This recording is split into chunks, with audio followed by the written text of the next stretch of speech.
And welcome back, everyone. Welcome back to another week, to a brand new tournament here. Welcome to Maestros of the game. Welcome to a big event that's going to be happening over in France. A big event that's going to be occurring here. I'm of course ShoWTimE VIP. With me, I'm joined by these amazing players, by the people in chat, and by my plushies as well. Welcome, one and all, to a brand new event. Again, crowdfunded by the people, of course. Shout out to Comeback TV for organizing the main event and for bringing everyone together. Now, this is not the offline portion yet. There is going to be an offline playoffs and offline finals, but this is still the online portion. We are jumping into the preliminary stage. As you can see here, we still have plenty of matches coming up ahead of us here. Up first, ShoWTimE versus Cham to determine who will make it into the main event, who will make it further into the tournament. Let's go.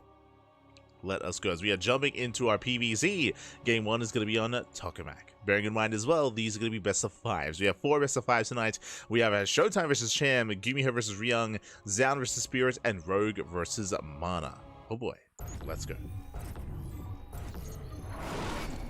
Let us go. Spawning in the top right hand corner here, we have the red Protoss player. We have the red Protoss himself. From the land of Germany, representing Sentinels, it is ShoWTimE. And spawning in the bottom left-hand corner, we have the blue Zerg player representing Xeritus Esports from the land of Mexico. It is Cham. El Chamaco himself. And if you're in the chat, you know what time it is. It is Gamba time. Predictions are now open. Place your bets on who you think will claim the series. Will it go the way of Cham? Will it go the way of ShoWTimE? We are here to find out. And we even have some lovely player cams. Will this break?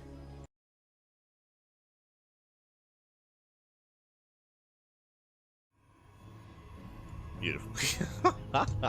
Unfortunately, I don't have audio sources during those cam scenes, but yes, we do have our 2 players here. You can see ShoWTimE in the red, we can see Cham in the blue. As we settle into a standard opener, so far we have Cham going hatch gas pool, standard opener out of our Zerg player. Likewise, ShoWTimE going for a standard opener as well. We're not really expecting anything too crazy when it comes to our initial builds, but my eyes are mainly going to be on Cham. Cham, he typically is hyper aggressive in this matchup. We have seen him be very, very assertive on 3 bases, so we expect aggression out of Cham. We expect a more defensive setup out of ShoWTimE. Now, I'm turning into a broken record here. We're talking about this all the time. Welcome to Tokamak. Tokamak is one of the largest maps in the map pool. It is the most defensive map in the map pool. We have seen players succeed with all-ins, but the map is working against you when you're all-inning, as the 3rd and 4th base are very secure here on Tokamak. We do have very narrow entrances into set bases. Likewise, they're closer together, closer to the natural, easier to rotate between, and there's no area in between the bases either. So again, it is a lot more defendable. I do favor ShoWTimE coming into Tokamak, assuming that Cham does want to try to break him and does want to try to all-in him at some point. It's going to be difficult to do so on this map. We'll see. We shall see. The production is thinking, yeah, shout out to Comeback TV, of course. They did provide us with the intro to the event. They got the countdown screen. They have their the player cam set up as well. And of course, remember, this is going to be a multi-week event. We are still in the online portion. Eventually, players will be invited and flown over to France for the offline portion. That'll be later on, of course, in the month. It'll be in a couple of weeks. For the time being, we do have our openers here. 3rd base now being taken from the side of Cham. Link speed is on the way, and Cham, he pulls out. He does pull out of gas. He doesn't stay in. He doesn't invest towards an early lair or early Ro24 or early tech of any kind. So standard opener so far. No crazy tech. Adept does shade in, and so far Cham does react in time, does pull away. Nice reactions here to Cham. As we have 2 Adepts shading in towards the natural. Once again, Cham is keeping up. Does keep up and does catch. Ooh, almost catches the Adept, barely not. Behind this, ShoWTimE did open up Stargate into Oracle, second gateway into a third expansion. Everything so far looking normal for ShoWTimE. Everything's looking as it should.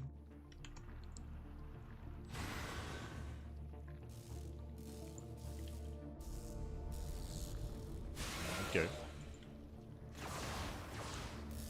Once again, does thread in the shade. 3 Adepts, they can one-shot workers, of course. The Oracle's coming in as well. So far, Cham hasn't taken any major losses. Is going to be denied some of his production. Larva is going down. But again, nothing major yet. Oracle's into the main, and the Queens, they will deflect.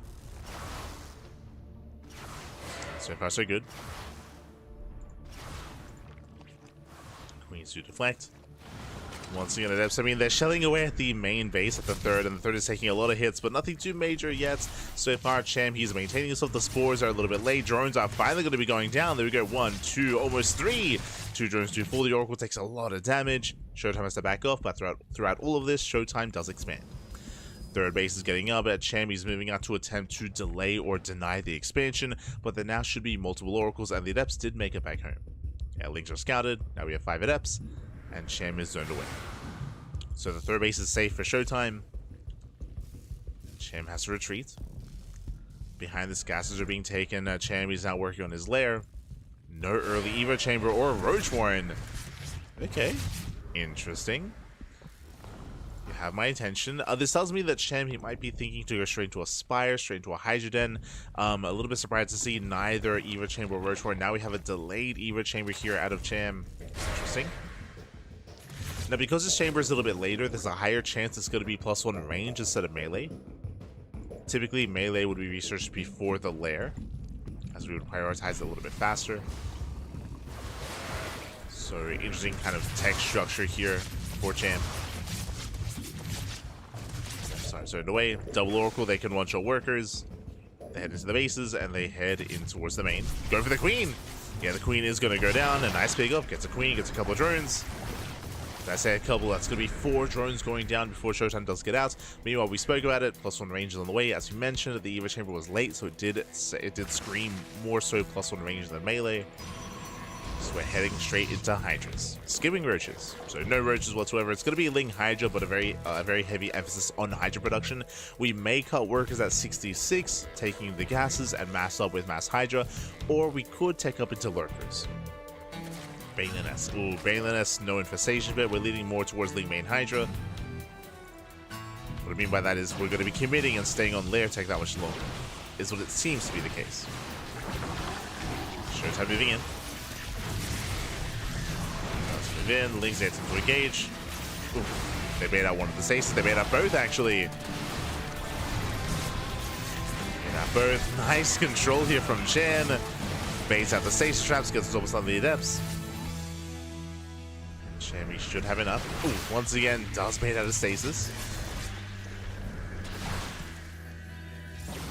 And again. Chammy's playing well. Chammy's holding his own.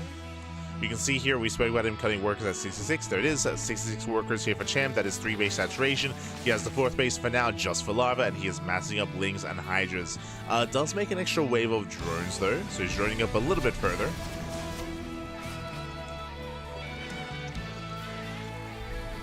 So he's squeezing out a couple of extra workers.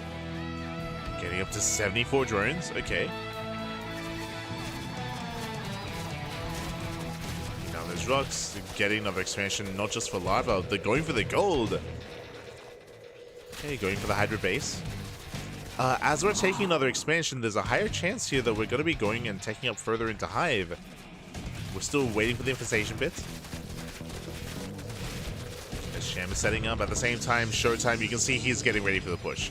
We have a cannon, shield battery, stasis traps, 3 and now 4 bases, more stack defense. We mentioned this earlier at the start of the game. Tokamak is known for its defensive prowess, known for its defensive features, and you can see ShoWTimE fully walling up. He's fully walling up, and he's waiting for Cham to come to him. Personally, I like the idea more of a player being greedy, the Zerg player I mean, being greedy, getting more bases, getting map control, and then taking up into Hive. But here, Cham, no Hive, no Infestation Bit, Cham is maxing out. He's maxing out with purely link main Hydra, so he is going for a 3 base all-in, or for 3.5 base all-in. He's not joining up to 80, he's not taking extra gases, he's not taking up, he is very committed on lair tech. So this push here from Cham has to get damage done, otherwise he will fall behind. He will fall behind, we gotta go. Does move in, Storm is ready, and the first Storm does land. There's the first Storm, likewise not the— oh god, the Banelings! Yeah, Banelings get caught out, brutal Storm. We have a couple of Banelings trickling, but lastly, they're going to be dealt with. Oh no! High Templar, they're getting put out. 2 High Templar go down. Yeah, nice connections here from Cham. That should not have happened. Cham does get 2 High Templar, but there's still plenty of Storms. Oh god. The Storms are brutal. And ShoWTimE is holding. He is holding on. Cham, he's backing off, and as you can see, still no tech. Still no pits, still no lurker den. Still no gases. So Cham is going to do that again. And that's the goal. That's the win condition. Cham is just going to rebuild, remax, and just keep on just hammering away at the wall that is ShoWTimE. Supply is in favor of Cham, but hey, Storm makes up for that. Depending on whether or not it connects. Oh, as we have morphed in a lot of Archons. Out of position. And Cham does rotate to the right-hand side. We don't want to waste Storms here on the Link Bane. 1 Templar goes down to 2 Templar left. Yeah, 2 Templar remaining. Storm mainly zones. Does graze the army. Better Storm here on the Hydras. Much better. Yeah, Storms are connecting. And ShoWTimE holds. Oh no! Ooh, the Templar barely survives. Barely does survive. And again, you can see the soup does light. Cham, he was up, what, 60, 70 supply, but still cannot break through. Again, we spoke about it before, but that is the defensive features of the map itself, how choked up it is, how easy it is to rotate from your 3rd base to your 4th and back and forth. So ShoWTimE, he can be down 60 supply, but he can still defend.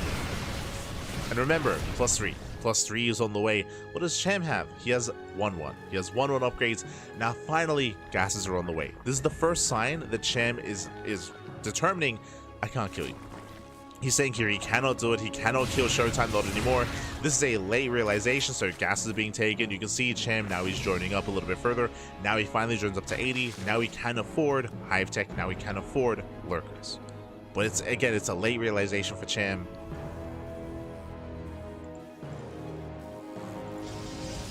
He is taking more gases, and there it is, as if on cue, Lurker Den and Infestation Bit. Again, like the sign of this to come were the extra gases. So extra gases, that means now we can afford all this tech, but Cham has a ways to go to catch up. So with this, ShoWTimE is getting further ahead. He's getting further ahead. There's going to be a window in time where ShoWTimE can break out with this army, with Archons, Immortals, Mass High Templar, with Storm, before Cham has Hive Tech. So there is a window. Oh, he's not going for it. Never mind, Skytoss. Skytoss is on the way. You could also argue that this is late. There's definitely a moment here where ShoWTimE was defending where it seemed a little bit more confirmed that he would defend, where he could have decided to tech up then and there. You know, maybe 1 minute ago, maybe a minute and a half ago.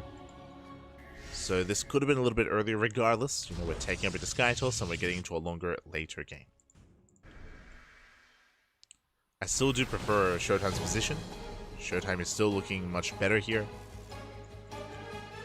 But ShoWTimE, he does miss his army rotation. He does miss it. Cham moving in. Does get into the mineral line. ShoWTimE trying to respond. Ooh, mineral line's going to be going down. Nice connections there by Cham. And ShoWTimE, he was late. ShoWTimE out of position. And the links are still going ham, by the way. That's going to be 12 probes falling. Probes go down. ShoWTimE, though, he does counterattack. And we spoke about it. Lurkers aren't ready. The Lurkers are not ready yet. So ShoWTimE, he can kill this base. Honestly, he can keep going. Like, he could keep pushing. He doesn't know that there are 0 Lurkers ready. There we go. 7 Lurkers now on the way. Zel's at the left-hand side. ShoWTimE, we can be a little bit more assertive here and go for another expansion. But ShoWTimE, he plays it safe. He plays it safe. He gets 1 base, backs off. So Cham, he's again slowly catching up. Lurkers are out. Skytoss is a ways away. That's the first Tempest. So now, I wouldn't say momentum is swinging from one player to the other, but Cham now has the opportunity to maybe get some damage done before Skytoss. Link base rolling in. Cham does hit the base on the right-hand side, going for the third, and ShoWTimE's going for the base trade. We're going for the base trade. Ooh, middle line's going to go down. Probes are falling left and right. At the same time, ShoWTimE, he's got to do more than just this. We got to keep going. Keep going, baby. Don't stop. Commit to the base trade. Remember, ShoWTimE, he can always recall. He can always recall. Link main rolling in. Yeah, Links are getting to the natural. More probes going to be going down. And ShoWTimE, he does have detection. Does have the observers. Does have the oracles. But ShoWTimE, he will soon have to recall as he's losing too many bases. Likewise, he's wasting DPS. You can see here a lot of units are not attacking. And ShoWTimE fumbling the ball a little bit here. And where's that recall? His main base is under fire. Gotta make that decision soon. As everything's flashing red. Everything's flashing red. No, he doesn't. He has no energy. No shot. He can't recall. He has no energy in the main. Oh no. And Cham, he can do this. He can do this. He can win. He can win via elimination. All the buildings are going down. Cham, he still has more bases. He still has more hatcheries. He has drones being sent out. ShoWTimE, he fumbled the base trade. He had no recall. GG gets called, and Cham, he will take the game. He will take a lead in the series. GG. Whew. GG, well played at Cham. He will claim the series. Oh, sorry, he will take the first game. Will take a lead in the series. GG. Again, ShoWTimE, he had no recall into the main base. He had no energy in the main. It looks like maybe he was chronoing some buildings, spending his energy elsewhere. It would have been a chrono, which means he could not recall back home. GG. GG, well played. He could not return, and with that, Cham, he wins by elimination. Does win by elimination, does destroy all the buildings. I mean, would have, and with that, Cham takes the lead, and we'll see if ShoWTimE can recover. Now, my big concern here is that this was meant to be ShoWTimE's map. We were talking quite a lot about Tokamak, right? And we saw it come into play where ShoWTimE, he was showing off, you know, why he's called them out, right? He was the wall, and he defended very well on 4 bases, and Cham, he was having a really hard time, and he was falling behind. The base trade was maybe the best chance for Cham. That was maybe one of the only ways for Cham to win outside of having to go toe-to-toe with ShoWTimE in the late game against SkyToss. So that was like the best opportunity for Cham, and he was able to take it. He was able to take it, able to catch ShoWTimE with his pants down. And I will say that moving forward from here, now that we're done with Tokamak, these other maps are going to be more difficult for ShoWTimE to defend on. Like Tokamak is probably the best map to be defensive on. After that, there are still some decent defensive maps out there, but less so compared to Tokamak. So Cham, he has more opportunities to actually end the game early. So let's go. Let us go. After game 1, I have to lean a little bit more towards Cham, baby. Yeah. But let's go. Let us go.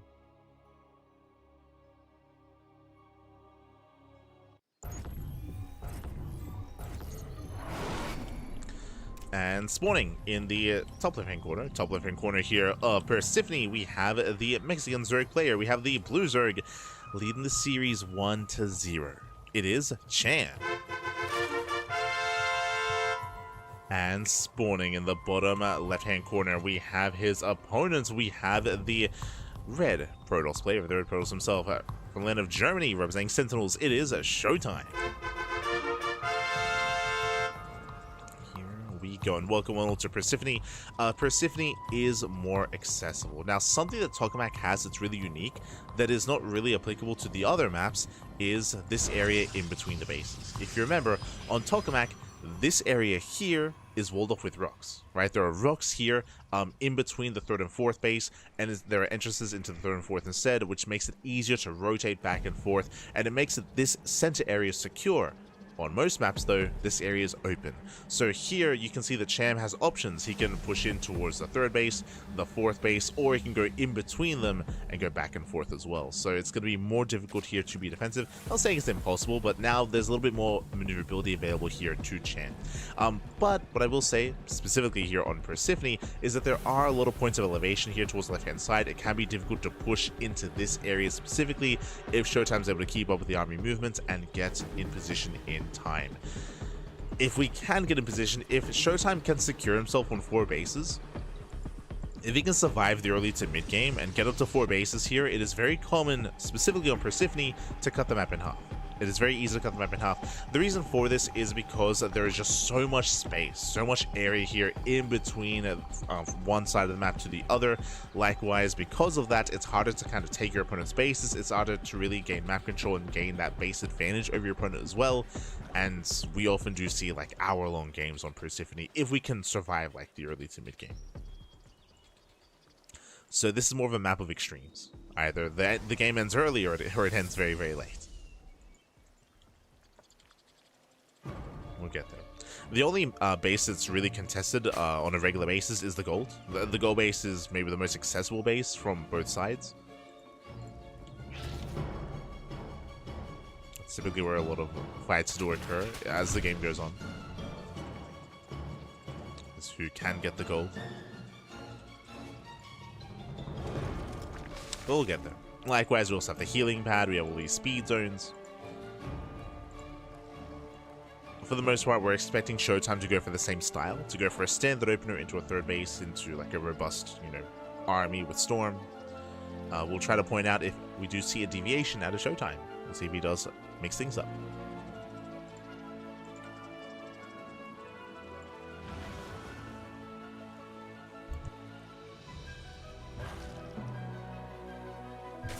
There we go. Actually, now our players are just going to be droning, saturating. Stargate opener, the Oracle's on the way, so again, everything's looking normal from ShoWTimE. From here, ShoWTimE should be expanding and claiming his third. He'll soon be doing so. As ShoWTimE does get into the main, not bad. He gets one, he gets two. Get 1, 2, 3 drone kills, very nice. ShoWTimE does get 3 drones in the main. Opening up Oracle into Phoenix. ShoWTimE, he's one of the few players that does regularly go Phoenixes as a follow-up. One of the few. The purpose of the Phoenix, as ShoWTimE is going to be expanding here and should be able to. Yeah, the Oracle's in position. But the purpose is to hunt down these Overlords, to deny vision, deny scouting. Not just that, but also can even help assist the Oracle in aggression by lifting up Queens. You can lift up Queens, you can CC. First Overlord's being hunted down. Lings are deflected. And ShoWTimE does secure his third. Cham back at home, he's still droning.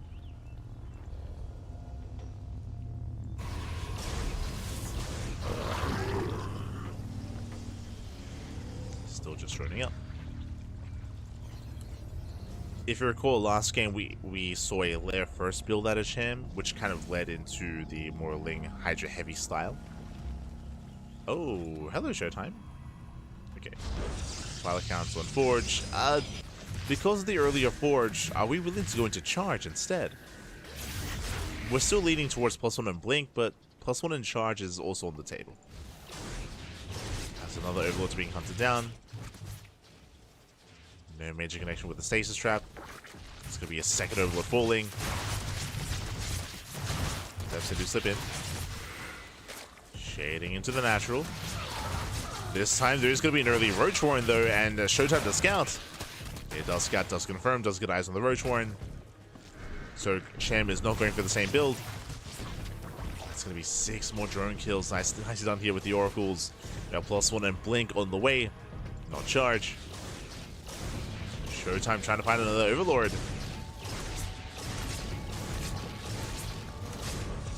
Does want another Overlord, and it looks like he barely will. Oh, barely will get it. The third Overlord goes down. Cham gets supply blocked. And we have Roach speed on the way, +1 range on the way. We are committing quite heavily here, or we're going to be committing into Roaches. And Cham, he may go into a Roach all-in. If we see Overlord speed on the way, then that's indicative of a German taxi.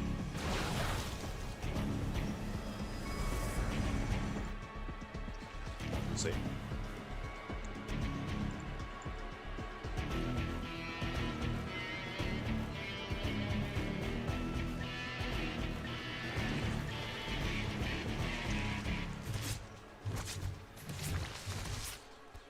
So we'll do move in.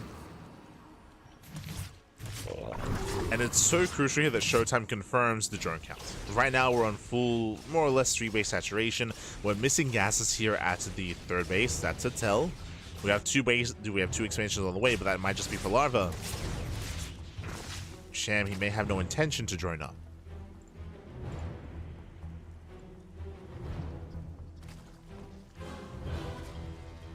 And you can see ShoWTimE is getting ready.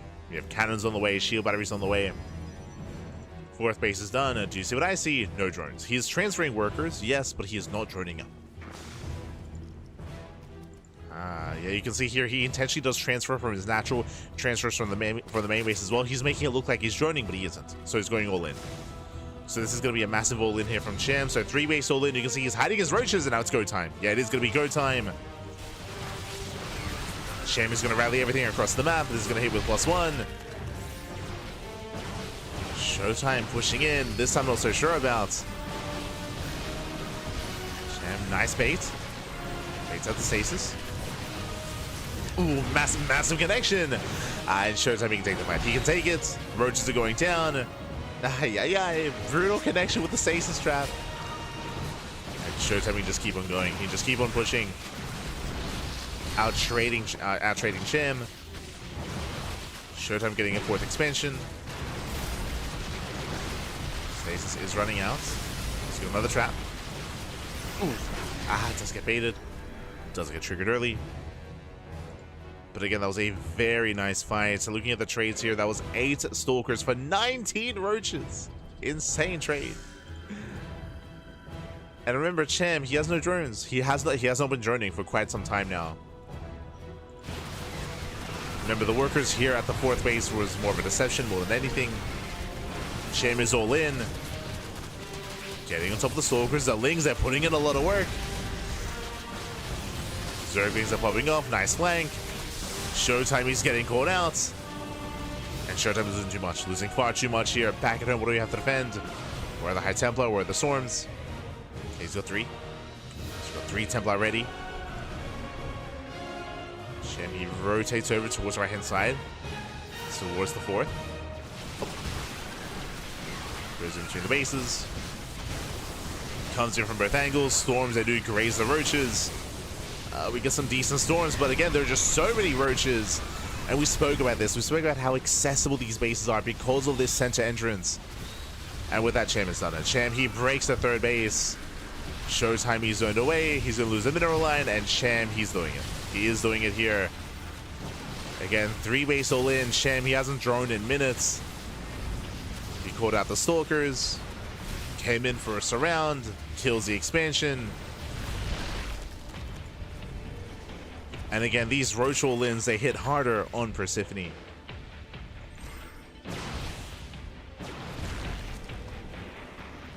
And Sham is backing off to just to regroup. He's still not droning, by the way. He's still not droning. He doesn't need to. We just commit. We just send it.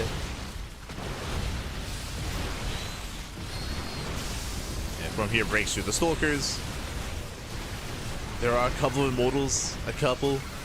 They're just not popping up, but they're exposed. And Sham, he wants them. He wants the immortals. He gets 1. I spoke too soon. There we go. He gets 1. He gets both immortals. Now getting on top of the cannons. And GG gets called. Sham, he will take a 2-0 lead. And El Chamaco, he is 1 game away.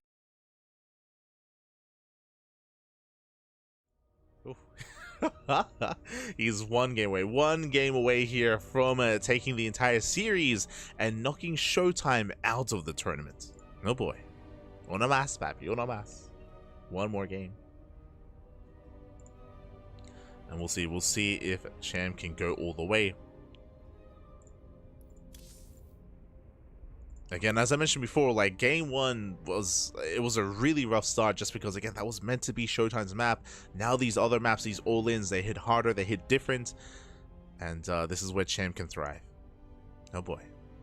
Depending on the vetoes. Oh, okay. Game 3 is going to be on MaNa. Now, MaNa is the largest map in the map pool. True, largest map, long rush distance by ground, but it's not as defendable as Tokamak. The base is on MaNa are more spread out. They're more spread out. There are areas in between the bases as well where the aggressing player can kind of rotate between, and I would say it's more difficult for the defending player to keep up and to rotate between bases, especially if they don't know where the army is and where the army is coming from. So this can be more difficult for ShoWTimE. I'll be honest, we're expecting an all-in from Cham here on MaNa of some kind. The rush distance by ground is longer, so that is going to be a factor. We have seen a lot of players embrace muta play on MaNa because it's so large. They can enjoy mutas, they can dip in between the bases and pull their opponent apart. We'll see what Cham does kind of indulge in. We'll see.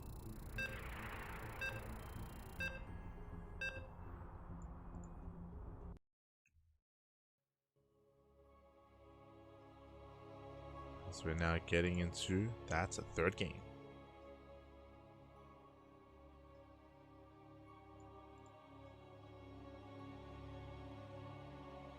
Well, I can like zoom in on. There we go.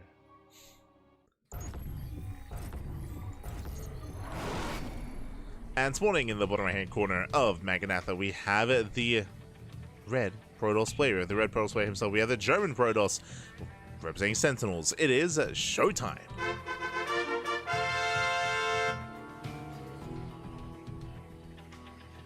Currently down in the series, down 0-2.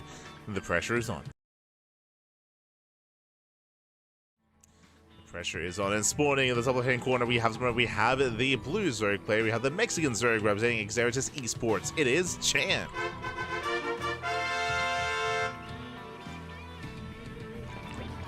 Go.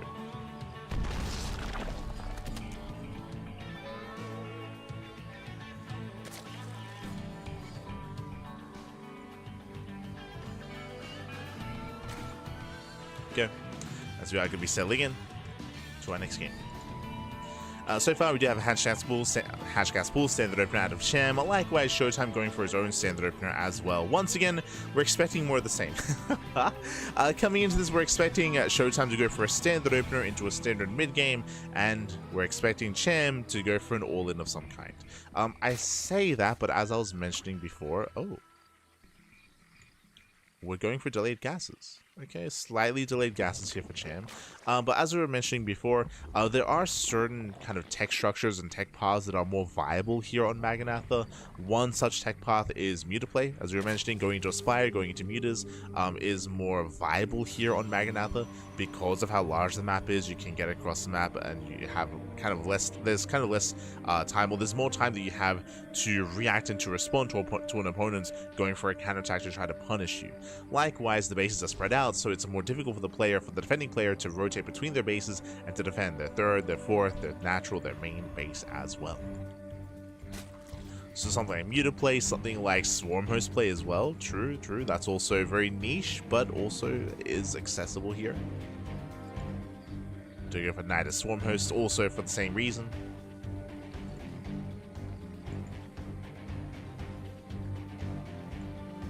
Does Cham play standard? No shot.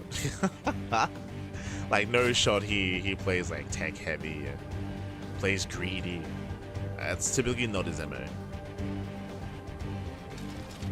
what he's known for.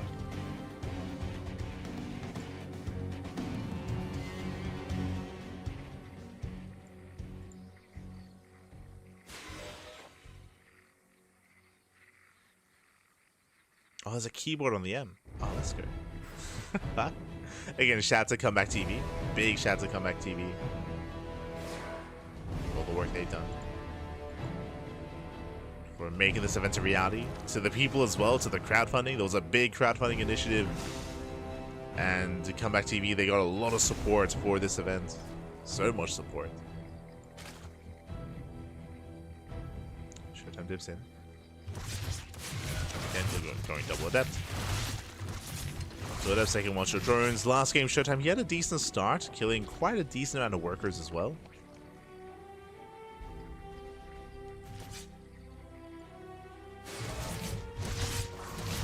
Another one.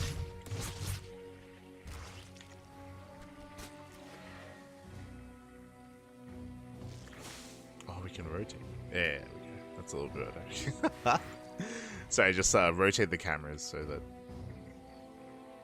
Makes a little bit more sense. That's the way they are in game. As I say, once again poke in, they do get one drone, shading into the main base. Drone's getting caught out. Nice movement. Yeah, nice damage so far. 4 drone kills. The Oracle does take a lot of hits, but they keep going in. Going further, getting 6, getting up to 7. Oh my god. Barely not. But 6 drone kills for 2 adepts is worth it. Is worth it here for ShoWTimE. He does trade well. Behind this, getting his 3rd base up and running.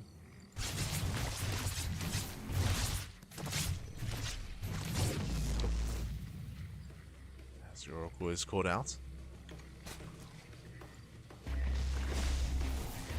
The Oracle does go down, but no spores. Oh, Cham is getting punished here. Yeah, no sport the natural. That should not have happened. Cham is cutting corners. He will not get the 2nd. Oracle barely does survive. ShoWTimE gets out. Lair first out of Cham. But Cham is taking a lot of economic damage. That is going to slow Cham down.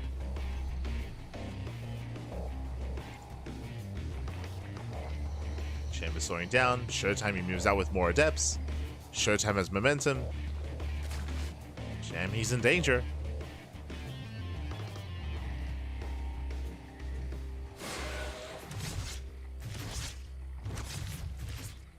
Cham, he is in danger here. As they do rotate over towards the 3rd base. Cham this time does react in time. Catching out some of the adepts, not bad.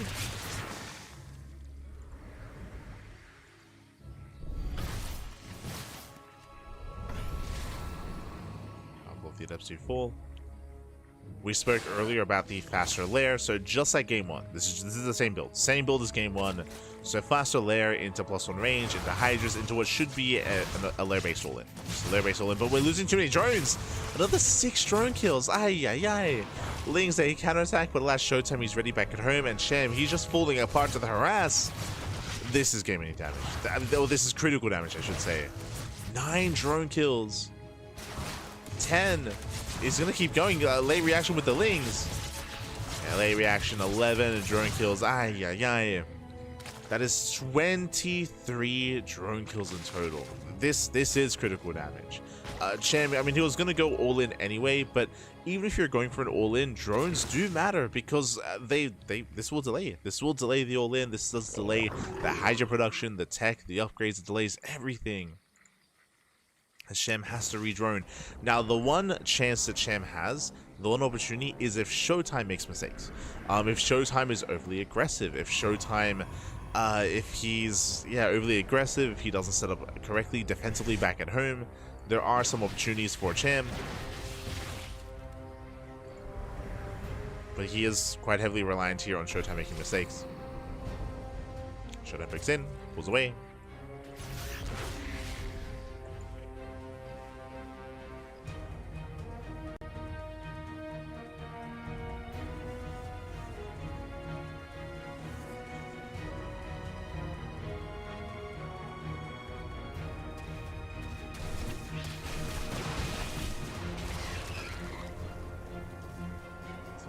Away from here, ShoWTimE claiming his 4th base.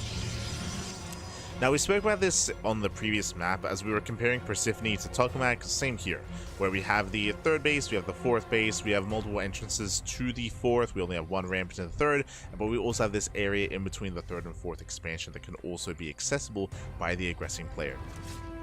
So Cham, he has options with how he wants to be aggressive. We know that Cham is going for the all-in, but again, ShoWTimE has more time to react, more time to respond, more time to set up. Cannons, shield batteries, ShoWTimE, he has to defend, and he has been struggling to be defensive so far in this series, but coming into game 3, because of all this economic damage, he has more freedom, he has more leeway.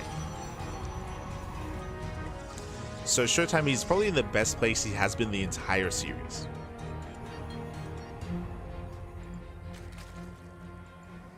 Things are looking better and better here for ShoWTimE. Meanwhile, Cham, again, he's going for his lair-based all-in.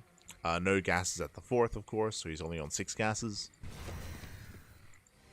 Remember, Cham, he has no intention of taking up into lurkers.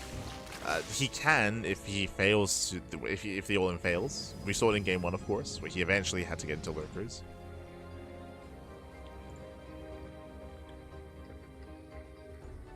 This is very Hydra heavy.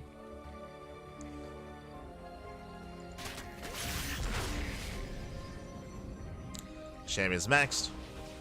Oh, he's only up 30 supply. Remember in game 1, he was up 60 to 70 supply. And that's how he was able to, I mean, he didn't even take those fights, if you recall. Yeah, good, he cannot fight this. And Chammy's down in supply. Army breaks out, storms are coming in. And Chammy cannot fight into storm. Now we have the fleet beacon, Stargate, Chammy throws out the spire. Cham, it looks like he's taking gases, he knows. Cham, he knows that he cannot succeed with this all in. It's not going to work. Cham is teching and droning. Cham is droning up. ShoWTimE has momentum. Now, ShoWTimE, he has options. He can either try to kill Cham here and now, or just be more defensive and get into Sky Toss. Because there are no lurkers, and there will never be lurkers, ShoWTimE can just fight. He just engaged with storms, of course. He does need those storms. Cham trying to engage the storms. They do connect.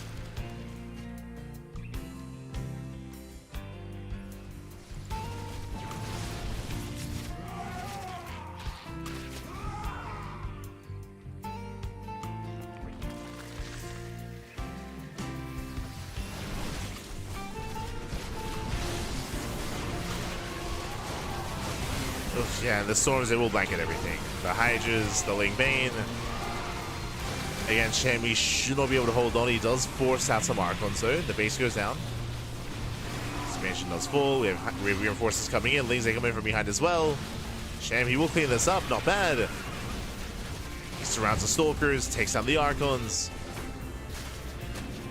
Cham with reinforcements, he does reset the army. And the base didn't really matter that much. ShoWTimE. Have we ever extended? The answer is yes. Does ever extend. Pulls back and he's slowly building up those Tempests. So on the one hand, Cham, he kind of has an opportunity. I say kind of, again, Cham, as the game goes on, he's being outscaled, right? The longer this game goes on, the better it is for ShoWTimE. ShoWTimE just has to survive.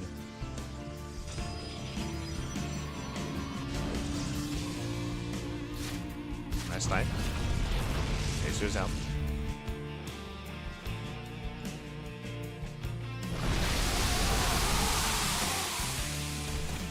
Still run by dealt with, and now we have the infestation bit. 12-minute infestation bit. It's very late. Very late for Cham. He's got 8 Mutas on the way. It's a bit of a Hail Mary play, but sure. GG. GG gets called. I mean, the writing has been on the wall for the past like 5 or so minutes. Again, it was just a really rough start. Winding it back. Remember what happens. ShoWTimE killed 23 drones in the before any kind of major fights, major escalation. 23 drones went down.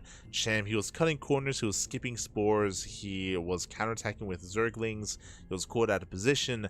Cham, he just had a really, really rough start to that game. As we mentioned, ShoWTimE had the best start to that game out of any game so far in the series, and ShoWTimE took a lead and snowballed out of control. GG well played. Again, 23 drone kills, that is game-ending damage, and we saw that Cham could not recover from that. He could not even all-in from that either. So with that, we're going to be going on a 5-minute break. We're going to be going on a 5-minute break, and when we return, we will have the remainder of the series. We're going to have the rest of the series here between Cham and ShoWTimE. So we'll see you soon. We'll see you soon after the break.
And welcome back, everyone. Welcome back to Maestros of the game, day number 1 for a series of the preliminary stage. I'm of course ShoWTimE VIP, and with me I'm joined by these amazing players. We are jumping in mid-series. Again, we have just wrapped up the first 3 games so far, and we have begun the comeback here. Cham took a 2-0 lead, but ShoWTimE is finally able to fight back, puts a point on the board, and now we're jumping into game number 4. Let's go. Let us go. As spawning in the top left-hand corner, we have the blue Zerg player with the blue Zerg himself from Atlanta, Mexico, representing Xeritus Esports. It is Cham.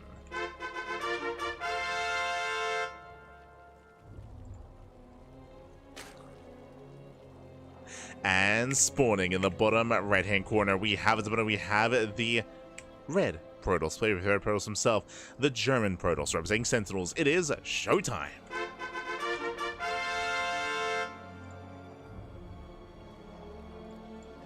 This room is so dark. And here we go. We're jumping into our game, and welcome one all. It's been so long since we've been to Grass Carnivore maps. Okay, this is an interesting one. Now, I have to eat some of my own words. If you remember, I was really concerned for ShoWTimE in this series after what happened in Game 1, because Game 1 was meant to be ShoWTimE's map. We spoke about it. Tokamak is the most defensive map in the current ladder map pool. True. But I'd forgotten that, hey, for Masters of the game, we have a custom map pool. We have some of the ladder maps, true, we do have some of those ladder maps, but we also are featuring some of the older maps from years gone by, maps like Gresvan. Gresvan, it's been quite some time. I want to say Gresvan was around, well, back in 2022? Like 2022 going into 2023 era of StarCraft. It's been a couple of years. Since Gresvan has been in the map pool, and Gresvan back in its day, back when it was in the ladder map pool, was the most defensive, the most turtle, the most macro map out there. So hey, with this now in the tournament map pool with ShoWTimE playing on Gresvan, I do want to favor ShoWTimE here when it comes to being able to defend and survive Cham's aggression. Now coming into this, it's been a while. Longer rush distance by ground. We have our third base, which has a high ground going into it. There are 2 entrances into the third base, that is true, but here on the right hand side we don't really have a way in between the third, the fourth, and the natural. In a way there kind of is, but for the most part it is easy to rotate between the bases. The bases themselves are closer to each other, the 4-base setup, and we have seen a lot of late game on Gresvan. Hour plus long games were the norm back in the day. We saw quite a lot, and we could even see that again. I mean, depending on the players, of course. Cham, we expect him to be hyper-aggressive. We'll see what build he goes for this time. Now, last game we saw Cham went lair first. He went lair first, delayed Evo Chamber into +1 range, into Ling Hydra, but he bled out so many workers in the lead up to that. Cham has to tighten up. He has to tighten up. We cannot lose 23 drones to harass. Like, we cannot let that happen. Again, that was 23 drones to Adept and Oracle harass. Like, that was game ending. Not again, Pappy, not again. We gotta tighten up. I know that Cham, he wants to be greedy. He wants to, you know, skip spores and just be as efficient as possible.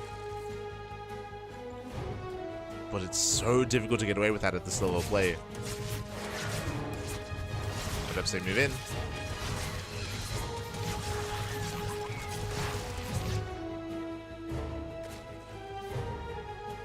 They pick up a couple of Zerglings. Get a few Zerglings from here. No major economic damage done yet. The Oracle has arrived. Once again, Stargate opener into the Oracle. Once again, we're just expecting the same build. We've seen it 3 games in a row so far. 3 games in a row. Once again, we're expecting a third base into a Forge, Twilight Council +1 and Blink into the mid game. As ShoWTimE does commit. It does commit in. He gets 1 drone so far. He gets 2. 2 drones go down. 3 drones even. 4 drone kills. As the Oracle goes into the main base, 6 drone kills as well. Once again, Cham is skipping spores. No spore in the main, no spore at the natural. We saw this last game. This is why so much damage was being dealt, because Cham is deciding to cut corners. He's saying, I want to be efficient. I want to preserve the drones that will be morphed into spores and keep them alive and keep them mining. And that's all well and good if we can preserve the workers. And here we go, spores are on the way. Yeah, spores are on the way, so Cham looks like he has recognized that he needs to respect ShoWTimE. Needs to respect him, needs to get ready. as the devs are moving out. We'll see what ShoWTimE can get done. Diving on the queens. The first queen taking a lot of hits, taking a lot of damage. Second queen as well. Queens have to retreat. They're getting low. Yeah, very, very low here. No transfuse. One queen does go down. It's one queen. Drones are not being pulled away. And ShoWTimE shades into the main. Oh, shades into the main base. Gets another couple of drones. 6 drones going down. 7 drones go down. ShoWTimE doesn't pull away. That is 13 kills in total. This is a lot of damage. Not as much as last game, true, but still quite a lot. And now we have a late lair.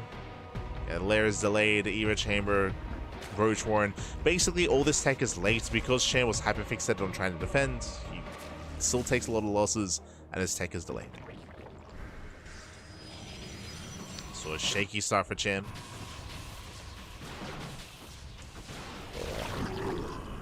I see Footajin in the chat. How did Cham beat ShoWTimE?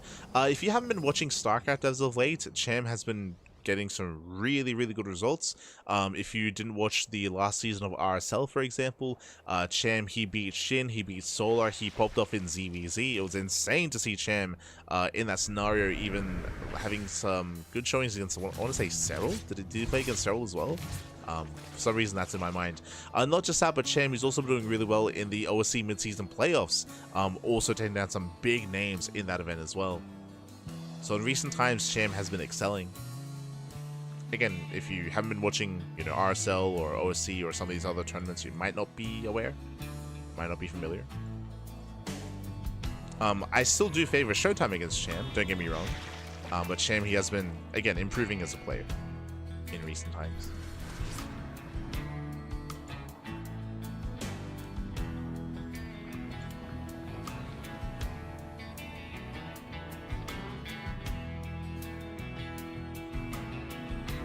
Buenas tardes, papi. Buenas tardes. Son las 3 de la mañana, papi. Son las 3. Ay, ay, ay. ShoWTimE is moving in. We'll be able to deny, or at least looking to deny the 5th base. Base taking a lot of damage. Is denied. Cham, he droned up quite heavily here, droning up to 80. Oh my god. And from here, he's going to Lingbane Roach Ravager. A bit of a more classic composition. Once again, very lair tech heavy.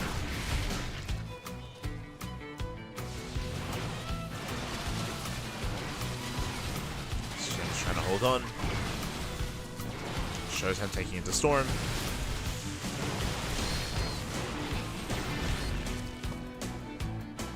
Storm is almost done. Likewise, so far, ShoWTimE has been trading well. Picking off bases, picking off roaches. Oracles they do dip in between.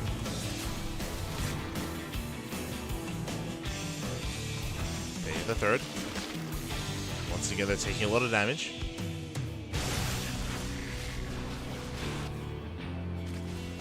Just taking a lot of hits. That Cham, oh my god. Barely does notice stasis, barely.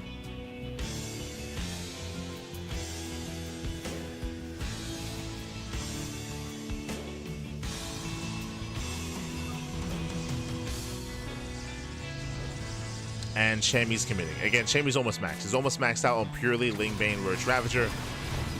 Now, this army that Cham is maxing out on, it does not scale well into a longer game. Once again, the soup does lie.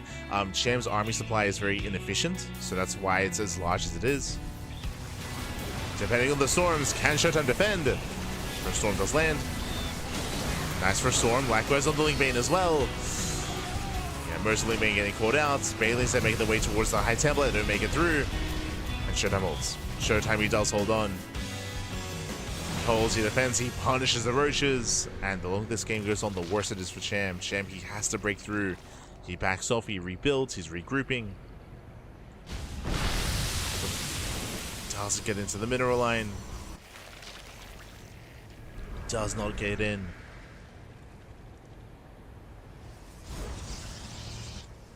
And ShoWTimE, he still has plenty of storms.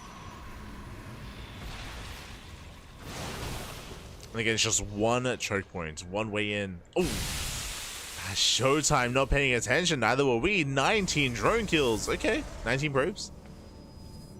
Shammy gets the mineral line. Shammy's in this. He is in this here. Catching ShoWTimE off guard. Another bailing run by. This time we're paying attention. Sham setting up for a flank. That's it up. Range rolling in. Shammy attacks at the same time, going for that Templar. Templar exposed. Oh, nice stasis. Stasis traps are going to be going up. At the same time, Bailey's they don't make it through. This time there are Archons. This time ShoWTimE is ready. The Archons do defend. Storms connect. Stasis trap. They deny the Link Bane. ShoWTimE is holding. He's holding. He has a death bull of an army. Soon he can just A-move. Like this, Jesus. It's a lot of Archons. A lot of Archons, a lot of Storm. We spoke about it. Cham's army does not scale well. Doesn't scale well. And ShoWTimE can soon just counterattack. And remember, there are no lurkers. There's no hive tech. Spire is on the way.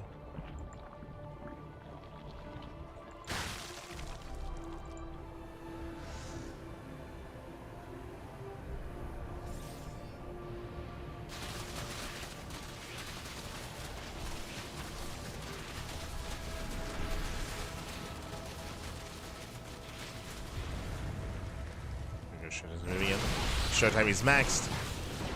Even without Storm, ShoWTimE can take this fight. I'll be honest.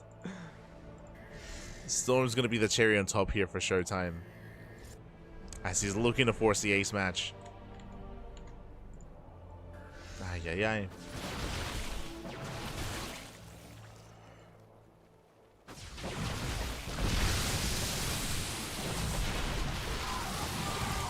So here, ShoWTimE does move in.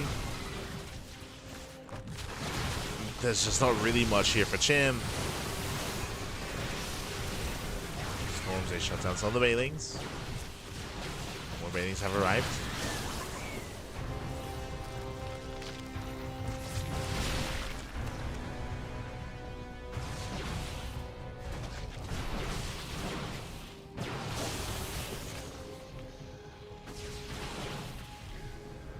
Doesn't waste those storms, but still has plenty to work with. He has stasis traps as well.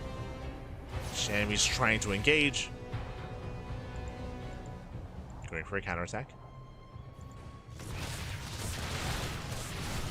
Likewise, Mutas they get into the main. Mutas into main.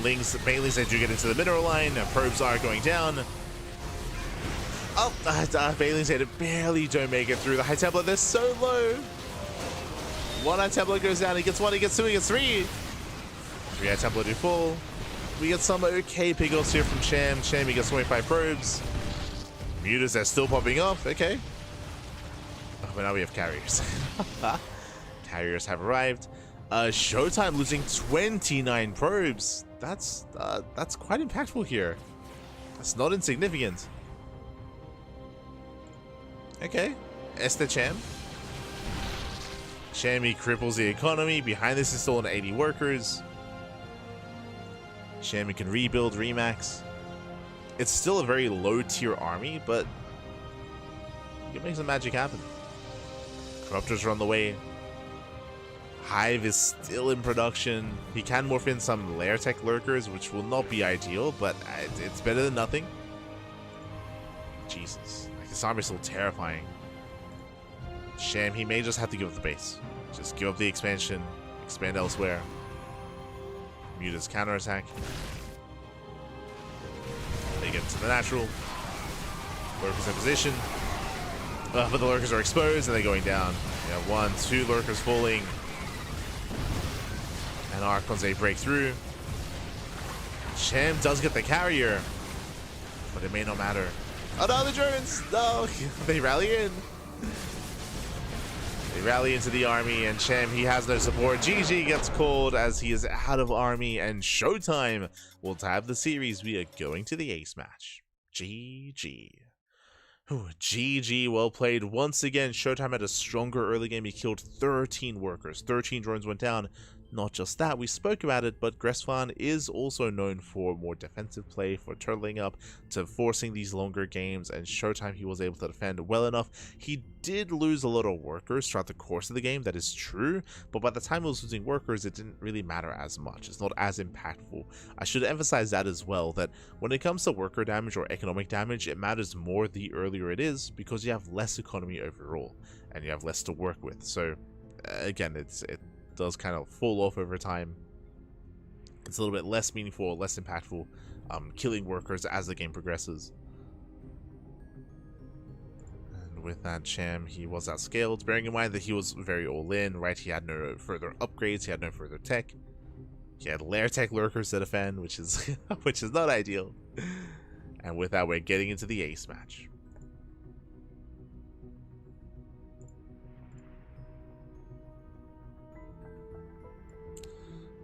Getting into the ace match, getting into the final game.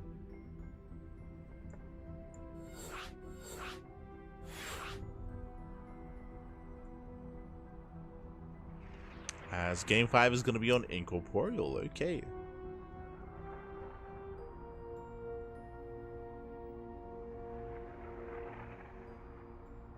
Have our map of choice.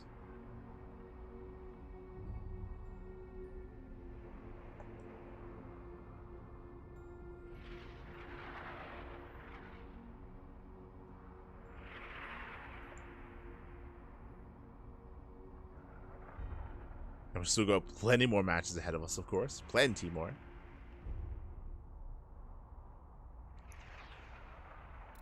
Here we go.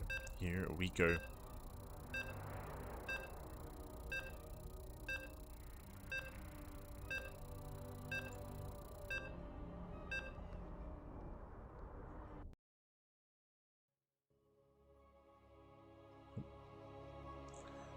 As Incorporeal is going to be an interesting one. It's another one of these larger maps, and we'll get into some of the features here, as we have seen a lot of Zerg players struggle on Incorporeal, at least in certain kind of game states and certain kind of scenarios. We'll get into it. For now, let's jump in. Let us jump in. As spawning in the top left-hand corner of Incorporeal, we have the Mexican Zerg player. We have the blue Zerg representing Xerius Gaming. He had a really strong start to the series, but now he's been forced to the ace match. Can he bring it back? It is Cham.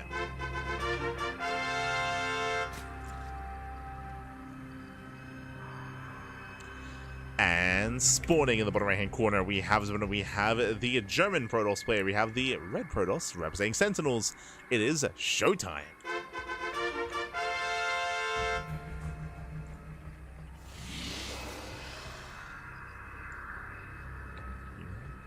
Go.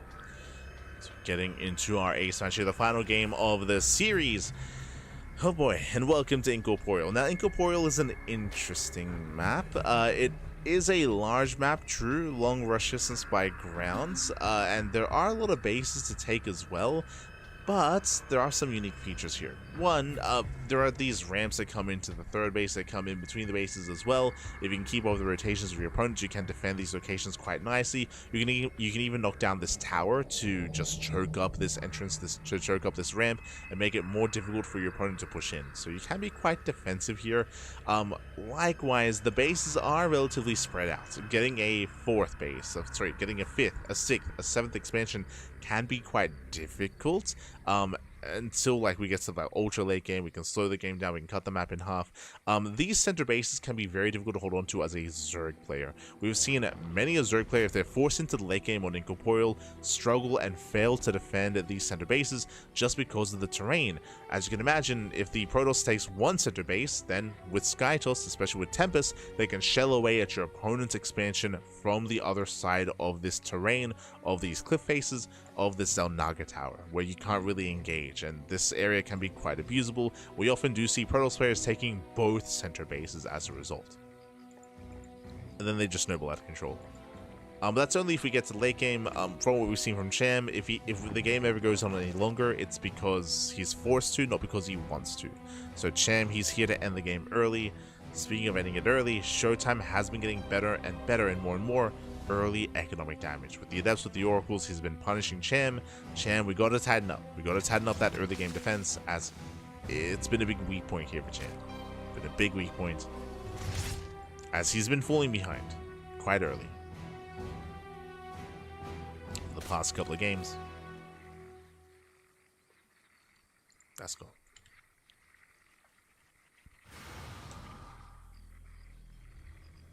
We need some clean defense back.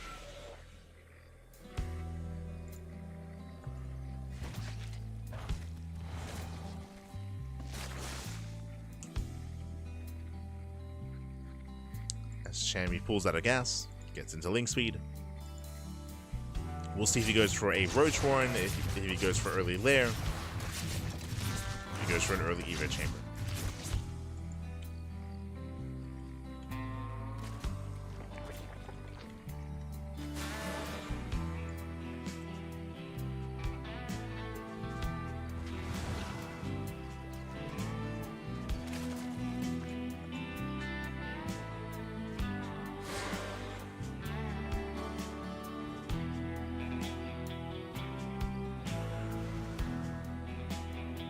So we have the 3 Adept hit squad. Head towards the third base, no drones to kill. Lings, they come in for the attempted surround. Nice position here from ShoWTimE. Despite that, we'll still lose 1, lose 2 Adepts. So let's go down. Meanwhile, no Spore in the main. Wings, they hold their own. Very nice. And Cham this time is being very attentive. Zoun's away the Oracle. The Oracle takes a lot of hits, a lot of damage, and so far Cham, he's having a better defense. So far, so good. So the Oracle does move out. Cham, he hits the third base. Where are the Adepts? Adepts not here. Pylon is gonna go down. Oh, Cham pulls away too soon. Pulls away a little bit too soon. Pylon does survive. Queen's out of position. The drones are falling. 4 drone kills.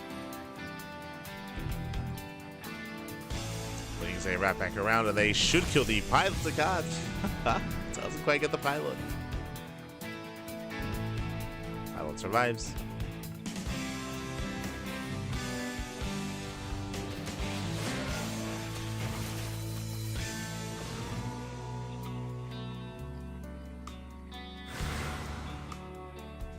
ShoWTimE has a mass uploads to Adepts.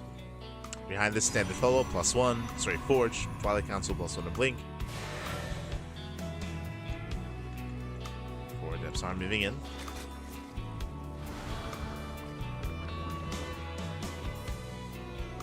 Triple Oracle also being active.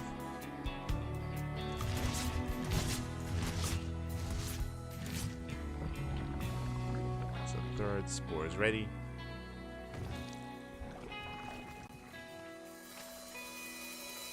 And by this point last game, there were already 13 drone kills. Here, only 6.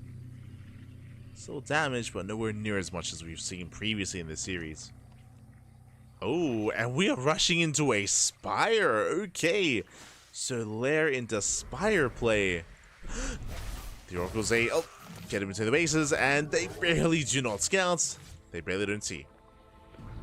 Also, the melee's on the way. Ro24 is just for safety. Bayless as well. And all the gas being saved up here for the mutas. Things they move out for a counterattack. This also means that Cham is vulnerable.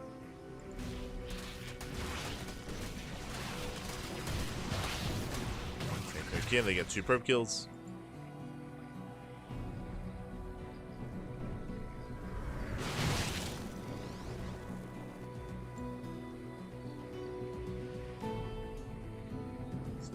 Away.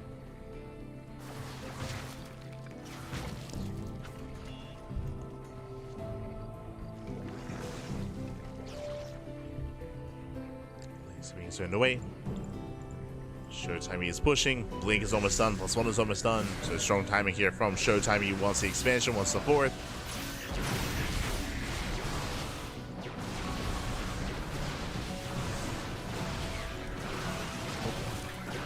Stasis is also baited out. The Lings, they still cannot engage. They moving in. The Oracle's a punish. The hatchery is going to go down. Nice pick up here from ShoWTimE. Very nice. Does leave a couple units behind, but overall, does get damage done. And Cham, he's got his muted production. Remember, they unscouted. Let our enemy know. So far, completely unscouted. Mutas are getting across the map, and what is it to defend? I think Stalkers are otherwise distracted. There we go, Stalkers are distracted. Lings they pull away. Mutas they hit the third base, not bad. 5 probes so far. 5 probes go down. They rotate over into the natural at the same time. Lings they do hit the third. They're coming in for the surround. But they shouldn't kill the expansion. And ShoWTimE defends. ShoWTimE, he does hold on. That's still going to be 17 probe kills.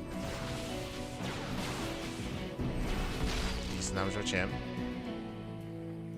That was 4 mutas for 17 probes. Oh. Behind this is making more mutas. Going muta Ling Bane. I'm assuming Ling Bane, as he still has no baneling speed. Ooh, as he does catch out the Oracles. Oh my god. Yeah, miscontrol there by ShoWTimE. Did leave the Oracles idle. Does lose all 3. Phoenix production has finally begun. So far, 2 Phoenixes.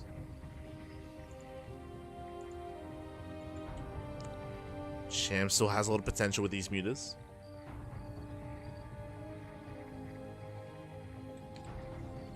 Still has potential. And there are ways into these mineral lines.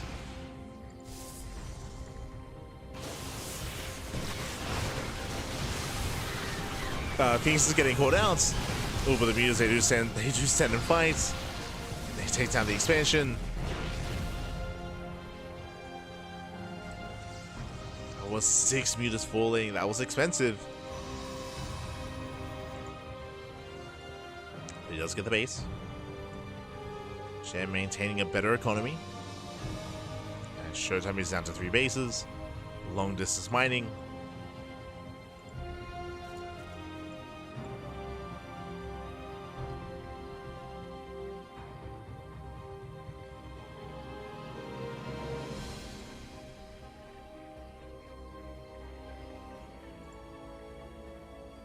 Cham is still looking for a way in. Oh. Doesn't quite make it through. Do we have any more Phoenixes? So far 5. 5 Phoenixes. No Phoenix range. +1 air attack is on the way.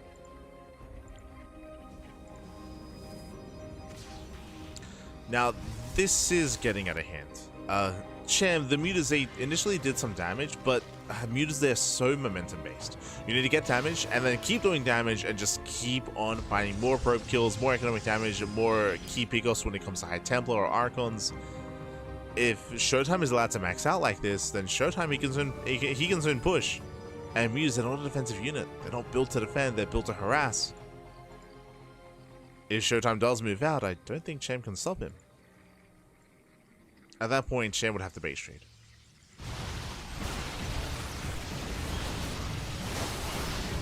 That's from the zone.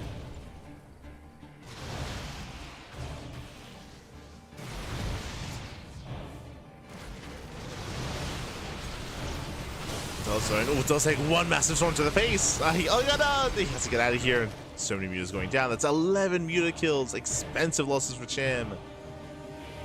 And we gotta get ready for Ultras. We gotta get ready for something else here. Hive has just begun, so late Hive. ShoWTimE now taking him with the Sky Toss. Or even just Annual Pulse Crystals. Oh god. As Cham does take the Sozana, he takes them to the face and the army plummets in supply.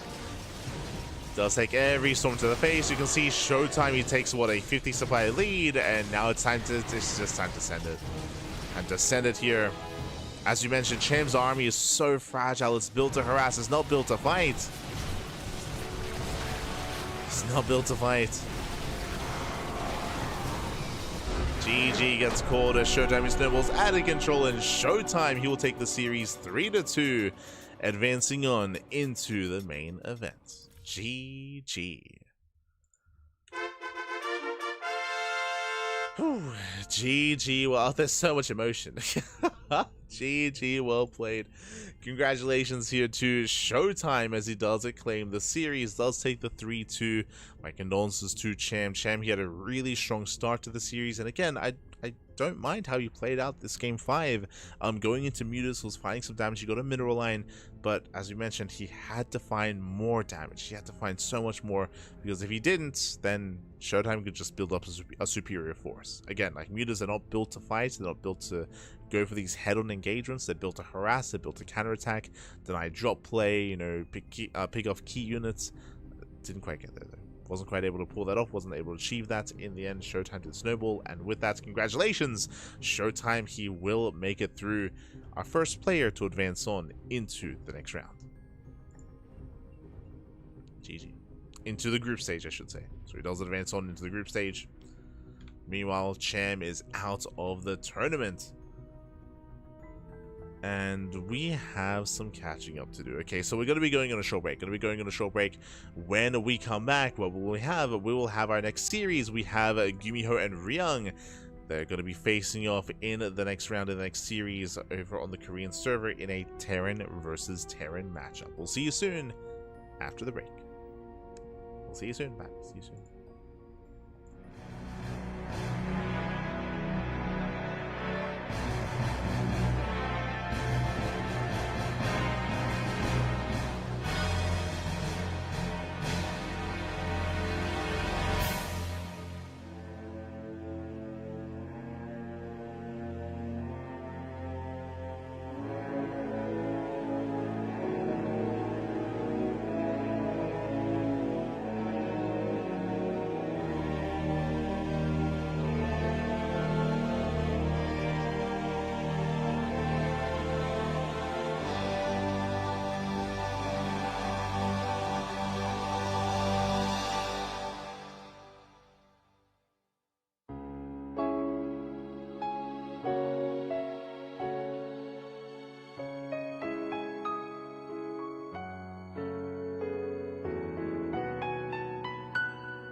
And welcome back, everyone. Welcome back. Hope you enjoyed that lovely brutal OC if we returned. As we have returned here with the second series of the broadcast, with our second best of 5, with the preliminary round here of the Maestros of the game. Again, a big shout to Comeback TV, a big shout to Funka, and all those working behind the scenes on the event for making this a reality. Shout to all the backers as well. Again, this was crowdfunded. We had so much support coming in from the greater community, from the French community, and also from the greater StarCraft 2 community as well, coming together, banding together, and crowdfunding a massive major tournament in France. Let's go, baby. Let us go. We just wrapped up with Cham versus ShoWTimE, and now we have returned with a TVT with GuMiho and Ryung. Let's go. Let us go. As you can see here, we have our fresh best of 5, and we are nearing the halfway mark. Again, we have 4 best of 5s, so 4 best of 5s in total. The second one is upon us. You can hear the beeps. Vitas are done, and game 1 is going to be on Tokamak. Oh boy, it could be loading into Tokamak here, and this is going to be an interesting one. Again, we have arguably 2 of the best Terran players out there in regards to TVT. You don't get better than GuMiho and Ryung, and I'm hoping this goes the distance. I can see this going all the way to the ace match. We'll see if we can go the distance here. We'll see who takes the lead. That's what jumping into game number 1. And spawning in the bottom left-hand corner of Tokamak, we have the blue Terran player. We have the South Korean Terran. It is GuMiho. And spawning in the top right-hand corner, we have the red Terran player representing Team Vitality. It is Ryung.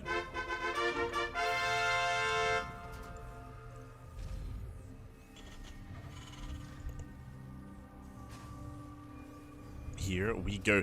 And if you're in the chat, you know what time it is. It is Gamba time. Predictions are now open. Place your bets on who you think will claim the series. Will it go the way of the Terran? Will it go the way of the other Terran? Up to you to decide. Here we go, as this is going to be a banger of a TVT. Again, you can make a very strong argument that both Ryung and GuMiho have the best TVT in the world. Better than Maru, better than Cure, better than Clem, of course, as he's just abandoned TVT at this point. Hasn't played TVT in almost a year. And again, thanks to players like this, players like Ryung, players like GuMiho. And we'll see how they approach each other, especially loading into Tokamak. Tokamak, we spoke about this previously. This is one of the larger maps in the map pool, long rushes by ground, very defendable here. Your bases are very secure on your 2, 3, and 4 base setup. Even your 5th base as well can be relatively easy to acquire. And we might be in for a longer one here, especially because of both Ryung and GuMiho are prone to playing mech. They're both prone to mech, so that is going to be on the table here in this TVT. For now, economic opener, Rax expand out of Ryung, GuMiho likewise Rax, does open up single gas, but he goes for the factory before CC. Interesting. Yeah, my attention.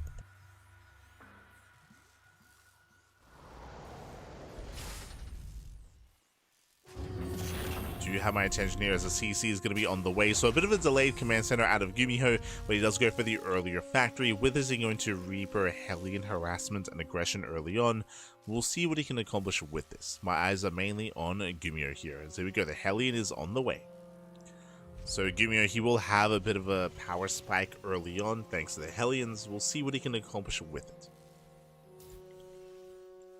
At home, everything's looking standard. Again, Ryung, no scouting. GuMiho, no scouting. It's very uncommon to see an SCV scout in TVT. We can see that Ryung, the most that we saw was he scouted the third. He scouted for a proxy at the third location. GuMiho, he is only just now moving up the heli. He didn't even scout his third bases earlier.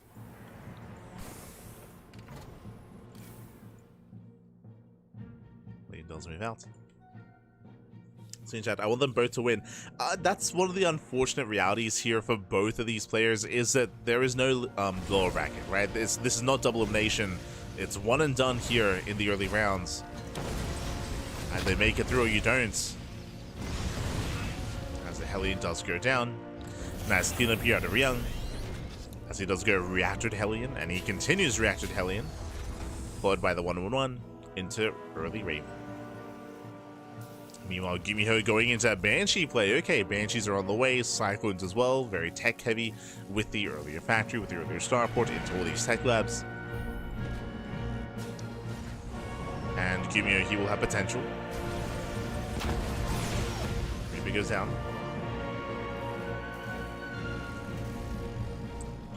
It does go down. With that, we're building up. Chat, as we mentioned, just to reiterate once again, there's a high chance that both players embrace mech, as GuMiho does go for a third CC before anything else. So very greedy build here by GuMiho rushing to a third. And we'll see if Ryung can punish the greed, or if he meets it. For now, we have our Hellions moving out, Raven towards the main. With 2 Cyclones, GuMiho should have enough. Ryung is deflected. Does spot the Banshee, is aware. Raven into the main base. SCVs are going to be going down against 20 Getsu. Get 2 SCV kills, not bad. Can we get 3? We can! 3 SCVs, very nice. Raven backs off. Ryung, he saw the Cyclones, he saw the Banshee. So he should be getting ready, and he even saw the third CC. He knows. Yeah, so later third base out of Ryung. At least he kills some workers. Ryung does have a worker advantage currently, so he's going to be able to at least use that to make up for his otherwise later third base and later worker production as a result. So we have a bit of a give and take. Here come the additional factories for Ryung. So again, we have confirmation it's going to be mech. Likewise, we're expecting mech out of GuMiho as well. We'll also keep an eye out on additional factories.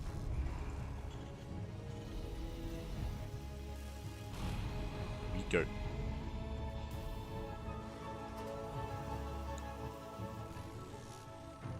Ryung is still being active.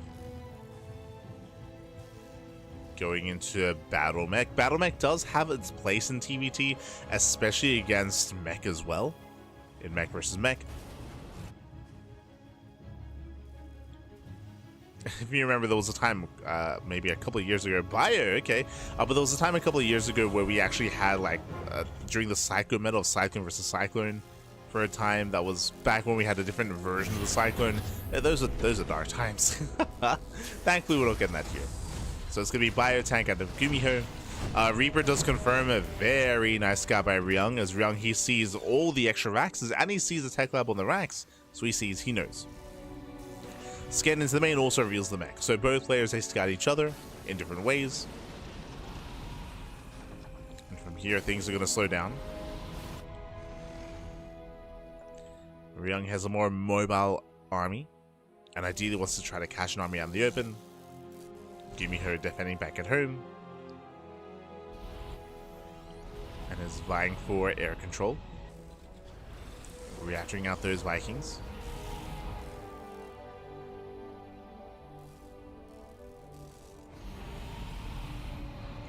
Ryung moving in. At least looking for a way in.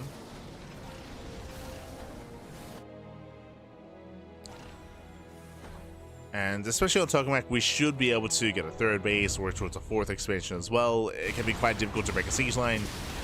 Banshee gets across the map, gets 3 SCVs. Gets some damage. Ryung, for the most part, was ready.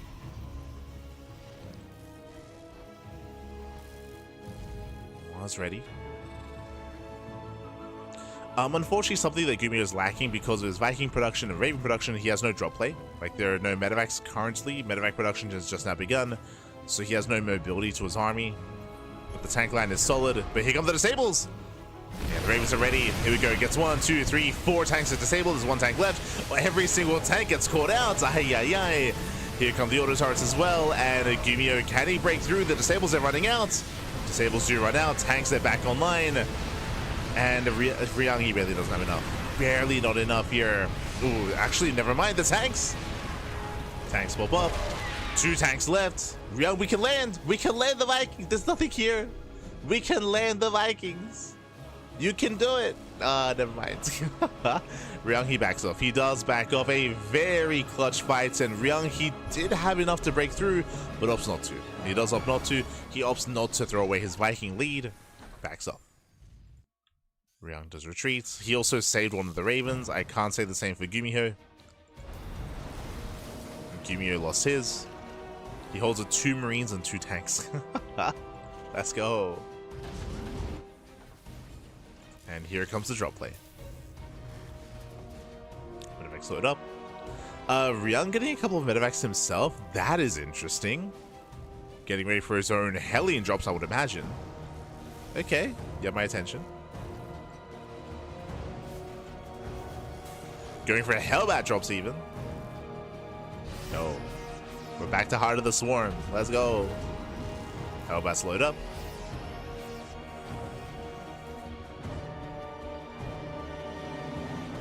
GuMiho's still looking for a way in.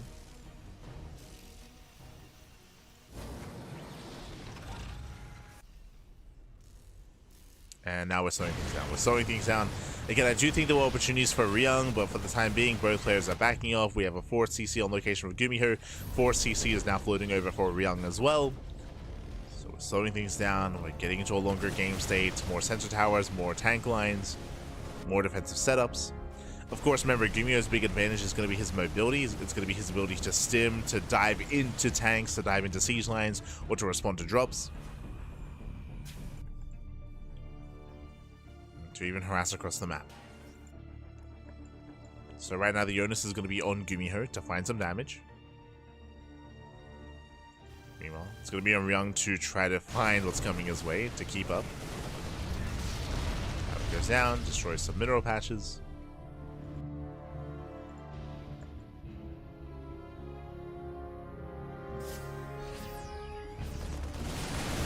Keep moving in.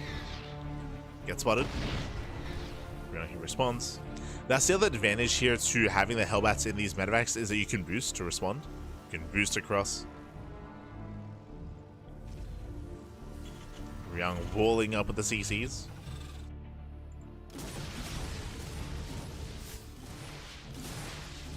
That's the Marauders. Scan here ensures. Oh my god, we have a mass starport transition here. Mass BC, I should say. No fusion core though, but the starports are amassing. So from here, we can go into a Mass Tech Lab setup into Mass Raven.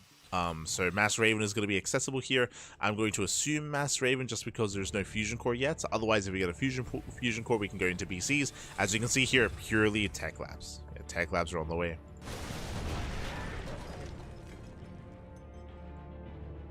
Late game TVT is typically dominated by Mass Raven. Mass Raven is something that a lot of Terran players have been complaining about. A lot of the top Terran players.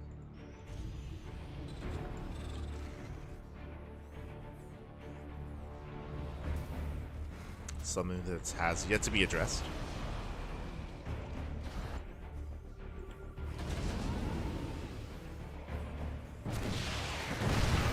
Here does Redden.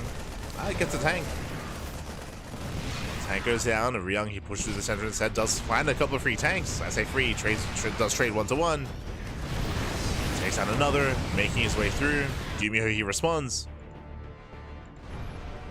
Bio Army turns around. Oof. Little tank shots. Here come the Ravens. Ravens are on the way. We spoke about it, but Master Raven is kind of the late game composition you want to be working towards. GuMiho is getting there.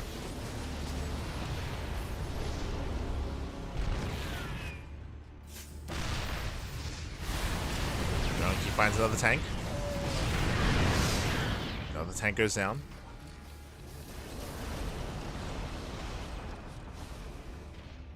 Of course, I should also mention that when Ryung saw all the starports, he did respond with Mass Thor. So he made away with the Thors.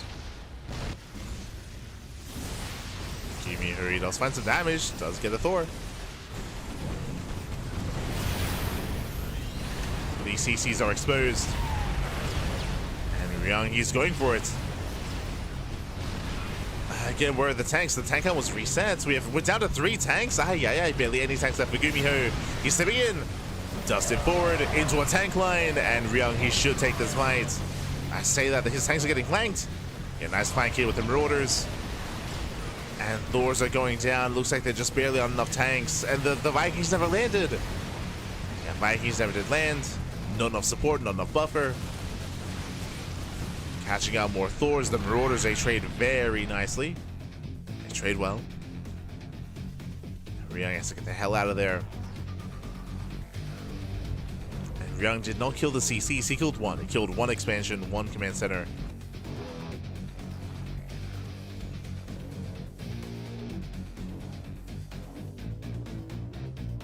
With that, both players are licking their wounds.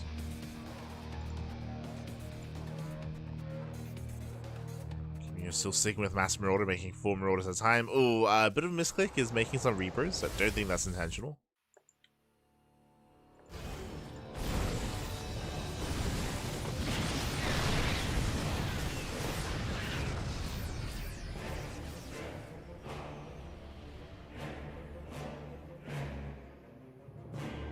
Just rotates, now going back into his Ravens.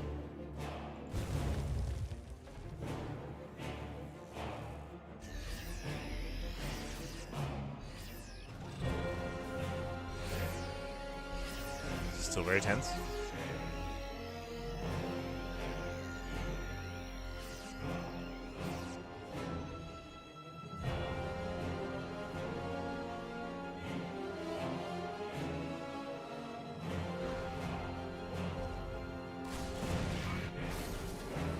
Ryung is spotted, still is not moving out.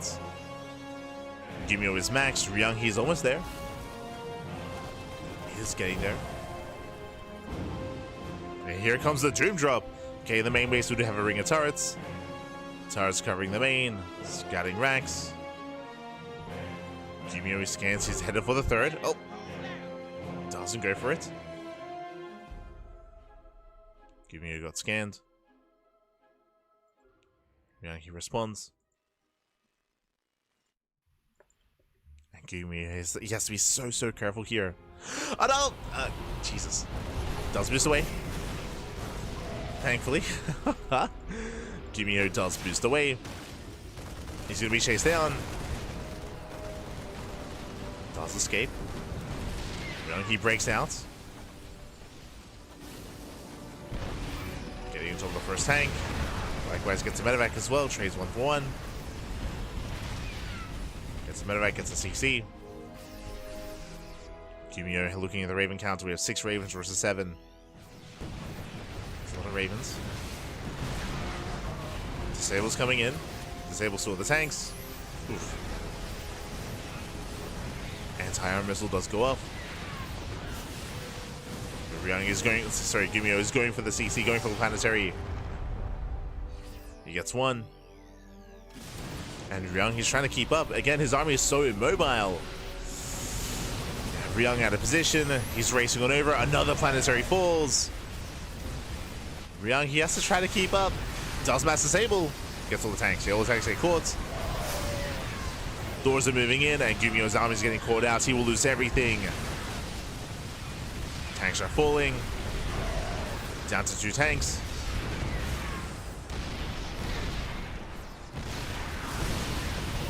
Bit of a rough fight here for Ryung, but he will clean up.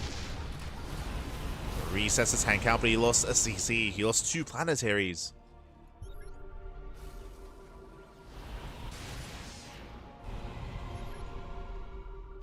Meanwhile, Ryung is counterattacking.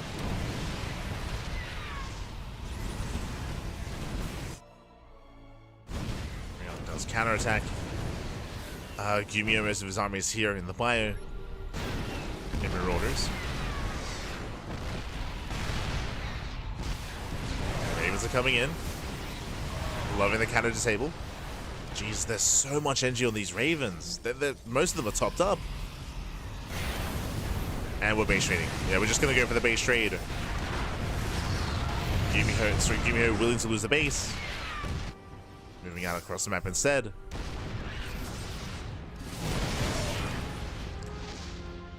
And do we commit to the base trade?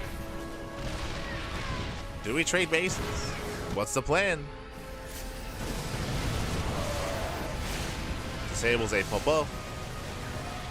Should catch all the tanks. Ryung, he's racing back home. Does race back, throws down a couple of auto turrets. Those are in favor of GuMiho.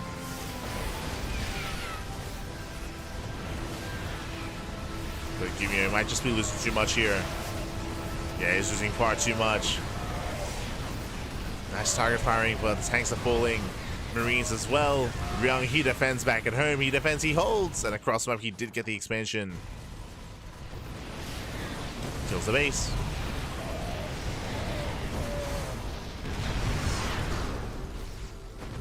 Trading 1-1, but a better fight for Ryung. Ryung has a massive army to work with.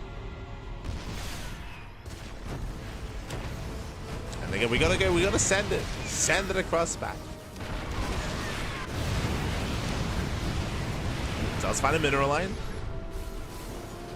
As if he's getting caught, and GG gets caught again. GuMiho just cannot keep up. Not anymore. And Ryung, he will take game number 1. Whew, GG.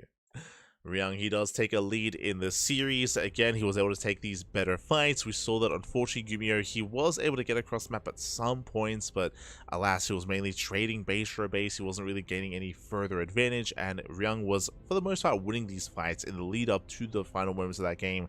We saw Ryung just able to reset the tank count time and time again. GuMiho had a very low tank count. He did go into Mass Raven, but at times he saw him being zoned away. He couldn't actually make full use of those Ravens. GG. GG, well played. With that, we're now getting to game number 2, and we'll see if Ryung can extend his lead. We'll see if GuMiho can fight back. Here we go.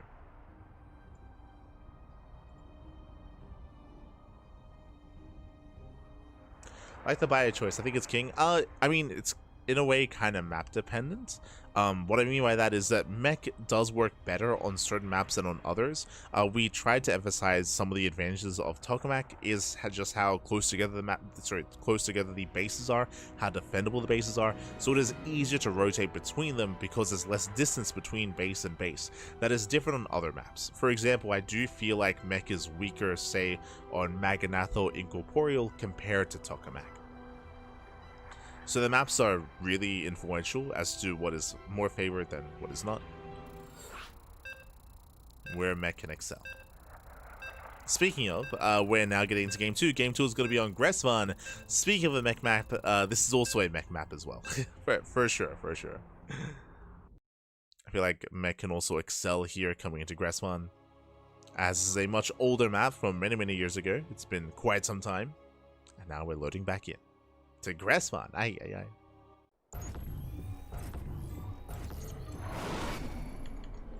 And spawning in the top left-hand corner of Gresvan, we have the blue Terran player. We have the blue Terran. We have the South Korean Terran down in this series. We'll see if he bounces back. We'll see if he can recover and make a series out of this. It is GuMiho. And spawning in the bottom right-hand corner, we have the South Korean Terran player. We have the red Terran representing Team Vitality. It is Ryung.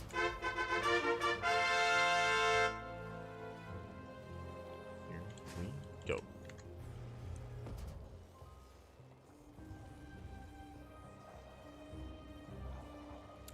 Este Ryung. I should also emphasize that I didn't get to mention it last game, but we don't have cams for GuMiho, unfortunately. GuMiho just doesn't have it available. If he does advance on into further rounds, then he will make sure that he has that. But for tonight's broadcast, no cams for GuMiho.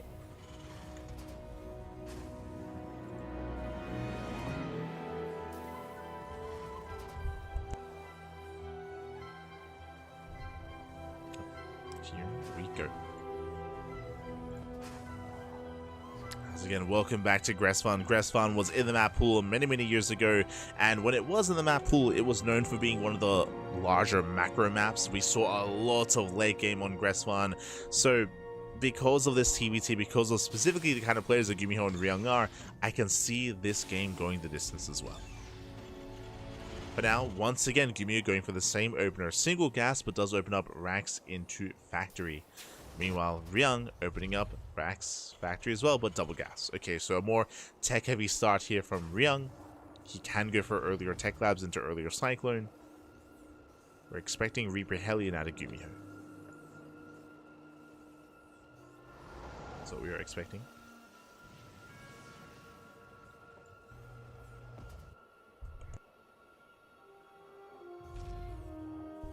We're going to CC on location. Ryung not too far behind, getting his own.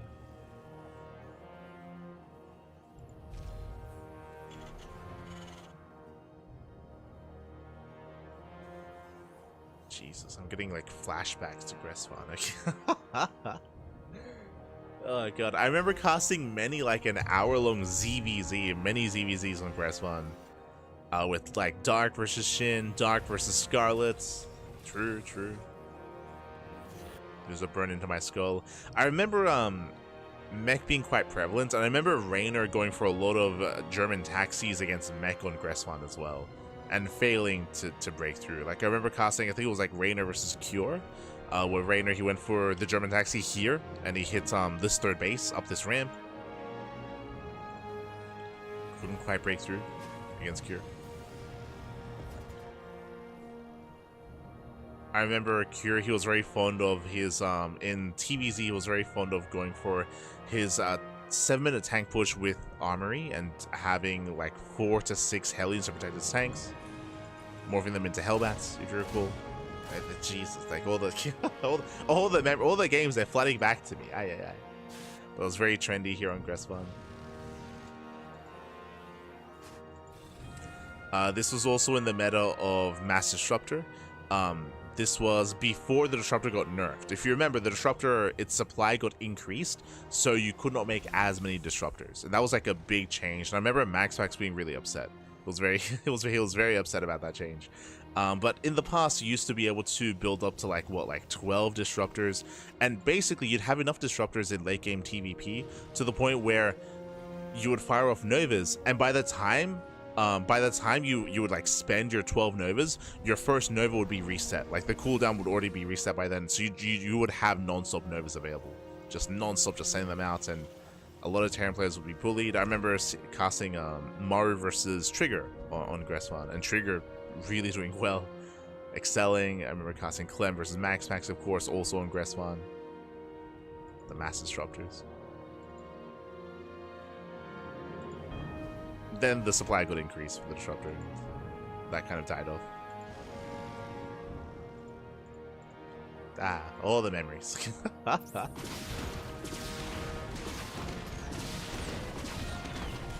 That's now nice pickup. Ryung does shut down the Banshee. Very strong start for Ryung, as that was a big investment from GuMiho.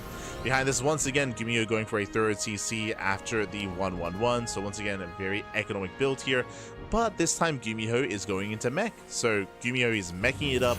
Last game we saw bio tank out of GuMiho. This time we are embracing mech, and so is Ryung. So we have mech versus mech. GuMiho does have a bit of a twist to this though.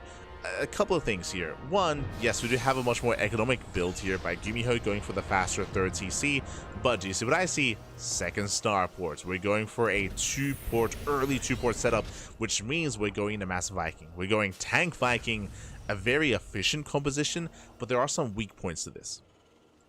So basically what GuMiho is doing here is going purely tank Viking, which means he has very little support. So there's going to be a lack of Hellions, which means again, there's no buffer, there's no support for his army. His army is going to be a little bit fragile, at least in the early to mid game, until his third base gets up and running, until he gets more factories, until he can afford to make some Hellions and have that kind of buffer zone for his tanks. So this is very greedy. This is very greedy play here by GuMiho with a fast third and with cutting corners with his production as well. So a lot of greed out of GuMiho. Meanwhile, Ryung back at home, getting into the same style he went for last time. Nothing special here, getting into Battle Mech. Now there is, I don't really know if Battle Mech really has the potential to really dive into these tank lines. He might be able to with his Ravens, but remember the problem here is that GuMiho, he has double starport production, so he has a lot of Vikings, and the goal would be for GuMiho to zone away the Ravens and make sure that this time Ryung doesn't close the distance and does not disable the tanks. We'll see. We'll see if Ryung can break through. He gets spotted. GuMiho in position to delay. In position. Ryung, he rotates, scan, does reveal the rotation. GuMiho poking forward, keeping Ryung busy back at home. CC is delayed. Plays the CC.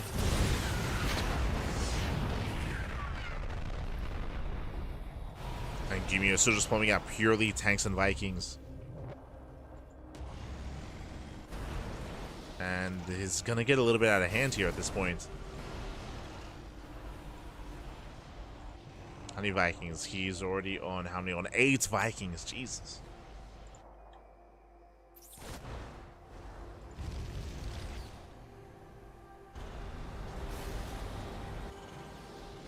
And because of the greed out of GuMiho, this really kicks into high gear in the mid game, because he will have a very high Viking and tank count, and soon he'll just be able to walk across the map.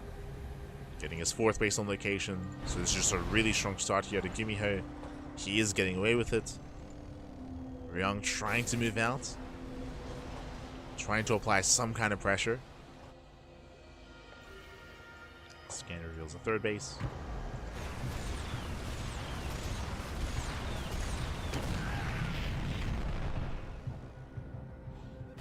Ryung is actually on a very low SCV count. Are we going for an all-in? He's not making workers.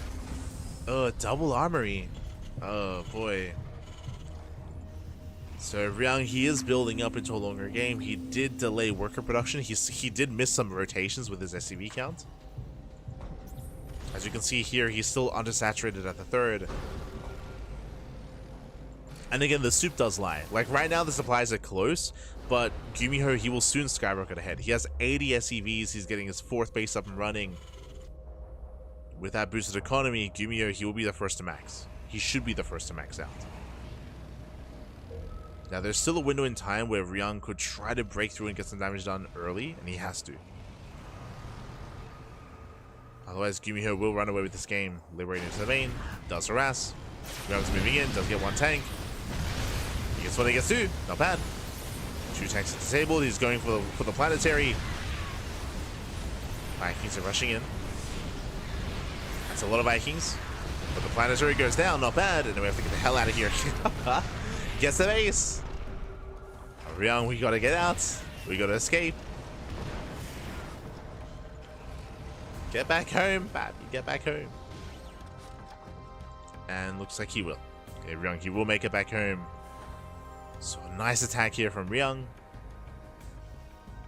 He will lose the bare minimum.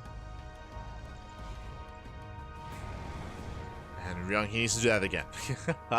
Ideally, he needs to do that again. CC's on the way.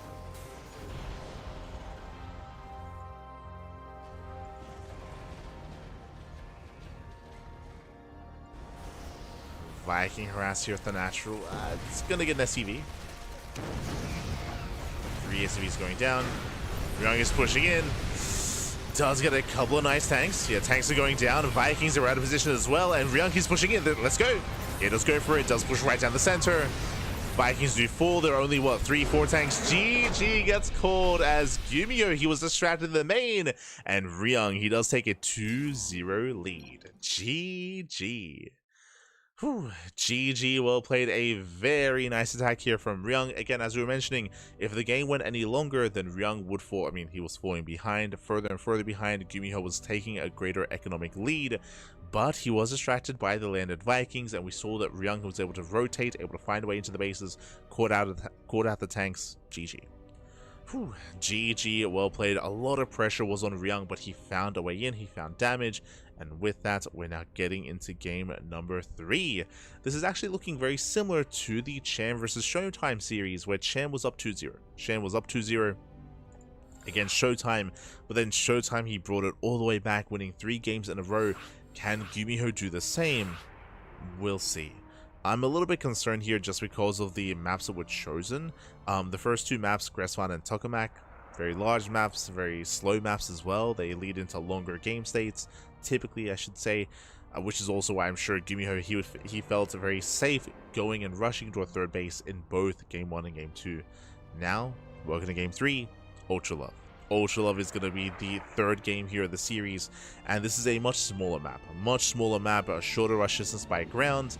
This is a map of extremes. It reminds me a little bit of Persephone, if you recall, where we either end the game early because the rush distance by ground. We've seen a lot of successful all-ins on Ultra Love, but we've also seen a lot of late game, just because if you can establish your 4-base setup here, there's a lot of choke points, there's a lot of ramps, there's a lot of points of elevation.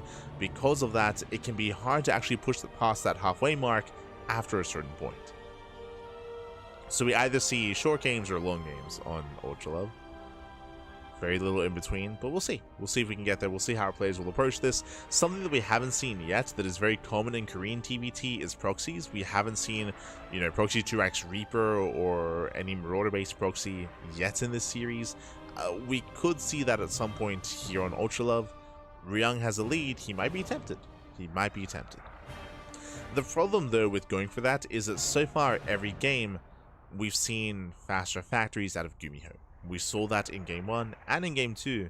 So, again, Ryung, after seeing that, I'm sure he's probably not tempted to try to proxy his opponent if GuMiho is playing safe blindly.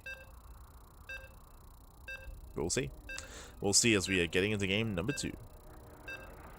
Sorry, game number 3. Babby, it's 4 a.m. It's little bit fatigued, a little bit.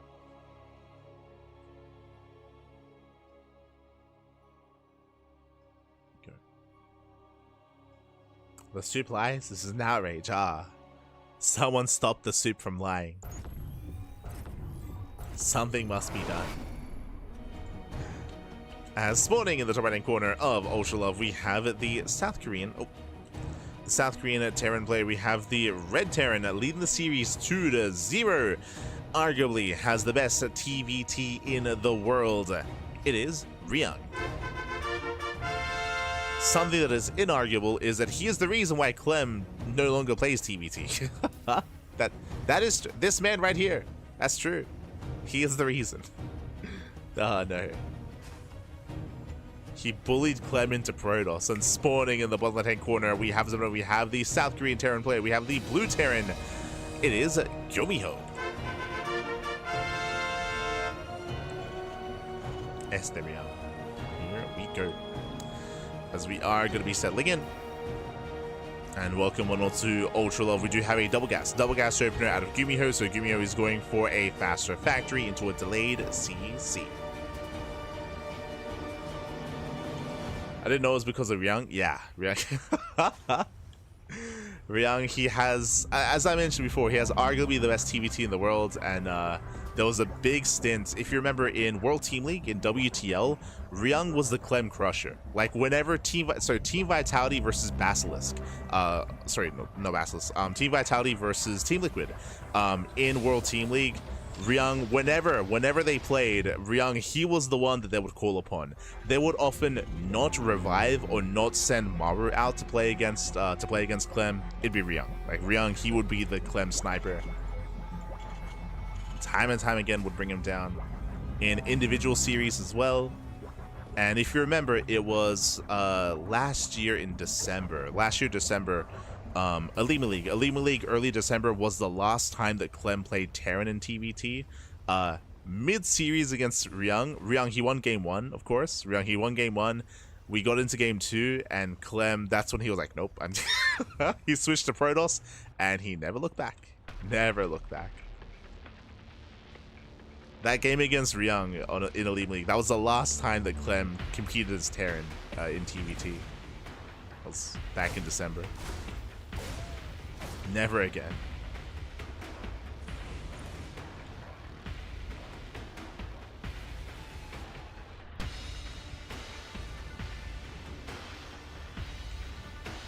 I miss WTL. I'm sure we all do. World Team League. When it comes to Team Vitality versus Basilisk, it was Solar. Solar was the Serral Slayer. That's what Solar was. He was the one that they relied upon to snipe Serral. Oh.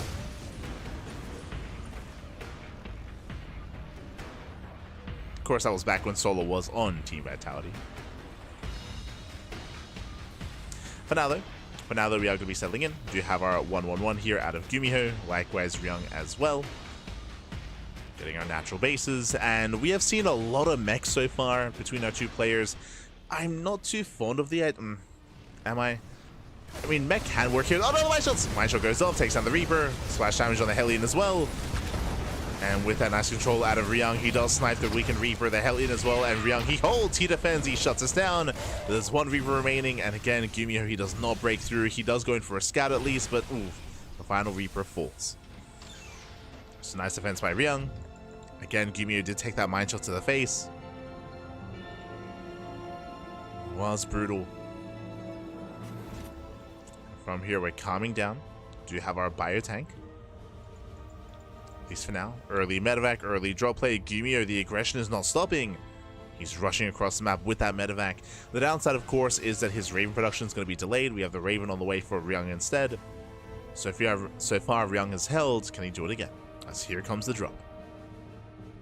Now remember, these are Vanilla Marines. This is pre-stim. So Vanilla Marines, single tank. There is a position here on Ultra Love where I believe you can get within range of the mineral line. As he's built. Oh my god, my shot goes off. Ay. Another medevac. Medevac is going to go down as well. And things are looking dire here for GuMiho. Bleeds out a lot of units. The tank does survive, thankfully. Tank does survive. But GuMiho, I feel like we gotta get the hell out of here. We gotta leave! Get out of here! The tank's racing back home. Can he escape? At the same time, GuMiho is trying to reinforce. Loken is brutal, and the Cyclone stays within range. Yeah, tank goes down. Looking disastrous for GuMiho. He is rallying. Can he siege in time? Does siege. Does siege up. Does get a tank shot on the tank. Nicely done. Gets one. He gets one tank. Nice pick off here by GuMiho. The pressure is on. Second starport's on the way. 2.2 base all in. Ooh, Ryung going a little bit old school. Again, Ryung, he rushes into a second starport for Mass Viking production. This eventually leads into Liberators. Eventually. So Ryung, Mass Viking. Meanwhile, we have a second factory out of GuMiho going into mech. So the way this build works that Ryung is going for is that with the second starport, you will gain air control. You will gain air control with Mass Viking. Once you gain air control, you can make a Liberator to make use of that to bully the ground army as well. So this typically does lead into Liberators. Meanwhile, GuMiho back at home, he is going for his own second starport as well, but this is much later. This will help. Will help when it comes to Vikings. As Ryung is pushing. Again, we're still waiting for that Liberator. We should be seeing one after this volley. After this Viking. Scan doesn't see much. Oh, drops into the main though. Does drop in. SCVs are going to be going down. Yeah, Ryung, he was out of position. Racing on over. That's going to be 5 SCV kills. Very nice damage by GuMiho. Finally, something going his way. The Marines are still going him. Yeah, they're still going ham in the main. 9 SCV kills. Now going for the tank as well. More boys being pulled. And Ryung, this is critical damage, using far too much. 11 SCVs go down. It's go time. We gotta go. We gotta send it. Vikings, they just land with the army. Okay, sure. They land with the army. Ryung, he has not made Liberators, just going Mass Viking. Does go for the Mass. He disables everything. Oh my god. He disables everything. He's waddling in. The Vikings. Send it, by the boys are being pulled. Nicely done. But despite that, the tanks are still falling, and Ryung, he breaks through. He breaks through. There's 1 tank left. 0 tanks left. Ryung, he does bust on through. Busts into the natural Zoul. 24 SCV kills. And Ryung is going for the kill. He's going for the kill. He's going for the throat. Getting within range of the third, and also covering the ramp at the natural. Wedging himself in between the bases. Behind this, we have another CC on the way, on location.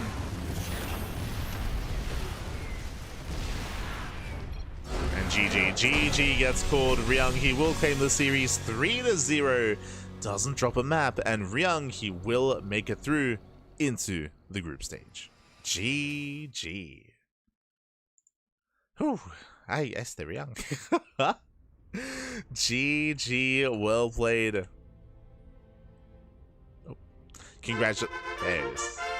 Congratulations to Ryung, as it does claim the series, does take the 3-0. Again, Ryung, he has some killer TBT. I will say that this was very fortunate. I should also, winding it back here, praising Ryung, but also winding it back a little bit. Ryung, this is his best matchup. He's a little bit weaker against Protoss and against Zerg, but TBT is where he can pop off, where he can excel, and he happened to be up against a fellow Terran here in the prelimination round. So very, very strong performance here by Ryung. Wish him the best. I hope that he finds some Terrans in the group stage. Hope that he can find them there as well. Best of luck to Ryung, to the tuner himself, este Ryung. As we are now halfway through the broadcast, we're halfway through. Up next, we do have a best of 5 between Zoun and Spirit. One moment here as I do refresh.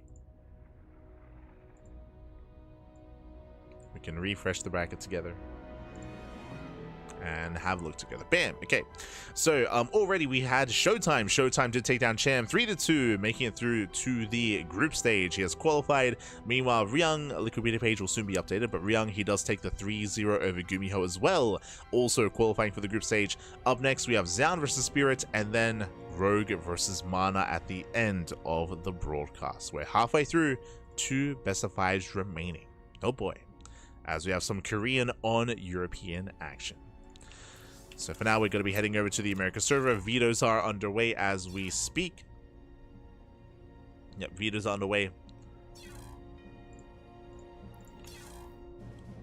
And we'll soon be set up. This is going to be a bit of an extended break, just because the players need some time to veto and to get their, not just veto, but also to get their webcams up and running. So we're going to be going on a bit of an extended break here. So take this time to get some snacks, get some food, get some water, drain your disruptors, massage your marines, and hydrate all of your hydras. We'll see you soon. We'll see you soon with the rest of the broadcast.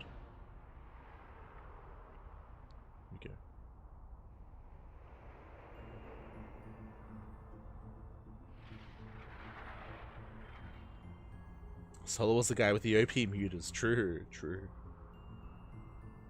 4 games / series today? Yes, 4 series. 4 series. 4 best of 5s.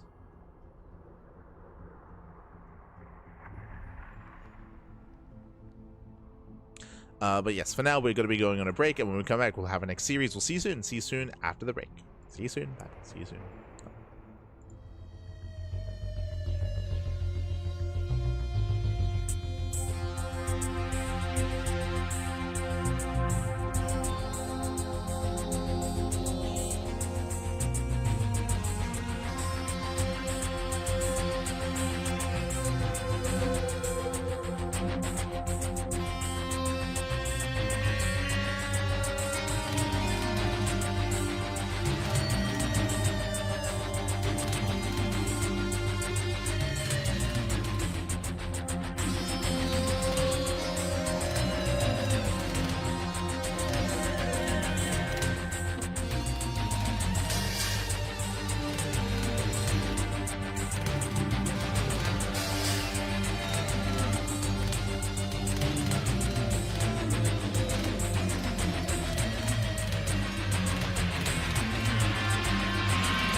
And welcome back, everyone. Welcome back. Ooh, we are halfway through the broadcast here. We've made it through. We're here. We just wrapped up with our first two matches of the Masters of the Game preliminary round.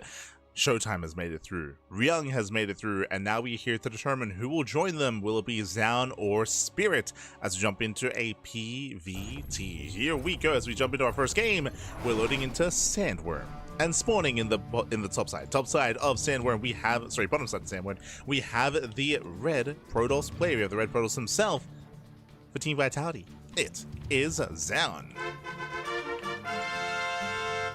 And spawning in the top side of Sandworm, we have the Polish Terran player. We have the blue Terran representing ROC Esports. It is a Spirit. Go, and if you're in the chat, you know what time it is. It is Gamba time. Predictions are open. Place your bets on who you think will claim the series. Best of luck in the chat as we jump into our Terran versus Protoss matchup. Here we go. Here we go. We're jumping into our TVP, and coming into this, Spirit, he has had a bit of a rocky 2025, I'll be honest. I was very impressed with him last year, but coming into this year, like, it does feel like he's been a little bit more rough around the edges. Likewise, Zoun also made his return at the end of last year, returning from the military, returning to StarCraft, has been rising through the ranks, has been improving, and we'll see how far he can go. I lean towards Zoun in this series, but I wish the best to Spirit.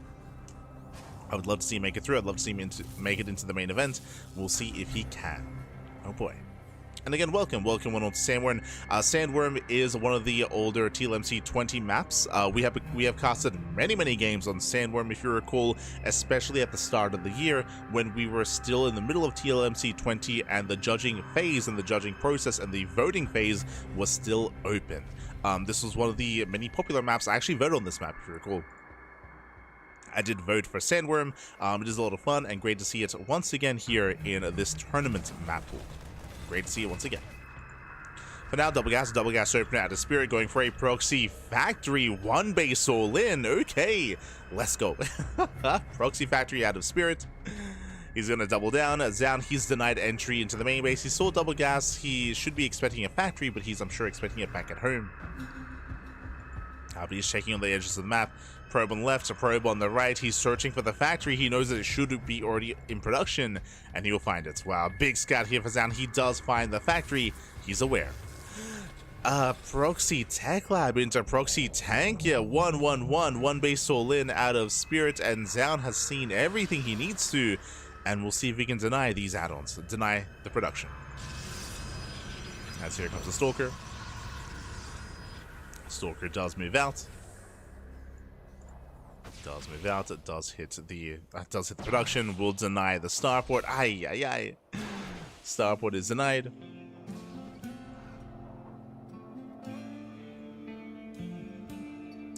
We'll use a map before the season switch and tournaments as well. Been some nice games. Yeah. I mean, again, we casted on this map for many weeks. Most of the tournaments did switch to TLMC maps. I remember the Warrior didn't switch, unfortunately, his weeklies to it, but he did actually host, like, of course, a TLMC event. As one Stalker does get caught. Nice snipe there with the Cyclone. The starport, though, is still not done. Yeah, big delay on the starport. This is allowing Zoun to just build up further. Second shield batteries on the way. Plenty of energy, diving on the Cyclone. Oh, late reaction there out of Spirit. Does sustain a lot of damage onto the Cyclone. The Cyclone is low. And Zoun is getting extra warp pins here. He's got how many? He's got 2 gates so far. He's got 2 more on the way, so 4 gates set up. Again, this push is just so delayed here. Liberator's on the way. Another Cyclone! Cyclone goes down. Massive pickup. Takes on the Cyclone. Kites away from the tank. Barely out of range. And the longer this game goes on, the better it is for Zoun. Remember, Zoun is on 2 bases. Zoun is on 2 expansions, 2 bases. He does catch reinforcements. Marine's going to be going down. And the boys have been pulled. We got the boys to repair. They're on the tank. Zoun, he just counterattacks. True, I mean, there's nothing at home. There's 4 vanilla Marines. No. Oh. Nicely done. Sneaking on top of the Stalkers. Getting 1, 2, 3 Stalker kills. Oh my god, 4 Stalkers even. 5 Stalkers go down. A better trade here for Spirit. But across the map, so many Marines are falling. Boys are being pulled. Spirit, he cannot reinforce. Getting 1 Stalker across the map. Liberation has arrived.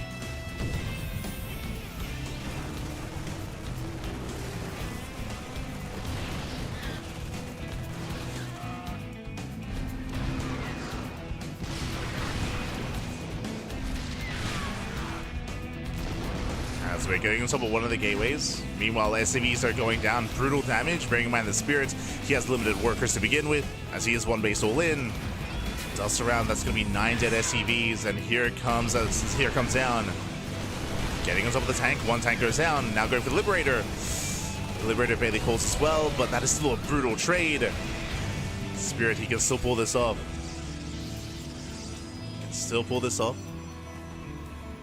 Mortals on the way. Spirit going for proxy Banshee. Let's go. The Banshee, the Immortal has arrived, does focus on the first tank, he gets 1, and he should get 2. If both tanks go down, GG gets called, and Zoun, he survives the cheese, he survives the all-in, and Zoun takes game number 1. GG. Zoun takes game 1. He does take a lead in the series. A spicy build here out of Spirit. Unfortunately, Zoun, he scouted immediately. He saw across the map, he saw the double gas opener, he noticed that the factory was missing, and he found the factory across the map. He heavily delayed the starport. The starport was so insanely delayed, meant that we had a late either medevac or liberator, whatever the plan was initially, was heavily delayed, and Zoun, he had more time to enjoy his economy, to warp in more units, and to prepare back at home. GG. Despite that, there was some shaky fights for Zoun. Like, Zoun, he was losing a lot of Stalkers throughout the course of the defense, so it was a messy defense out of Zoun, but it was good enough, and with that, GG.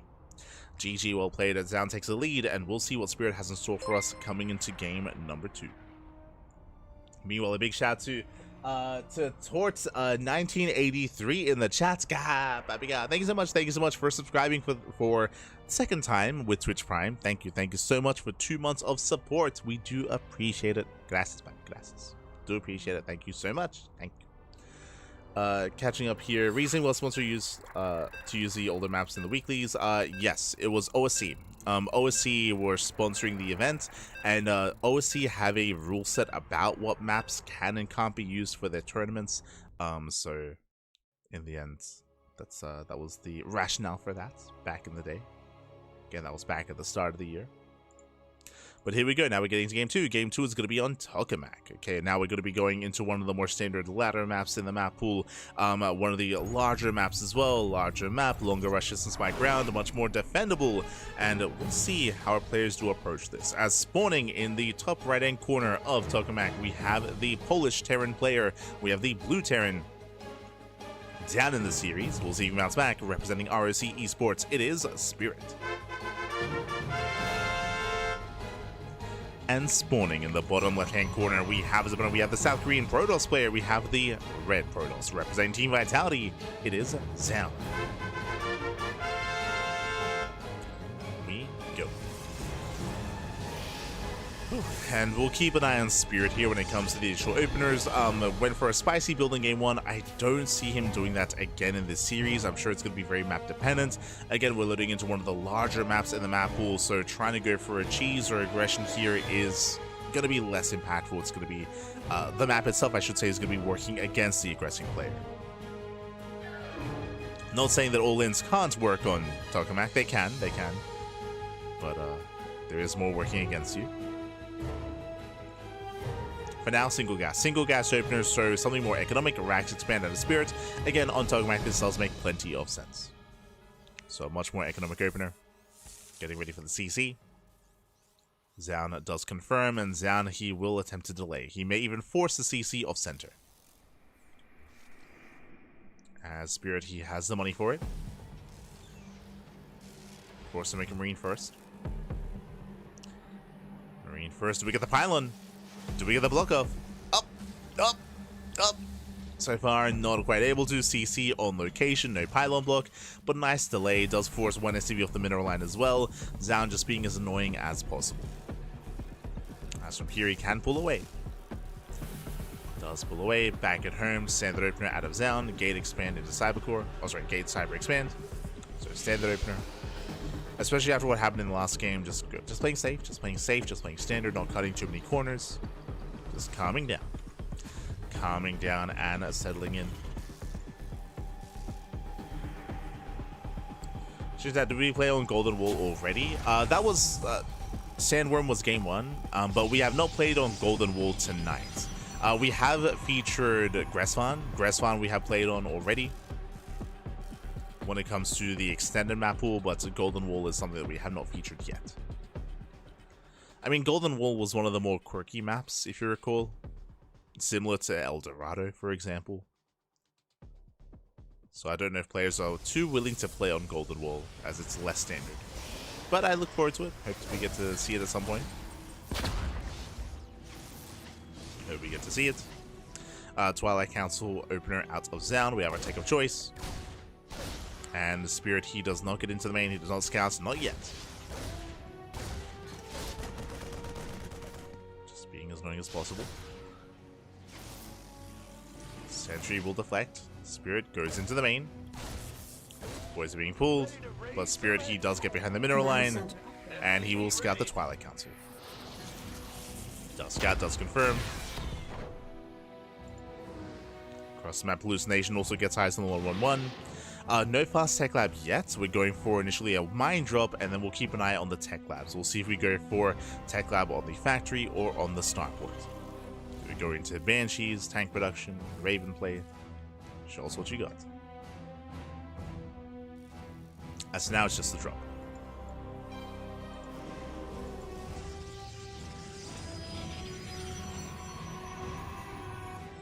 Melissa Swarm host on Golden Wall.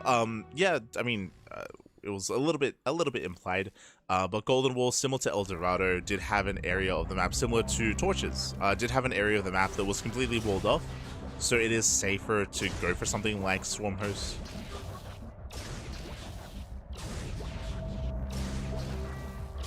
Similar to Alcyone as well. Or what's the other one? Crimson... Not Crimson Wall. Crimson Court, that's it. Similar to Crimson Court. Where there are areas of the map that are otherwise walled off, so you can make use of like Nidus play and Swarmers play.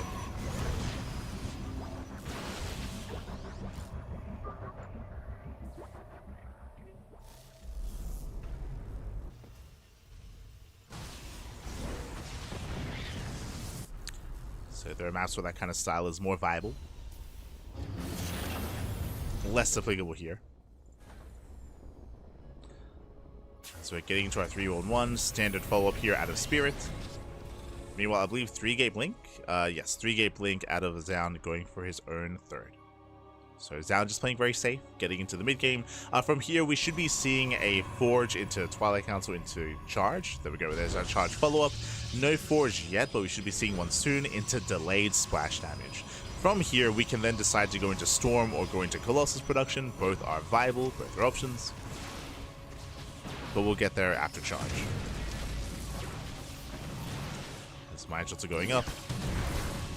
Does get some damage. More importantly, we get a Scout. As Spirit, he will lose his Metamax. Scouts the main base, sees the gateway explosion, is aware that there's no rush into a bay or into a Temple Archives, is aware it's going to be more gateway heavy. A little bit surprised there is no Forge, but regardless. Now we see why. Going for a faster Temple Archives, Zoun is going into Storm. So Storm is going to be on the way. Spirit getting a third TC, building up into the mid game. And Zoun going for a delayed Forge, delayed +1. But faster storms instead. There is, oh, never mind. I was gonna say this, no! As a full medevac is gonna go down. Brutal pickoff. I was gonna say there's a window in time where Spirit can try to punish and try to be active and be aggressive before Zoun comes in with Storm, but alas, gets completely shut down, and Spirit, he's stuck on 2 bases. He's stuck on 2 bases, he's contained. And Zoun, he's free to take up. Free to expand. Free to do what he wants. Down, he doesn't get the Marauder. Nice control. Nice micro out of Spirit. He saves the Marauder. Nice Venture Zoun. Oh no! The Marauder still goes down.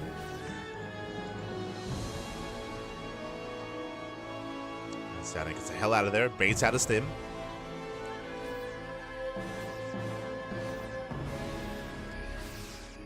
Baits a Stim. Storm is going to be ready for the fight. Spirit, he has to be so careful here. He's playing with fire. Doesn't commit. Pulls away. Raven into the main.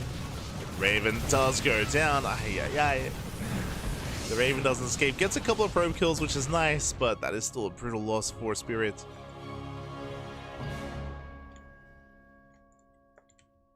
And it's been a shaky road here into the mid game. It's been shaky.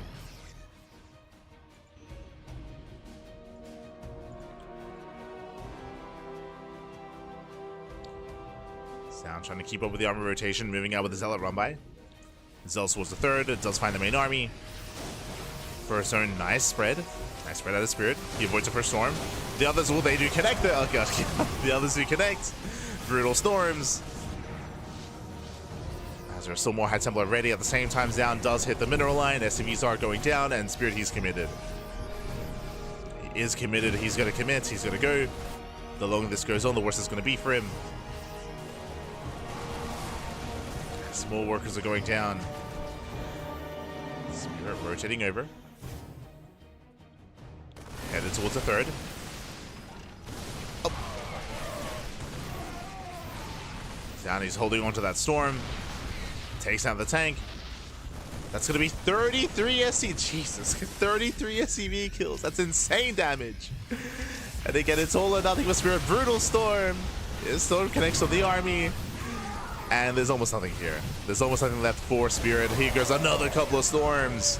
And GG gets called as Zoun, he shuts down the main army, and Zoun takes a 2-0 lead. GG. Whew. GG, well played again. Just a really rough start for Spirit. Winding it back, he lost a full medevac, of course, in the beginning. We saw that Zoun, of course, was able to contain, able to delay. Spirit, he did not go for a 2-base all-in, was getting into a 3rd CC, and he wasn't quite able to punish Zoun. Zoun able to quickly embrace Storm, and initially, Spirit, he didn't have to go all in. He wasn't committed. Unfortunately, he was forced to because he lost 33 SCVs back at home. That Zealot run by ensured that Spirit had to commit, that he had to find damage. Either that or the game would end, as he lost far too much back at home. And with that, GG. GG, well played. Zoun, he forced the all-in. And with that, Zoun does take game number 2. He's up 2-0. He's up 2-0. And now we're getting into game 3. I almost said ace match. We're getting into game 3. We're on match points. Potentially the final game of the series. I'm hoping for a back and forth. I want to see more between these two players, but the pressure is on Spirit. Up next, we're going to be loading into Ultra Love. Ultra Love is a smaller map in the map pool, so aggression is favored. If Spirit wants to be more aggressive and go for a 2-base all-in or go for a proxy, like this kind of play can be more favored here on Ultra Love. So we'll see if Spirit can get damage done early on. Let's go. Let us go. Likewise, I'm sure Zoun is aware, so we should be seeing a bit of a safer build out of Zoun, or we could see Zoun be the aggressor instead. It goes both ways. We often talk about 2-base all-ins and hyper-aggression from Terran and TVP, but Protoss can also be aggressive as well. Let's go. Let us go.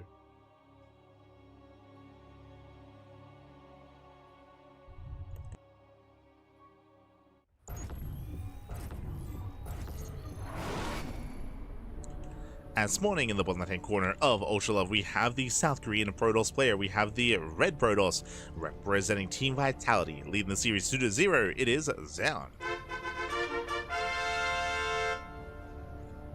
And spawning in the top right-hand corner, we have the Blue Protoss player, the Blue Protoss representing ROC Esports.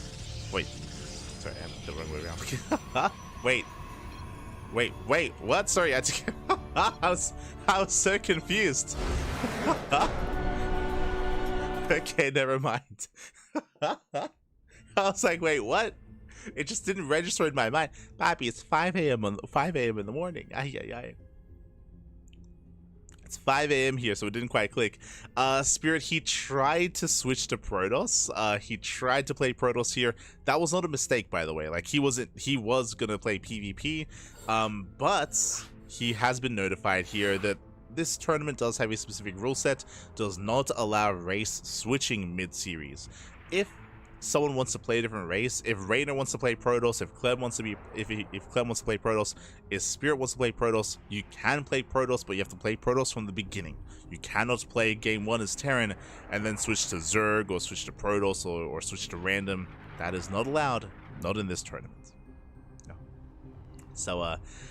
So unfortunately, Spirit was not aware of that. Unfortunately, he's not going to be able to show off his Protoss play and his Protoss skills. Unfortunately. But again, some tournaments do allow it, other tournaments don't allow it. It's a tournament by tournament basis. Hey.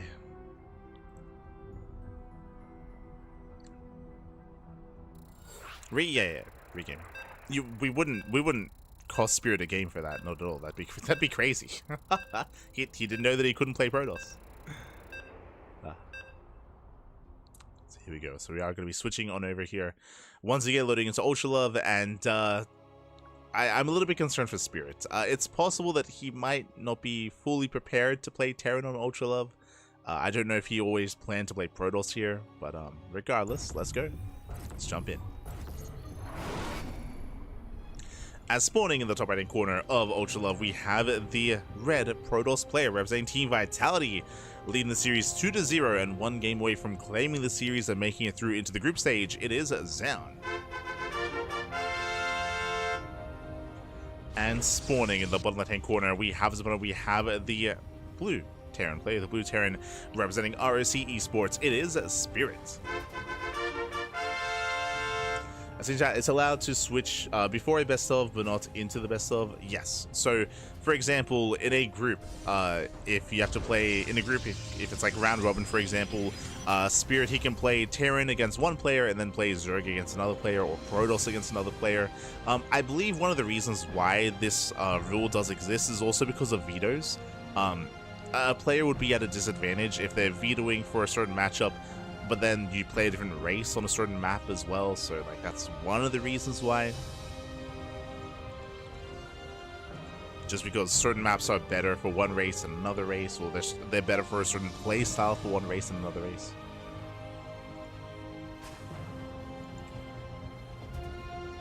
But as you mentioned, it's on a tournament by tournament basis sort of thing.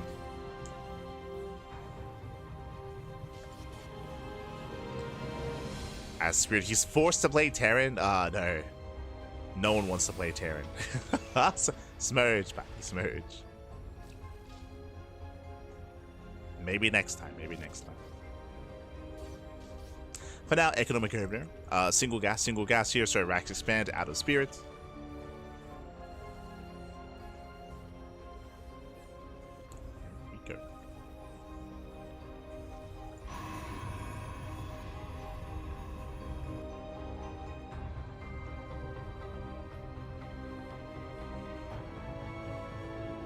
Go. As we have our initial standard opener, likewise, Zoun should be playing a little bit safer here coming into Ultra Love. We're expecting 3-gate blink. We'll see if he commits into a 4th gateway. We'll see if he does go for something more aggressive.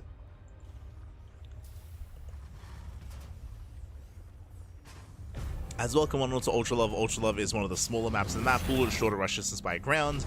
The third base is a little bit more exposed as there is no high ground advantage at the third or at the fourth base either, so you do have that advantage as the aggressor pushing in. One of the reasons why we see a lot of all-ins on this map is because of that fact. Also, if we expand towards each other, we're separated by a screen of space, right? Like from third to third base, very short rush distance by ground. So you can be hyper aggressive. You can also abuse the area in between the third and the fourth base, as there is an entrance here into this central location, into these crossroads.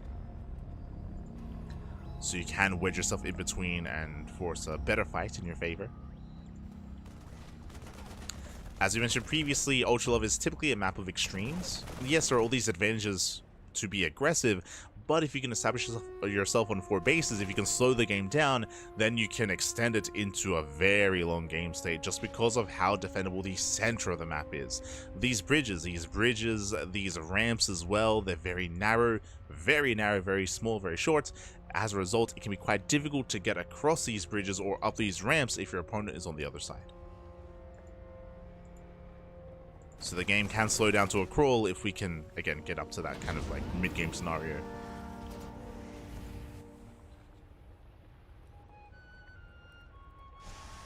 Here we go. For now, Zoun is playing very safe. He's taking his gases here at his natural, and he is staying on 2 bases. So we have 3-gate blink into a robo. Sorry, I said blink. Yeah, sorry, yeah. 3-gate blink into a robo. Gases are being taken, which means most likely we're going to throw down a tech structure on 2 bases and delay the third quite heavily. So delay third base for Zoun. Taking his gases. From here, he can go for the Bay or he can go for the Temple Archives. He can go for either one. And Spirit back at home so far. Standard play 3-1-1. Early stim though. Okay. We have a much earlier stim timing for Spirit.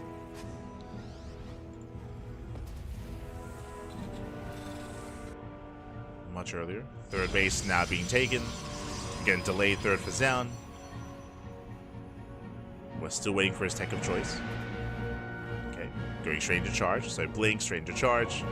Delayed splash damage. So charge into the Templar Archives. This storm timing is going to be earlier than last game. And again, that is because of the earlier gases. Oh, he's going for stim. No shot. He's going for the dive. And 2 more volleys. Can he get it? Uno más, and he does deny stim. The purpose of this build was to hit with stim, by the way. Was to hit then and there. But Spirit is going to be delayed. Oh boy. Spirit is delayed, stim has restarted, and Zoun will buy more time. He's buying more time.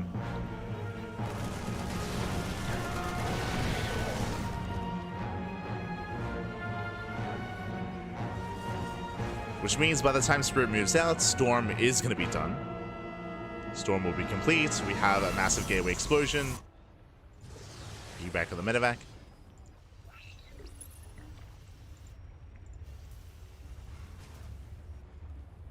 And Spirit, he gets a 3rd TC. 3rd TC is on the way. Spirit, he is not going for a 2-base all-in.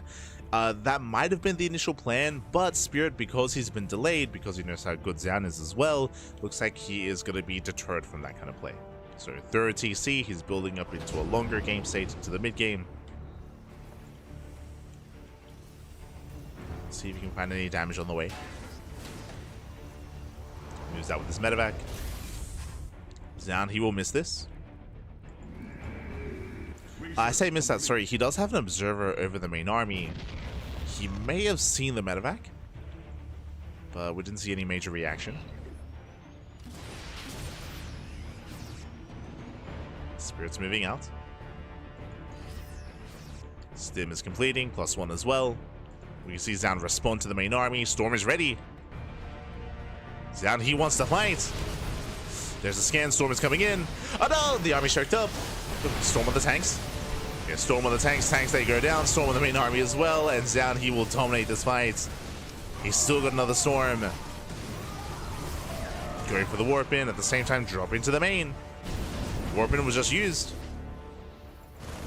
He has to recall. Yeah, he's forced to recall. And Spirit buys time. If it wasn't for that recall, Zoun would have kept pushing. Zoun, he had a storm available. He would have kept going. Oh. Still has an army in position. So thanks to the recall, Spirit, he's buying time, going for another triple drop. Does move out. Zoun, he just wants to send it. He just wants to go. Now, can we force a weird base trade? Right, there's a drop towards the main. There's another medevac in between the bases. Triple drop is moving out. Another double drop as well. Down he spots the medevacs. Marines move in. We're going for the base trade. Let's go. And this is maybe the best chance for Spirit. His best opportunity. Base trade is upon us. Mine shot's going to be going up. Nice connections. Yeah, the connections are solid. The Zelts are being softened up. Boys are being pulled. And the third base goes down. Ooh, brutal storms on the SCVs. Storms are connecting. More boys being pulled down. He's running out of supply here. Yeah, he's running out of supply. Recall's on cooldown. Remember, he just used it. And Spirit, he's going to make a series out of this. Spirit, he's going for the kill. But there are storms. There are defensive storms. True. Zoun, he will lose natural. Where's the storm? Oh, where's the storm? Oh, he does the storm. Yeah, Zoun not paying attention. Focusing across the map instead. High Templar going down. No storms. Miscontrol out of Zoun. Yeah, the attention wasn't there. Again, a couple of storms. I could have shut this down. Could have been enough. Zoun, he's trying to defend. He's trying to hold on. Brutal Sim City. Brutal choke point. Zelsa cannot engage. And Spirit, I think he has done it here. Zoun, he just doesn't have enough DPS across the map. Yeah, the DPS just isn't there. And Spirit, he will kill everything. There are 0 probes left. Zoun, he's racing home with some High Templar. Storms have potential. Storms are good, but I don't know if they're that good.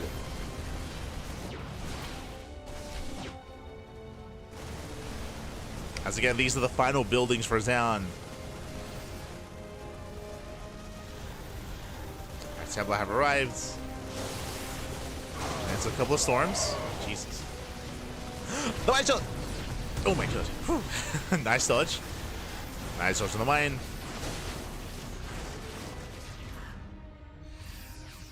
Another Widow mine available. The best that Zoun can hope for is a draw. That's the best that Zoun can hope, just because the CCs can lift, right? They can always lift, they can lift away. Can Zoun kill this army? Can he force a draw? Oh. These Marauders are so tanky. it takes so many storms to kill a Marauder. Yeah, GG gets called. The Marauders just survive, and Spirit, he does fight back. He does put a point on the board. GG. Whew, GG, well played. Again, very clutch moves out of Spirit. He went for the Hail Mary play. He went for the mass counterattack instead.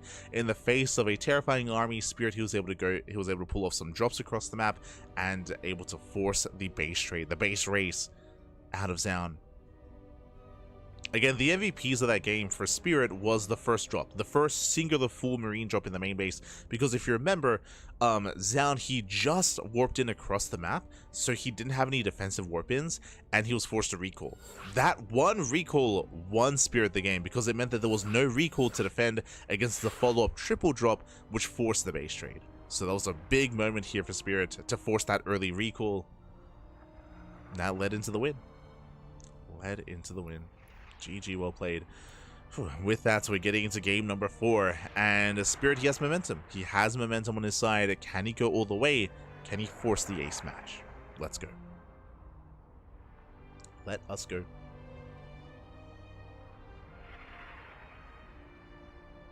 Approximately how many hours of this awesome SC2? Around 2 hours. We have 1.5 series left. We're gonna wrap up this series, of course, Zoun versus Spirit, and we have Rogue versus MaNa after this as well.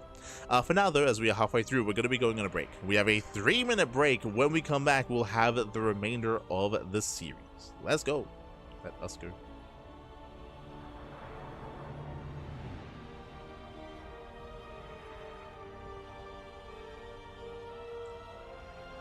go.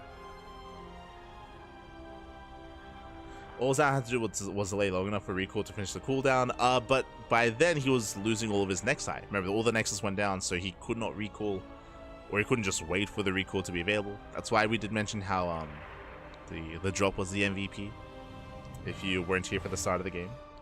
But yes, for now we're going to be going on a short break. We'll see you soon in a couple of minutes. See you soon.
Welcome back, everyone. Welcome back to our third series of the broadcast. We are mid-series currently, and the comeback has begun. Can we go all the way? Can we make it all the way to the to the ace match?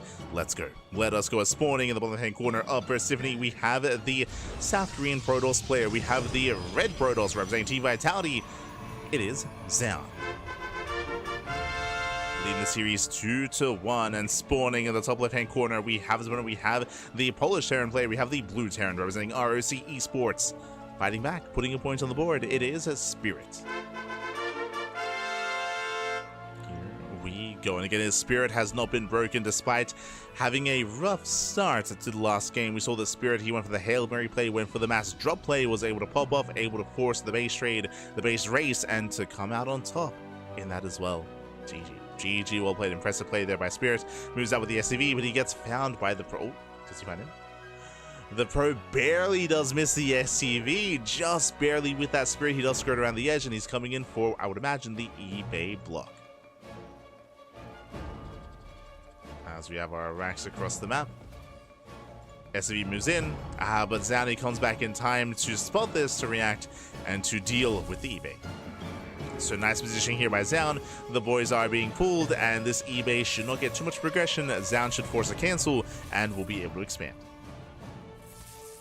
So again, nice positioning play here from Zoun. Kills the SCV. Oof. Yeah, kills the worker, deals with the eBay, and from here the game will continue. Spirit looks like he's going for the Raxin to expand. He'll be forced to cancel. And it really doesn't time. There's a cancel, there's a CC. And with that, we're calming down. Calming down, getting into game number 4. Welcome one to Persephone. Persephone is an interesting map, for sure. Has some interesting quirks as well. We have seen a lot of aggression work here on Persephone. We have seen the game slow down to a crawl as well. Also, it feels like a map of extremes, but maybe not as extreme as Ultra Love.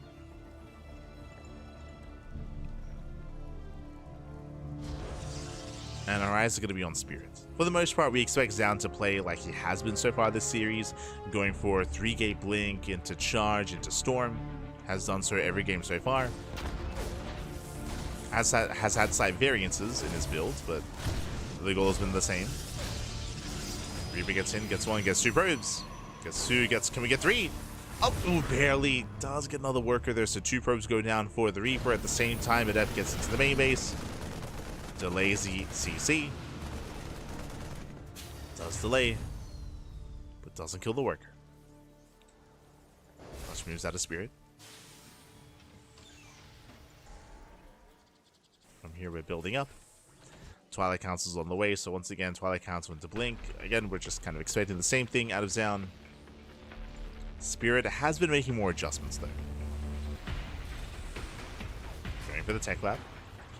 So Hellion straight into Tech Lab. From here we can go into add-on swaps, we can go for earlier Cyclone or earlier tank production. See where Spirit takes us.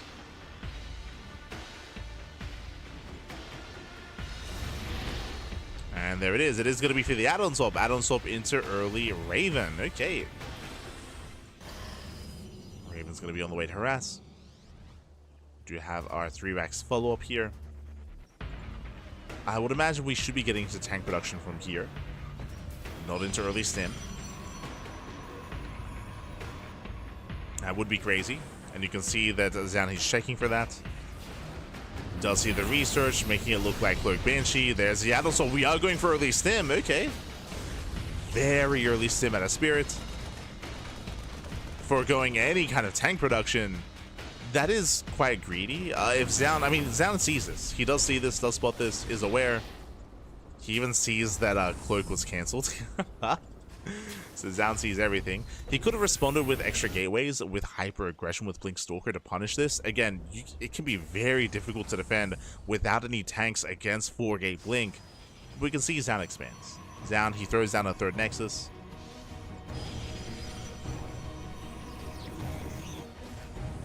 Does have the information he needs, but Zoun, he'll just chill, calm down, and expand.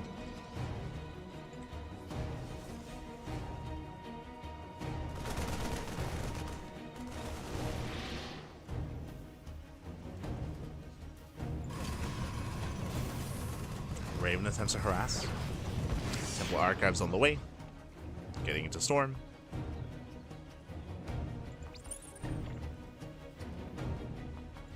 So once again, Storm in charge out of Zoun. This time Stim is not going to be cancelled.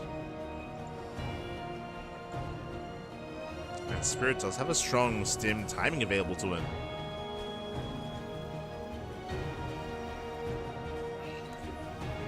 Stim into +1.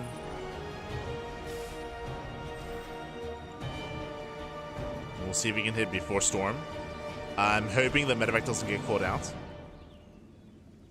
Don't load up. Don't do it. Don't do it. Oh god, he's going for it. Research complete. Okay, thank god. Want a piece of me, boy? The Observer pulls away. He does load up. Shoving towards the right. Stalker is not in position. Goes for a fake drop. Is spotted here by Zoun. Is spotted. Spirit does push. The Storm will finish in time. Likewise getting a third CC. Building up behind this. Zoun does catch a Marine.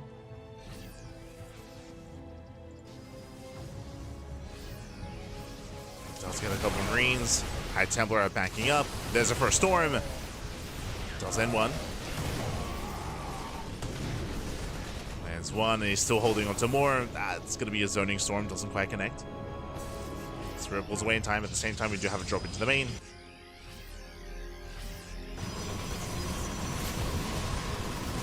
Showing up his Marauders. There's going to be a slow warp into defense. Oh, very slow. We'll finish. Zoun holds. Zoun holds on. Spirit going for another drop into the main base. Zoun will have a recall. Can respond with a recall.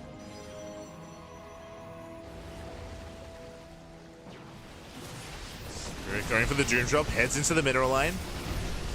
And probes are going down. And Zoun, he does respond. Spirit going for the Nexus, actually. And even up, can he get the High Templar? Gets one. One High Templar goes down. Nexus as well. Very nice drop. Zoun having a hard time keeping up. He does not punish. Medivacs get away. Zeltse at the same time they hit the mineral line. They do get a couple of SCVs. And Zoun is being pulled apart. Forced to recall. Recalls to the right. Doesn't recall much.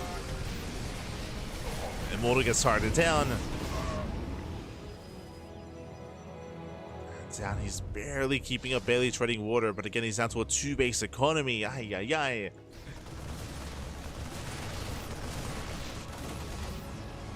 And Spirit, he's popping up. He's popping up.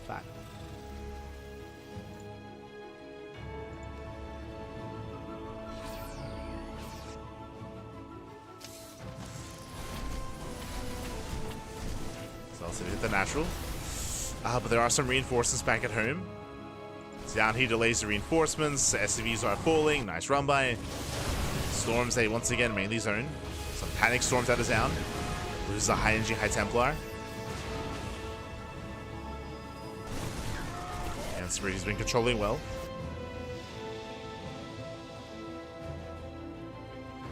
Has been controlling well.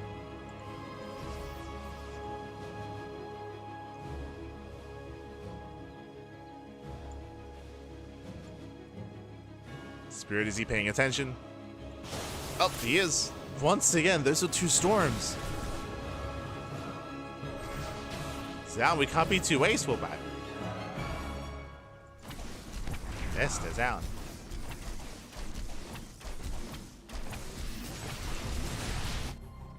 Zoun is trying to be active. Does not quite force a cancel. Getting very close though. It's a very low CC. Nice Storm. Best Storm we've had so far. Delta moving in. Can they get a kill? Okay, the command center is very low. Oh, it does force a cancel. Will delay the 4th base. A Bay is on the way, working towards Colossus. And Spirit already has Ghost in production. EMPs are going to be available.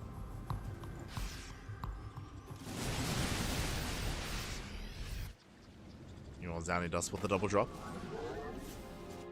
Zoun is aware. The Spirit still has momentum, still has that supply lead.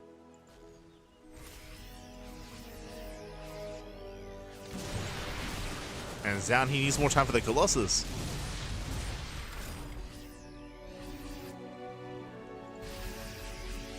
Spirit's moving in.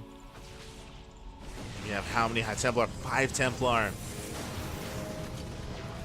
Force the Storm already. Double jump into the main. And how good are the EMPs going to be? And Look for the EMPs. We just go straight down mid, straight for the natural. Zoun out of position. Ah, the mine shots are brutal. We get some decent storms, but the base goes down. Oh, nice pickups. Does punish. Two full medevacs.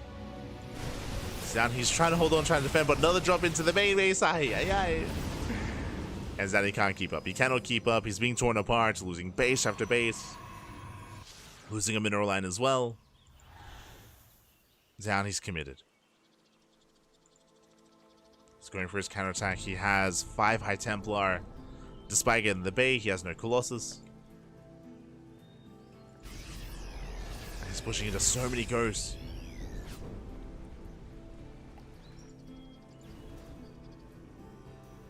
Once again, this comes down to the storms. And I think we've only had one good storm so far this game.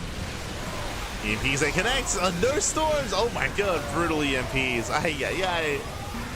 EMPs, they connect with everything. The Archons go down. The High Templar, the storms are denied.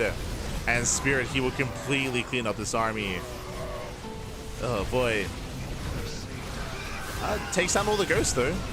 Ghosts go down, but this is the final army for Zoun. Brutal mine connections. Catching out the Immortal. Reinforcements have arrived. Spirit, he saves the 4th base. He holds on to it. And that move out had to end the game. Zoun, he had to kill, or at least kill an expansion, as Zoun is falling further behind.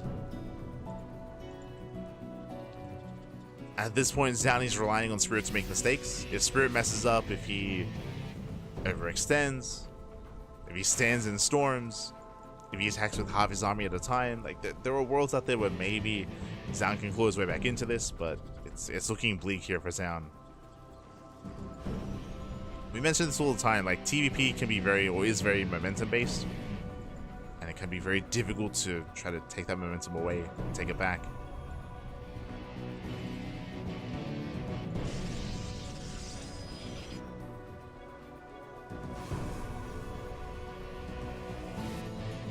Double drop into the main. Moves in.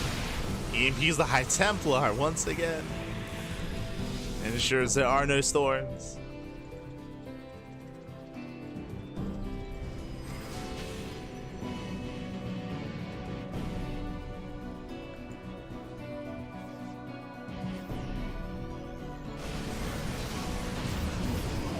And Spirit is maxed. Spirit, he's maxed out. He should be sending it across the map.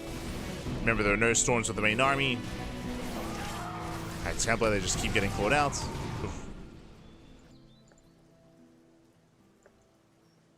EMPs are insane. I mean, that's a big power spike here for the Terran, is getting into Ghost production.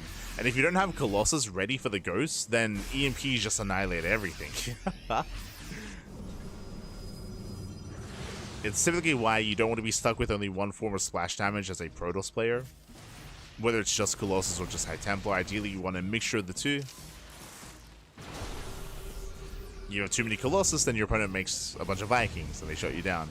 Too many Ghosts and EMPs. And the Colossus, they're just now popping out, but it's after the fight. It's after the losses for Zoun. After the damage that's been done.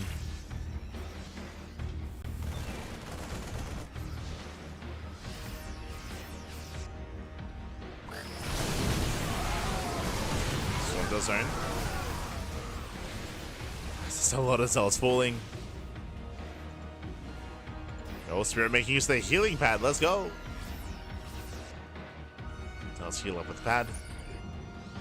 Now, what I will say here is, we just spoke about, the counter to Colossus. We spoke about Vikings. Zoun, I believe, he's up to 3. He's up to 3 Colossus. And there are no Vikings with the main army. Now, Viking production has begun, as Spirit, he just spotted all those Colossus, so now he's aware. But currently, again, the Viking count is still building up. Zoun, can he take some trades and some fights here with this Colossus? He's gonna try, but oh god, he just doesn't have the numbers here. Doesn't have the army. Vikings are reinforcing.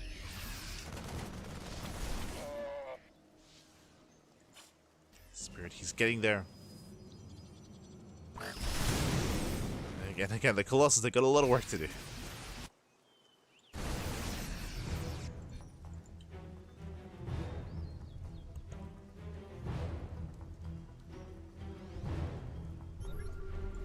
Go. Spirit rotates, takes down another expansion. Base goes down. At the same time, we're trading a base for a base, or at least we're trying to. Storm lands. Ugh, but again, the Vikings, they just dominate the skies. They get one of the Colossus. They try to chase the other. Vikings do overextend.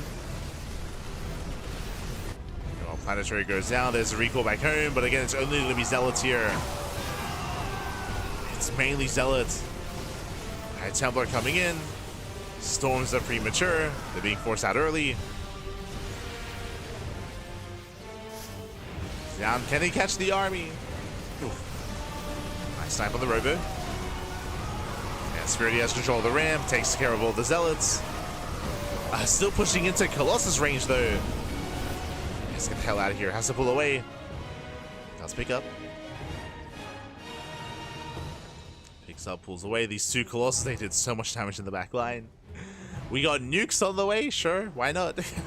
Don't know if we need that, but okay. We're getting some nukes. One nuke, I should say. So we got one nuke.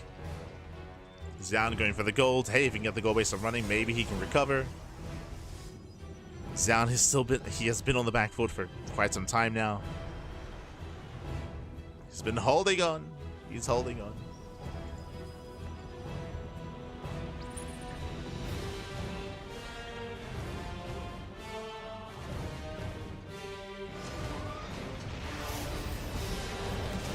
As there's a nuke. Nuke in the mineral line. Armies, they pass by each other. Nuke will land. Oh my god. 19 probes going down. And we're just going for the base trade. We're going for the base trade. Let's go. We're trading bases. Planetary falls. Probes, they evacuate to the goal, but there's a ghost in the mineral line. Spirit going bottom right. Does EMP, ensures there's no recall.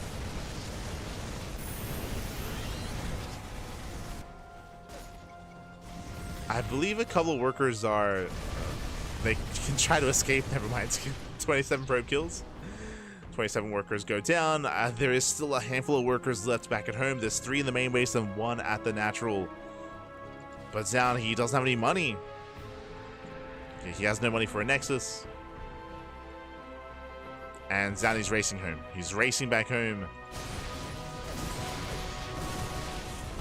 Spirit has enough medevacs where he can pick up and leave. There's a recall. There's a recall back home, and Spirit, he moves in. Shows the EMPs. Yeah, storms do land. Lands one massive storm. He lands a storm, but GG gets called. Spirit, he still has far too much. In Spirit, he will claim the game. And we're going to the ace match. GG. Whew, GG, well played. We are going all the way to the ace match here. Again, a very, very intense game. Spirit, from almost the beginning, he was in the driver's seat. We spoke about the opener. Spirit, he went into a really fast stim timing, and Zoun, his response was to try to keep up economically. Went for a third base, went for more of a passive response instead, and Spirit, he popped off. He popped off just pulling Zoun apart, drops left, drops right, dropping into the main base, into the third as well, sniping at bases. If you remember, initially he was able to kill the main and knock him down to 2 bases, and Zoun fell behind early. He did fall behind early on. And we saw Spirit take some very nice trades, some very nice fights. GG. GG, well played. Catching up with the chat. Hit the single High Temple as they dropped from the prison. No, he did. He did. As the High Temple were dropping from the prison, they were just being blanket EMP'd. It was crazy, man. It was crazy.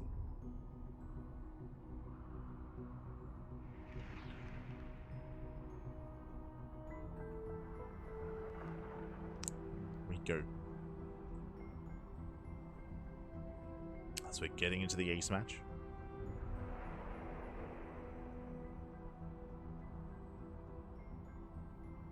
And we're loading into Pylon. Ooh, Pylon, one of the smallest, do I want to say the smallest map? One of the more aggressive maps in the map. Well, known for aggression, known for 2 base all-ins, very small map, short rush distance by ground. We expect aggression, we favor aggression here on Pylon. What are we going for? Let's go. Let us go. As this is the final game of the series.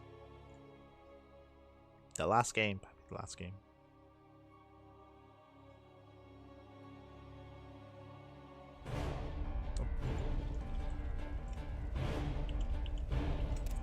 So we're jumping into Game 5 and spawning in the bottom right-hand corner of Pylon. We have the Polish Terran player. We have the Blue Terran representing ROC Esports. He was down heavily in the series, but he's brought us all the way back to the ace match.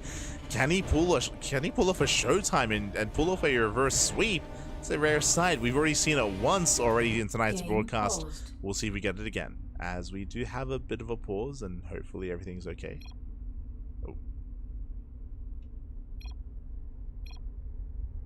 Yeah, I noticed as well. Yeah.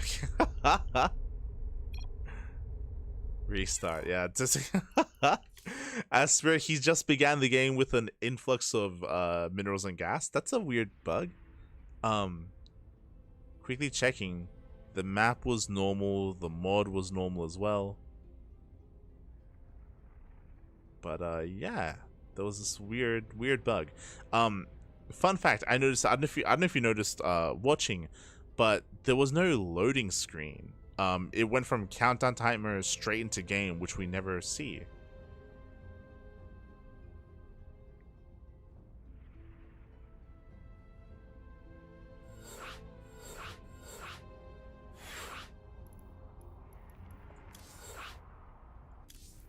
Yeah, hold on.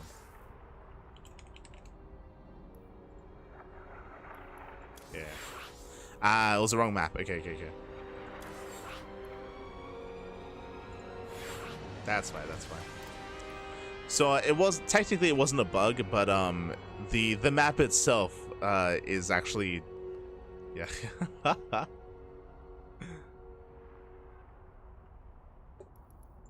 The map itself actually spawns in a player with extra minerals and gas. So they used the wrong map. Fun fact, so there's a map that's been uploaded by someone, by a troll. It's called Pylon LE, but it's got spaces after the LE to try to trick people. So unfortunately, just wrong map.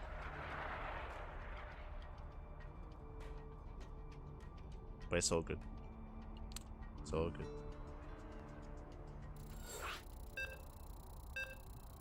Show me the money. Everyone knows. True. What is it? There is no black sheep? What's the... God. No, black sheep wool? Is that what it was called? There was a Fog of War cheat. I remember that one. Something like that. God, it's been a long time.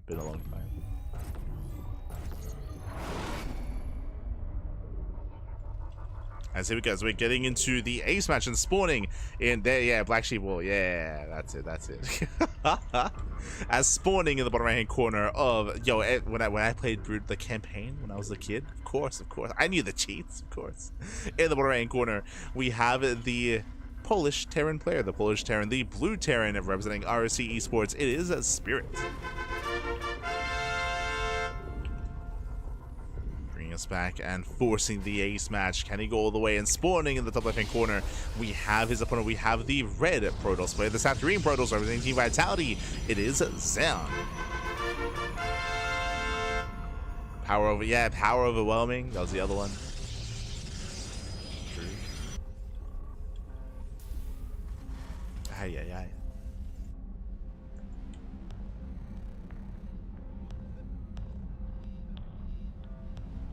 True. But here we go. We found ourselves in the ace match here, and again, Spirit bringing us back from the brink, winning 2 games in a row. Can he go all the way? Can he pull off that reverse sweep? Let's go. For now, single gas opener, economic start out of Spirit. Does not attempt to go for the eBay block. Doesn't go across the map. We're calming down, and welcome one to Pylon. We just spoke about this. Sorry, just a little bit off center after we had to remake and after we had to redo the game. But again, here on Pylon, this map is known for aggression, known for all-ins. The rush distance by ground is very short. Especially from natural to third base location can be very, very short. These spaces are very accessible as well, and it can be difficult to defend. It goes both ways. We have seen some Protoss players be hyper aggressive on this map as well, with also some success. So we'll see where Spirit takes us.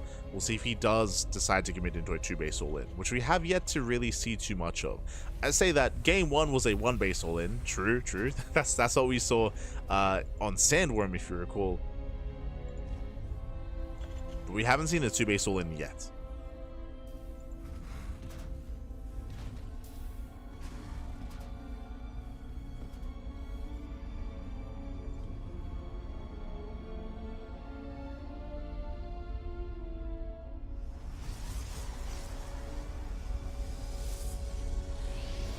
Go.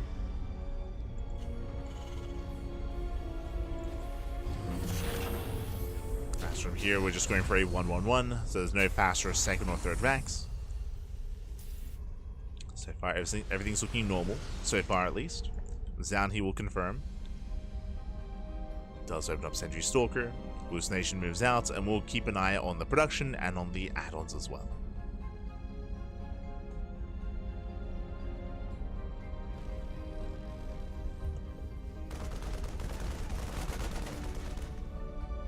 The reactor is on the factory. We can see Spirit is going reactor to Widowmine, reactor to mine into a mine drop.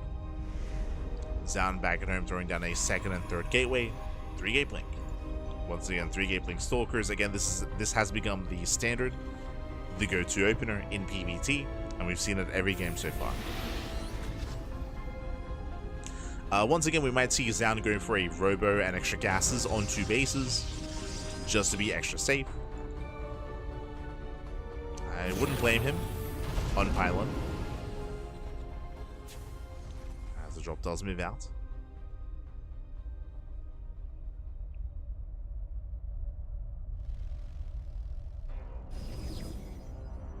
Does move out. Hallucination does spot the medevac. Nicely done. And Zoun is getting in position. Spirit, he knows has been spotted. He's holding onto his boost. Away. There we do see double gas at the natural, which means we're going into faster tech, into most likely earlier storm. Oh, nice force field. Nice force field, nice bait. Zoun does defend.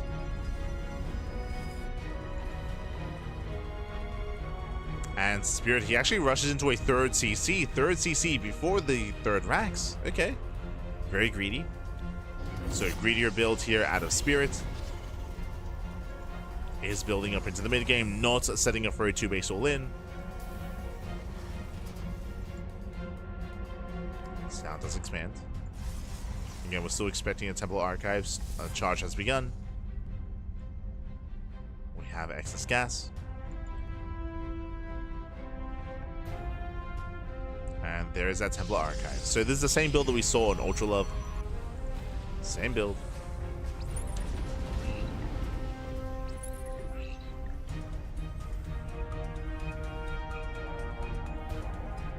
As the Observer does spot the medevac. Zoun does intercept. Thankfully, there wasn't too much in the medevac. Thankfully. Let's go down. With that medevac falling, Spirit, he should be aware there's an observer. Should be aware something's wrong.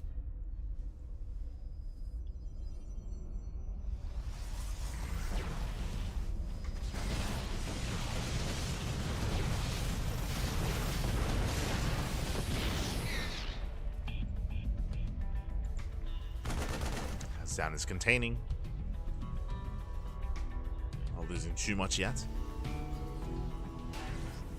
And remember, Spirit, he isn't going for an all-in. Yes, Stim is going to finish, and yes, Spirit, he should be able to break out, but break out just to expand.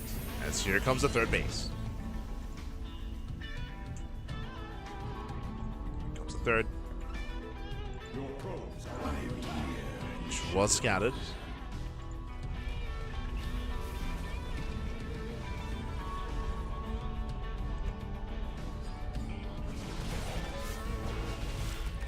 And we'll see if Zoun can break that third base, as Zoun is going to be the aggressor.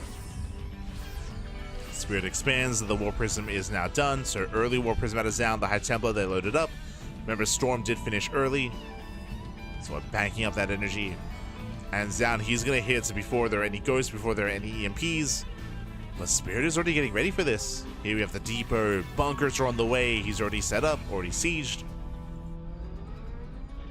We'll see if Spirit can hold.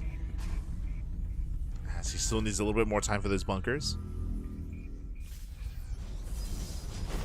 Does spot the Observer, nice pickoff.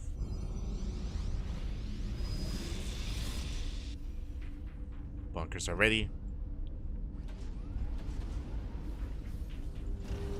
Spirit, he's looking secure. He pulls back one of the tanks, okay. Does pull back. Storms are coming in.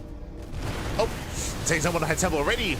Yeah, Storm does land, but tanks, they can tank it. Oh god. No, he stands in the storms. Yeah, it does stand in the storms. Brutal connections. Tanks are going down. Boys are being pulled after the tanks fall. And late reaction out of Spirit and Zoun. He's breaking through. I say that with the reinforcement Spirit he holds, he doesn't lose many SCVs. Only 5. Only 5 workers went down. Spirit he's holding. He is holding on. Not the cleanest defense, but defense nonetheless.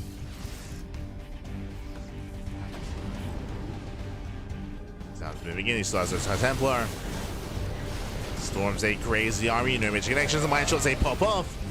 Yeah, blinks into the Widow Mines. There's still, what, 1 Storms left. And that's going to be the final Storm on the SCVs.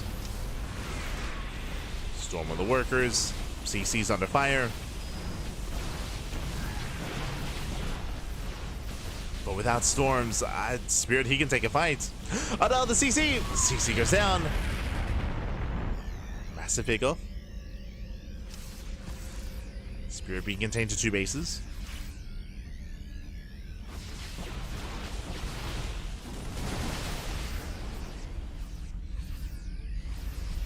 Spirit is contained.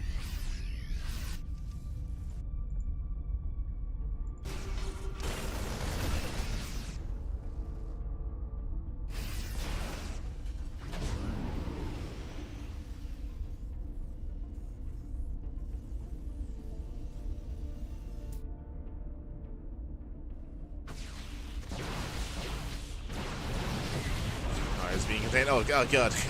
He moves that too soon with the SCVs. 9 workers going down. And we have more Storms ready. He's going for it. We'll take some mine shots to the face. A lot of mine shots actually. The mines that connect well. Zelta going down. EMP on the Archons. Well, the Storms, they might still be too much. They soften up the bio. Now it does pull the boys. Pull the boys. It's still going to be a close fight here for Spirit. He barely does hold. But he bled out so much in the process. That's 15 SCVs going down. Does slip into the mineral line. Good reaction there. Yeah, quick reaction out of Zoun. Reacts in time.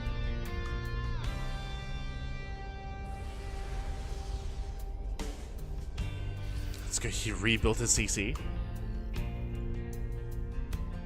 Spirit, he's still in this. He rebuilds the base. Zoun pushing once again. Bearing in mind that Zoun, he's very committed. He never got a Forge. No Forge, no +1, no upgrades. It's all 0-0. He's trying to kill Spirit. Oh. And he does find the drops. Does find them. Blinks in. Gets 1 full medevac. 1 medevac goes down. Double drop on the right hand side.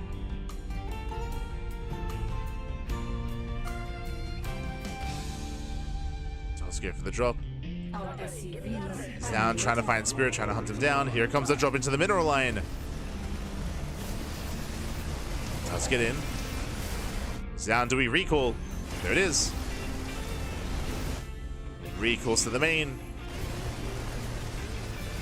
And can we force a base trade? Ooh, Stalker's in position. Gets 1, 2, 3, 4 Medivacs. All the Medivacs go down. Massive pick up here from Zoun. Zoun, he shuts down the drop. But he will lose the third. Celsius at the third base. Another defensive storm. No, he's not paying attention. Yeah, GG gets called. Does take the storm to the face. Zoun, he defends. He shuts down the aggression. And Zoun, he will take the series 3-2, advancing on to the group stage. GG. Whew.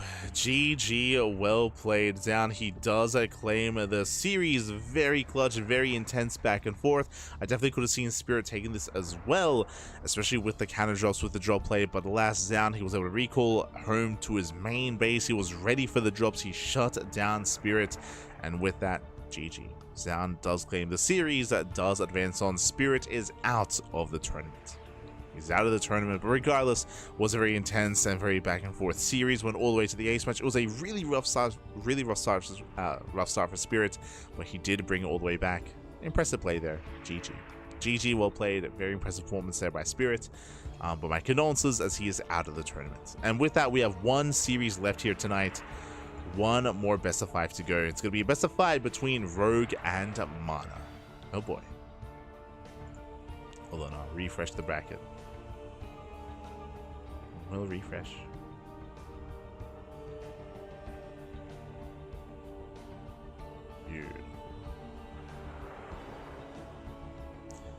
As a reminder, the preliminary stage is 2 days. 2 days of the preliminary stage. So day 1 is 4 best of 5s. Day 2, another 4 best of 5s.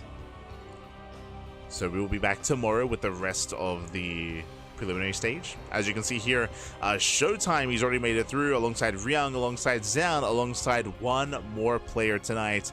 Rogue and MaNa, they face off in that final best of 5 for tonight's broadcast. As you can see here, in 20 hours time, we're going to be live with Shin versus Creator. So Shin Creator, Gabe Trigger, Bunny Skillis, and Lambert Estrella. Again, that is all tomorrow. All tomorrow in 20 or so hours time. See here, 21 hours. 22, 23, and of course 20. So again, in 20 hours time, we'll be back with day 2. For now though, we're going to be going on a break. And when we come back, we'll have that final best of 5. See you soon after the break.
And welcome back, everyone. Welcome back to the first day of Maestros of the game, a big event happening in France.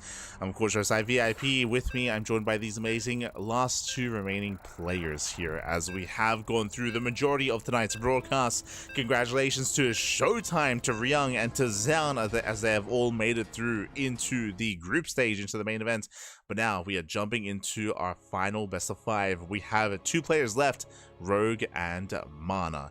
You might be looking at the screen here, might be looking and you might be saying, hey, what about Shin versus Creator or Gabe versus Trigger or some of these other players? Tomorrow. They're playing tomorrow in around 20 hours time. For now though, we're jumping into that best of 5 as spawning in the bottom left hand corner of Sandworm, we have the South Korean Zerg player. We have the blue Zerg representing Team Falcons. It is Rogue. Bam. And spawning in the top side, we have his opponent as Rogue is 12 pulling, by the way. Let's go. In the top side, we have his opponent. We have the Polish Protoss player. We have the red Protoss representing Team Liquid. It is MaNa. MaNa. Let's go. Let us go. As again, the 12 pull is upon us. Rogue being hyper aggressive here at the beginning of the series. Also, last series during Zoun versus Spirit, we had no player cams, unfortunately, but here, shout out to both MaNa and Rogue, as player cams are available. I know it's very late in Korea. It is what? It is like 5 a.m. in the morning in South Korea, something crazy like that. But here we go, as we have a Forge response. Oh my god. Yeah, MaNa opening up with the Forge, opening up with a Cannon Rush against a 12 pool. Oh my, who comes out on top here as Link production has already begun? And MaNa setting up against a player that's not expanding. Yes. What is happening right now? Oh no. As the Cannon Rush has begun, but Lings are already on the way. Lings are already popping out. They can dive on the first cannon. Oh, does fully wall off, true. Does wall up. But the pylon is going to be cancelled, and we're trying to get on top of that first cannon. Yeah, the pylons are going down. The cannon's under fire. The Cannon Rush is being completely shut down. And Rogue blindly hard countering as he was going for his own shenanigans. 12 pull versus Cannon Rush. The Cannon Rush fails, and MaNa, he's in danger. MaNa, he's in trouble here. Lings are going to be racing across the map. They are flooding across. The cannon's on the way. And is it going to be done in time? Likewise, we have a hatchery inside the main base of MaNa. Oh no. As Lings, they chase down the probe. Rogue, he turns back around. The cannon is done. Rogue will deal with the proxy. Denying mining time in the main. Is denying mining time. No gases have been taken, so we're not going for any kind of crazy roach rush. Once again, just going for the pylon. And MaNa's being shut down. Like, shut down completely. Oh no. The hatchery is done. And now we can just morph in Lings inside the main. We can make a queen as well. We can make spine crawlers. Rogue, he has options. Does have options. 5 a.m. Korea. Let's go. Let's go. Yeah, here the sun is rising here in Australia. It's 6 a.m. in the morning. The sun is rising. Oh no. Lings, they flood in. They flood past the cannon. They get us around. Oh, they attempt to. They will. Yeah, they will surround. Zealot should fall. Jesus. And MaNa should not be able to recover from this, unfortunately. I mean, again, just a crazy game. As the cannon is out, but the pylon is under fire. No, the pylon. There's a backup pylon on the way.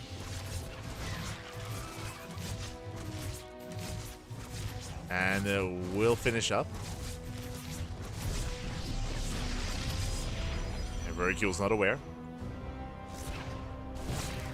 Now going down to low ground. Surrounds a cannon. Surrounds a zealot. Adept does pop out. But, oh god, the Lings will still overwhelm. Do overwhelm. From here, he can just take down the Artosis pylon. He can depower everything, and he will. Everything will be depowered. It's still just flooding Lings across the map. Rogue, he has been joining up a little bit. He has started a drone. Link speed is on the way. He has been mining some gas. But again, everything is depowered, everything will fall. And MaNa, at this point, we're coping a little bit. Because Rogue can just drone. He can just drone. Yeah, there we go. GG gets called, and Rogue, he will take game number 1. Whew. GG. GG, well played. A crazy game 1. Cannon Rush versus 12 Pool. 12 Pool shuts it down, comes out on top. And with that, we're getting ready for game number 2. It's 5 a.m. gaming, papi. True. It's time to clown it up. Let's go.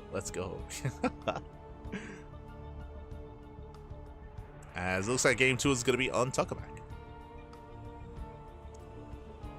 2 is going to be on Tokamak. With this map of the map pool, Sandworm for sure. Like I did vote on it. During TLMC, but unfortunately it did not get the votes that it needed to make it through.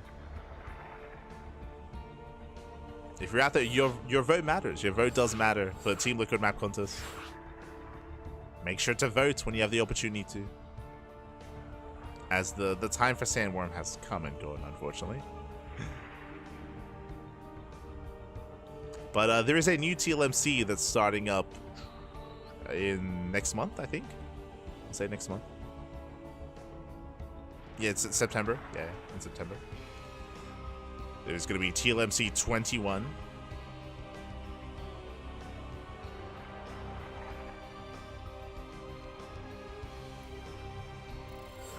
And so here we go. Our players are ready. We're loading into that second game.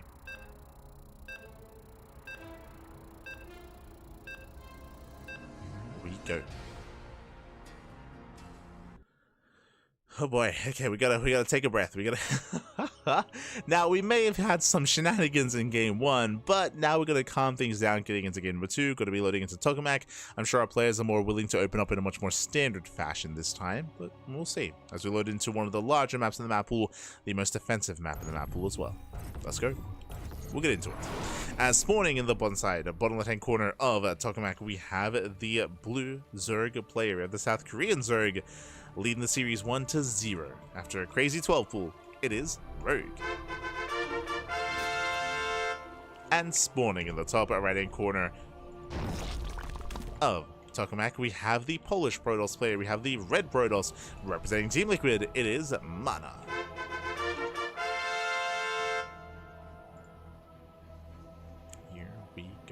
He's got all the plushies back. All the plushies. Beautiful.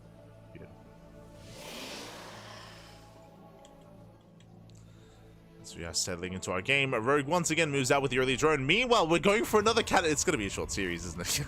MaNa's cannon rushing while Rogue is going for the proxy hatchery. He's going for the hatch block. Let's go. Now, this time there's no 12 pool. So this time the spawning pool is going to be later for Rogue. He does still go for the hatch block. Boys are being pulled to deal with the initial pylon.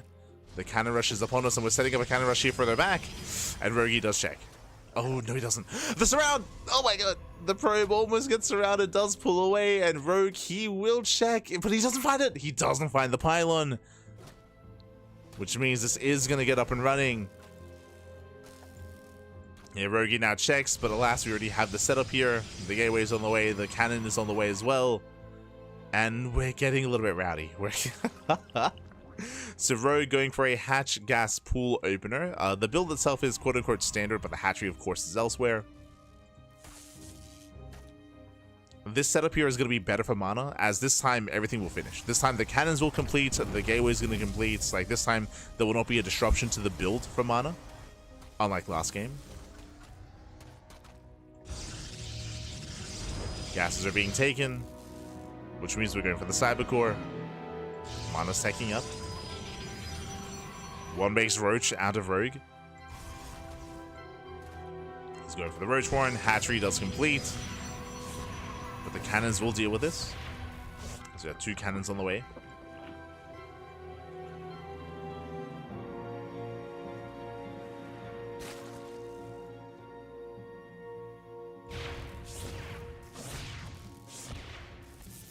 As a handful of lings do slip into the bases. They slip into the main, but they shouldn't really get much done. It's only 2 lings. There's 9 mining time. And MaNa, he's trying to transition out of this. As you can see, he's not committing to any kind of crazy build here. Not yet. The Cybercore is almost done. I'm curious to see if he throws down the Robo across the map and if he goes Proxy Immortal. There's a shield battery. Cybercore is complete. He's going with the Stalker, coming with the shield battery. Hatchery is going to go down. Oh, Rogue, he canceled. He canceled the Roach Warren. Oh. Link's speed is on the way instead. My apologies, I did miss that, but I did miss that he canceled the Roach Warren. Now going to Link speed, delay Link speed here out of Rogue. This I'm less certain about. The problem with going Mass Link here is that he's very limited by Larva. Very limited here from his Larva. Link's a zone the Stalker away, and the Stalker, oh no, he gets locked down. He gets locked down. Nice pickup. Nice control there by Rogue. Link speed is almost done. 12 more seconds. He needs a little bit more time.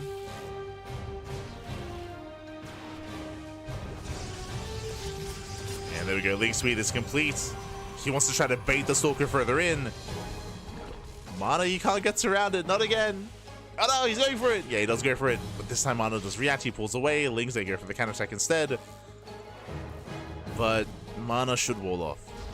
And he has 2 cannons to protect the wall. They might be out of range to protect the Forge. The Forge looks a little bit more exposed. It's going to be a Stargate, not a Robo.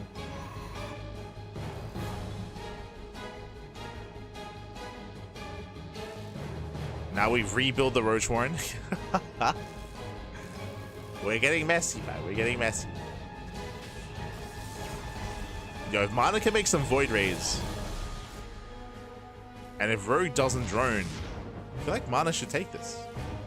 Let's see though. It's going Oracle. It's a thread and a dive.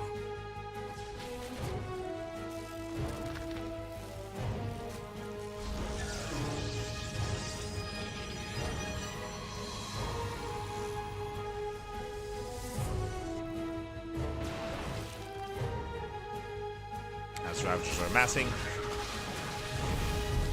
Denial. More Ravagers on the way.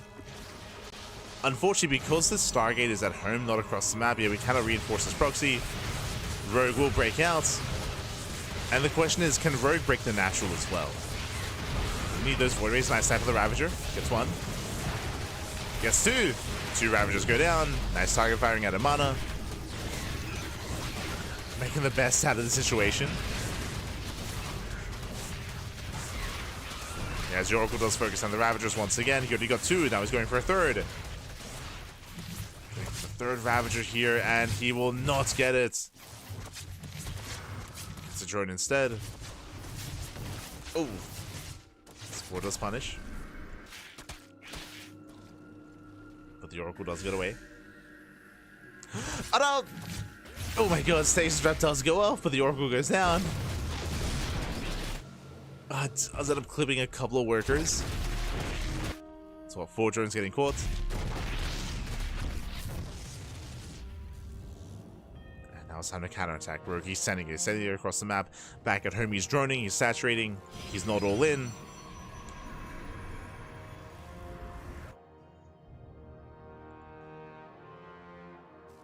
And he has to get the hell out of here. He's racing back home.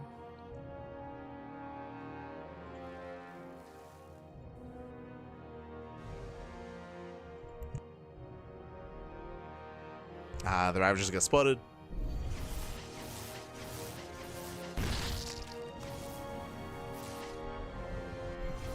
And the Ravagers, they should not escape.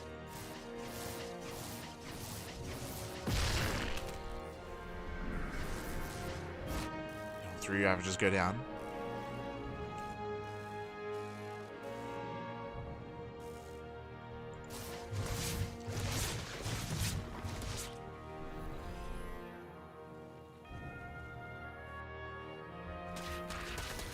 Three.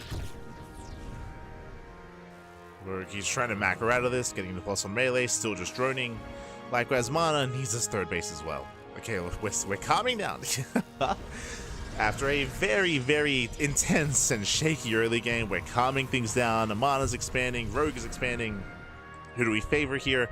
I do favor MaNa. MaNa, he is in a better position. He has more saturation, more mining, getting into +1, blink, void rays. He was able to reset the Ravager count. MaNa has been more efficient. Rogue has some catching up to do.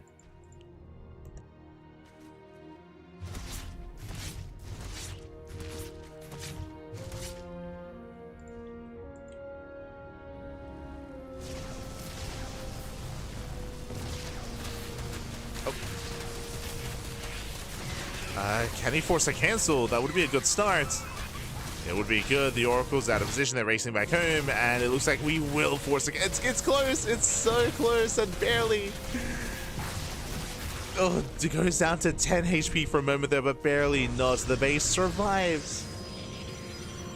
The expansion barely survives, and with that MaNa, he holds. He defends his third base. That was a better trade once again for MaNa. That was 15. 15 Zerglings just went down, and Rogue, he wants that third. He wants the Nexus.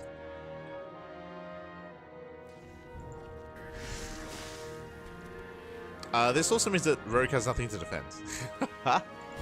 Rogue, he has nothing back at home. He has a couple of queens. He has some Zergling reinforcements.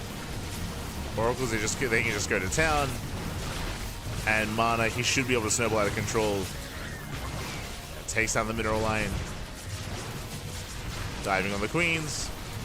Lings, they do kill the Nexus, but it doesn't matter. It doesn't matter. Not anymore. As MaNa, he'll make a series out of this. Cleans up all the Zerglings, cleans up all the queens. The Nexus survives. Shout out to the shield battery. The Nexus lives.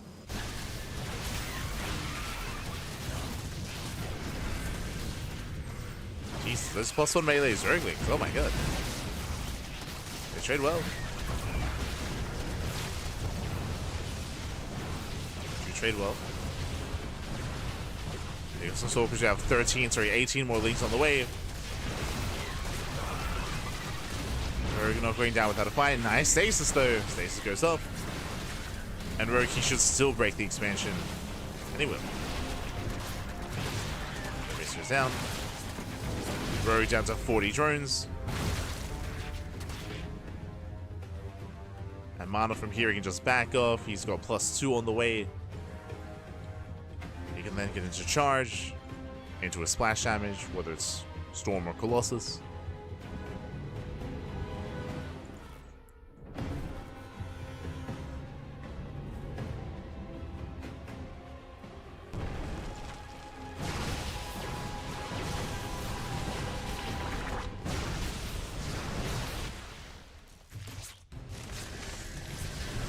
Again, Rogue, he's just holding on to dear hope here, hoping that maybe he can get some Zerglings and Hydras up to survive a little bit longer.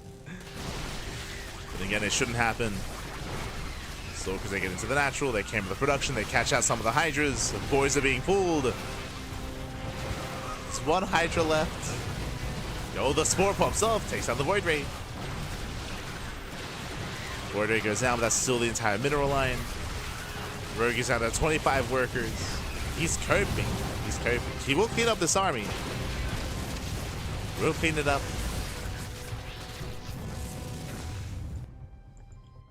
Again, MaNa just has to calm down. Charge on the way. 4th expansion as well.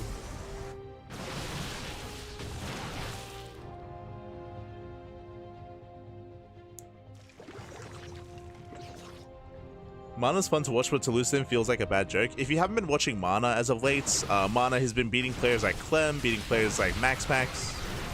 I would say that MaNa's probably top 4 Protoss in Europe. And like when MaNa's on point, he spikes up to like top 2.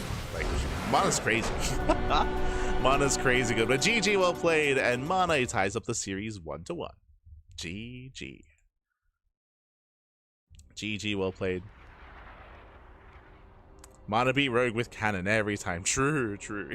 But again, if you haven't been watching StarCraft recently, you might not be aware that MaNa's been getting some really good results over the past, let's see, 8 months? No, more than that. I would say like maybe 10 to a year. 10 months to 12. MaNa has been crazy, man. It's been crazy.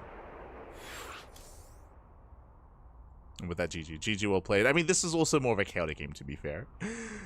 We have not had a standard early game yet, and we'll see if we can get there as we are getting ready for game number 3. We'll see who takes the lead in the series. As for the time being, we are tied up 1-1. Are tied up.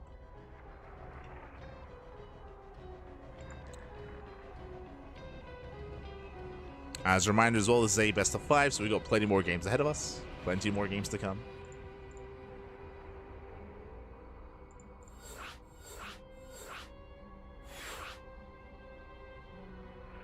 As up next, we're loading into Persephone. MaNa can do some fancy micro plays. He can also play really solid macro. A build that MaNa's very fond of, and I bring this up now, we'll see if we can get there. MaNa, he's very fond of opening up Archon drop. He's very fond of opening up with delayed Archon drop with High Templar, so Twilight Council opener, Stargate opener into Twilight Council into Templar Archives on 2 bases, then into High Templar, into Storm, into Archon drop, into the mid game with a solid Archon Immortal based composition. It's really strong, really powerful. And he has had a lot of success with it, but again, that's off of a standard opener. We've had a lot of cannon rushes, we've had a lot of shenanigans. We'll see if we can get there. I'm sure we will at some point in this series. For now, though, we're loading into Persephone for game number 3. Let us go.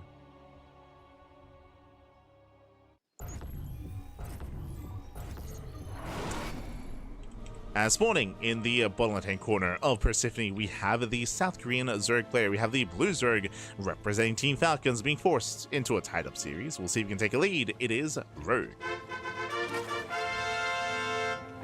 And spawning in the top left-hand corner, we have his opponent. We have the Red Protoss player. We have the Red Protoss representing Team Liquid. It is MaNa.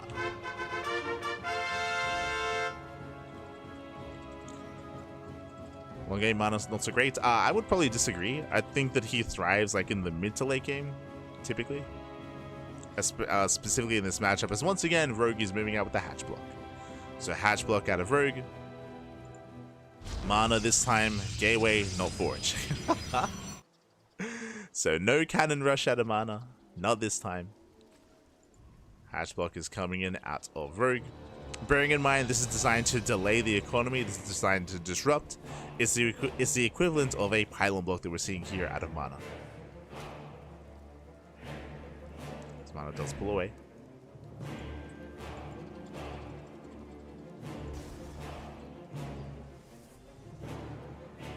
So we're selling into our openers. There's our pylon block. So ideally, we can force our natural naturals. As MaNa opts not to pull the boys, by the way. Okay. Which means he'll force Rogue to commit to finishing the hatchery. Zealous on the way, we're setting up the natural. Rogue, he will take the 3rd base as his natural instead.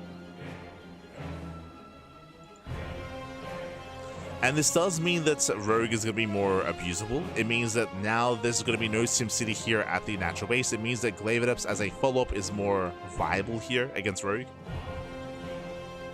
As it will be more difficult for Rogue to defend. But we'll see. We shall see.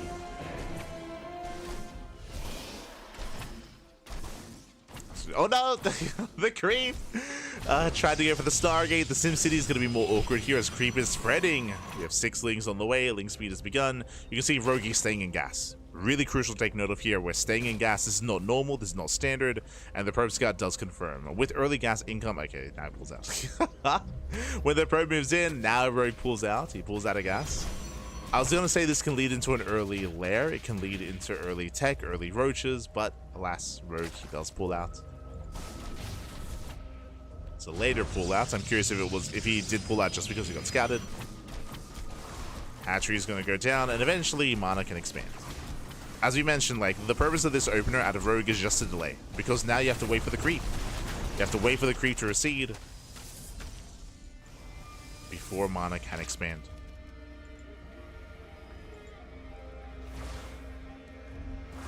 As the creep is slowly receding.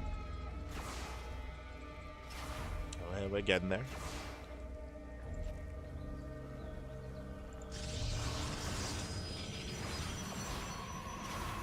Even making a pair of Zerglings.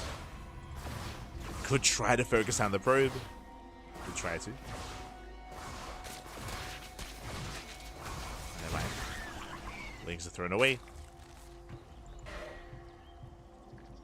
MaNa just wants to expand. Up. Almost. Un poquito más. No, no. Lings they flood in. He just wants to extend. There it is. Nexus finally gets thrown down. MaNa will expand. At the same time, Zealots, ooh, they do get surrounded. Ideally, you want the Zealots and Adepts moving in at the same time to support each other. But MaNa, he was premature. Throws away the first 2 Zealots. 2 Adepts, they can one-shot drones. The wall is still open. MaNa does expand, but the Oracle's popping out just now. Just in time. Meanwhile, nice sniper on these Lings. One Adept barely survives. Back at home, MaNa defends. And he attempts to get away. Racing over to the healing pad.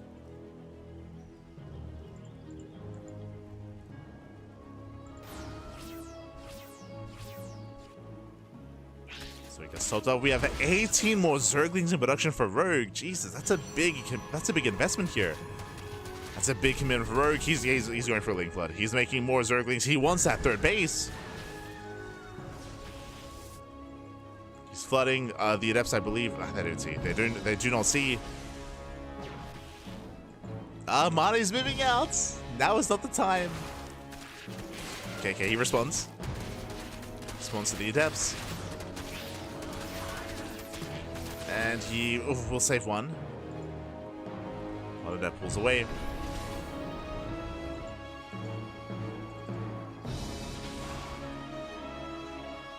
And Rogue, his drone count is still very lackluster because of all these Zerglings. Thanks to Revelation, Rogue, he has to back off. MaNa behind this, getting into Uplink, into +1 and charge. Okay. So early charge timing out of MaNa. This tells us that MaNa plans on being aggressive. Wants to be aggressive here. If Rogue skips Roaches and skips Banelings, then MaNa can pop off, but there it is. Safety Roach Warren. So Rogue, he's playing safe.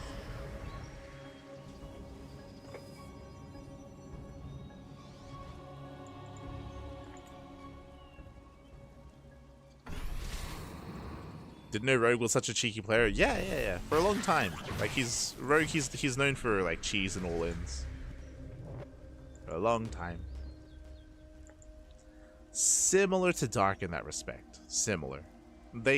Dark, he's a lot more willing. Like he's very fond of like Roaches and Roach-based all-ins. Rogue, he's a little bit more diverse in that sense when it comes to his all-ins and aggression. They both have their own styles, but still aggressive in their own way.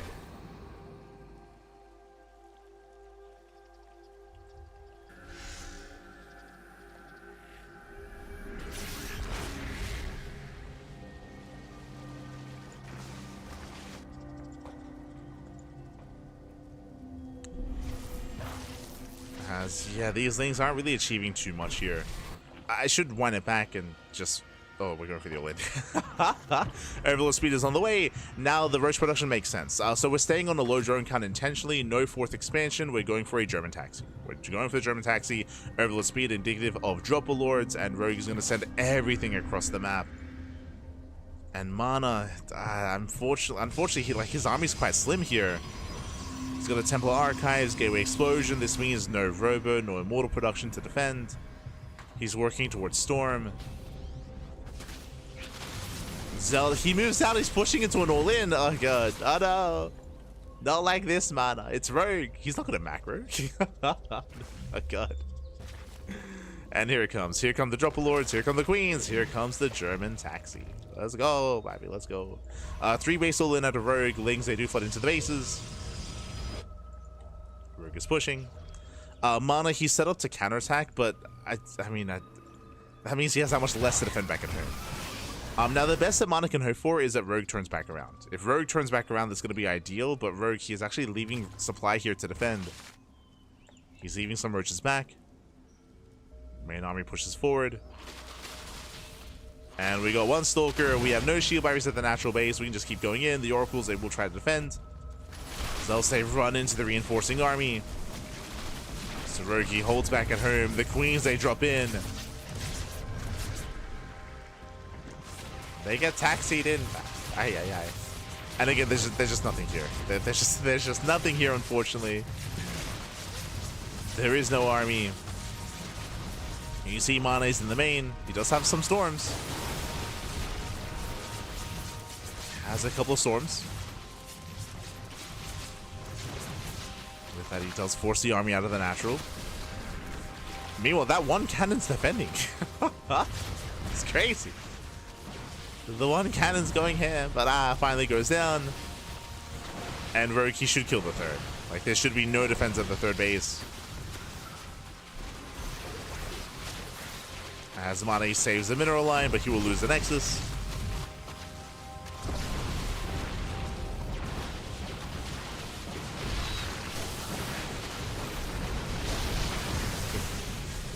Storms are popping up.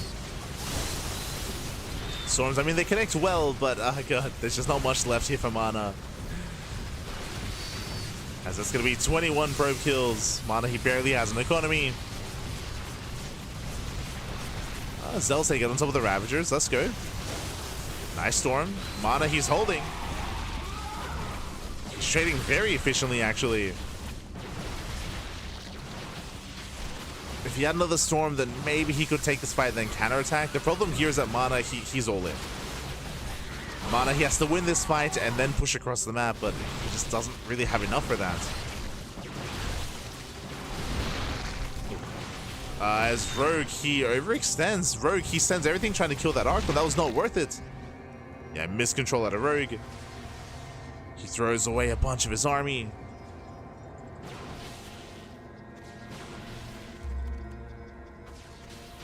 Can MaNa bring it back? Can he pull this off? Okay, let's see. 5 High Templar. 5 Templar. It's a lot of storms. This is it. So 5 Templar, 7 Stalkers, 1 Archon against 20 Roaches.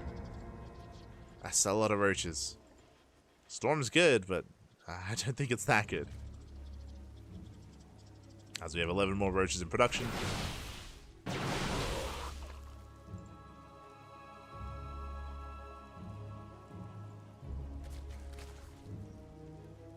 MaNa going for the gold, let's go.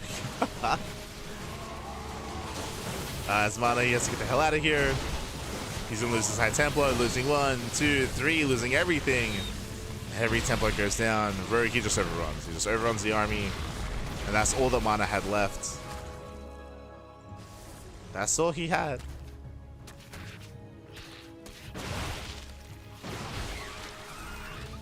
And MaNa, he won't save the gold. He won't have an economy.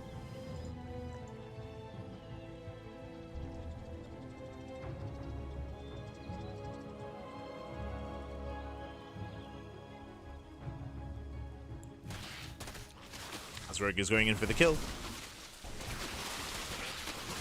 Once again, there will be storms to defend. As long as Rogue kites well against the Zealots, as long as he avoids the storms as he has been, he should be okay. Storms, they do graze the army. Despite that, Rogue, he still breaks through the main army. GG gets called, and Rogue, he does take a 2-1 lead in the series. GG. Whew, GG, well played. Again, very intense game here as Ro24 was very adverse to droning. As a reminder, winding it back, he was going for a lot of Ling floods, a lot of Ling aggression. MaNa did really well against the Lings for sure, but unfortunately MaNa, he was unable to confirm the German taxi coming his way. We saw that MaNa, he was taking up into Storm, throwing down extra gateways, droning, probing, which means he had no army for that defense. He had no robo, he had no immortal production. He was just lacking the supply he needed to hold on, just focusing a little bit too much on his production and on his economy against an all-in of all things, against a 3-base all-in. So with that, GG well played. Rogue does claim it, and now we're getting ready for our next game. Remember, this is a best of 5, not a best of 3, but we are going on a break. We're going on a break here. We're halfway through the series. When we come back, we will have the remainder of the series and the remainder of the broadcast. We'll see you guys in a couple of minutes. See you soon.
Ducklings, welcome back everyone, welcome back to the final series here of the broadcast, of tonight's broadcast of Maestros of the game, preliminary stage, day number 1. We just wrapped up with our previous series here. We've already had some qualified players and we have one more player to confirm into the group stage. Oh boy, here we go.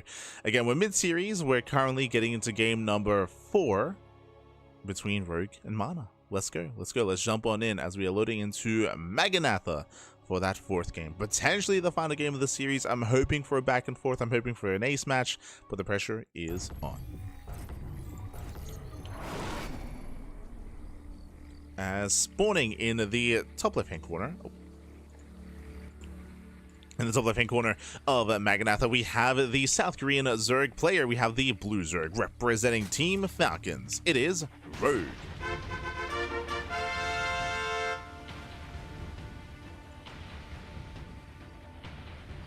And spawning in the bottom right-hand corner, we have as opponent, we have the Polish Protoss player. We have the red Protoss representing Team Liquid. It is MaNa.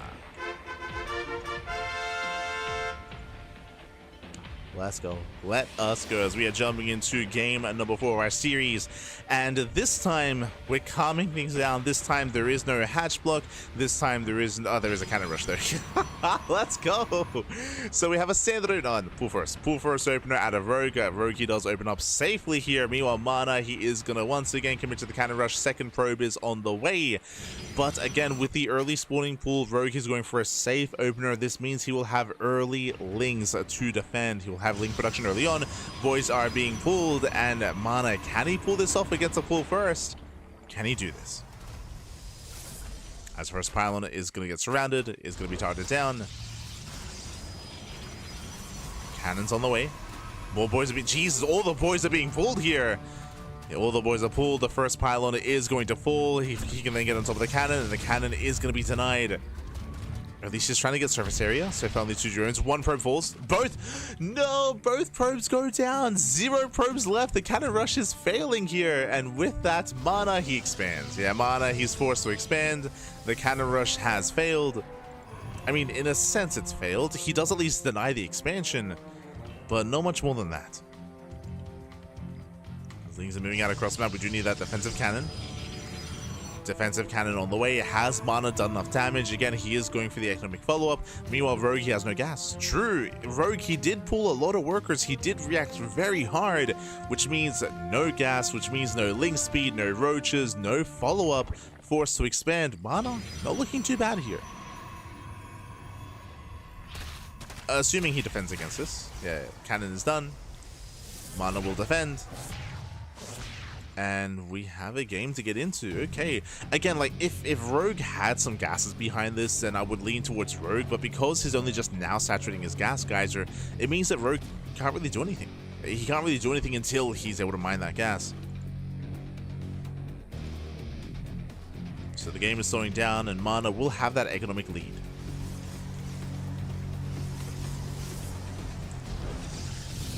We'll have the economic edge. As yes, Rogue does have a higher drone count, but MaNa's going to be able to make 2 probes at a time and can now start to saturate his own natural base. Now, the tech, of course, is still delayed for MaNa. True, right? It isn't just Rogue who has delayed tech, but MaNa as well, as the Cyber Core is just now on the way. So it's just a really quirky and a really shaky early game here for both players. You can see that Rogue does pull out, so link speed pulls out of gas. We're not going into roaches, we're not going into a fast lair.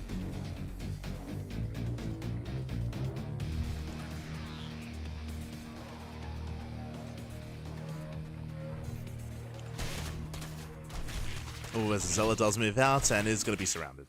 The Zealot should be dealt with. Should be. As he, never mind, he gets away. Does slip away.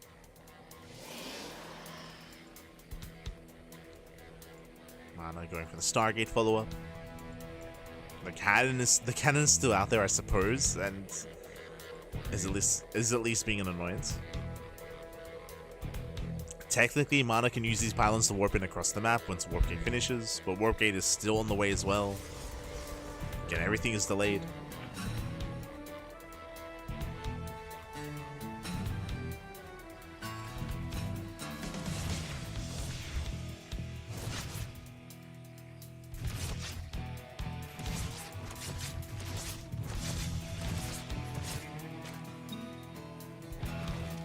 see what MaNa can get done. Does at least scout with the Adept, but it's going to be quite expensive as it does go down. Takes off the Adept. Oracle's on the way. Without that Adept, though, as he's going to lose the Zealot as well, it means that MaNa has to keep the Oracle at home to expand.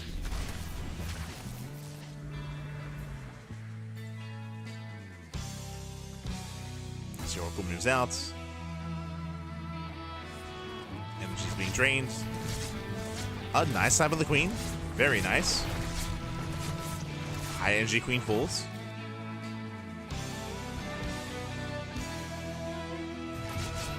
MaNa still on 2 bases. They're just now taking a 3rd base, again a very late 3rd.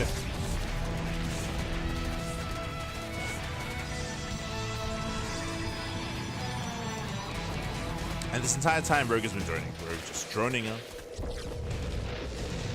Saturating as hard as he can. With this early gas income, or with this initial gas income, we can get into a faster lair. We can go into an Eva chamber and +1.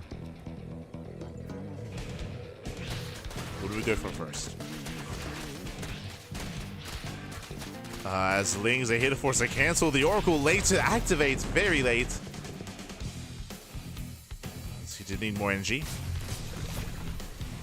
MaNa, who's focusing across the map, does get 3 drone kills. But MaNa, he needs to expand. He needs that 3rd. The Oracles race back. We have a 4th Oracle on the way. Okay. Getting to 4 Oracles. +1. Twilight Council follow up with a Robo.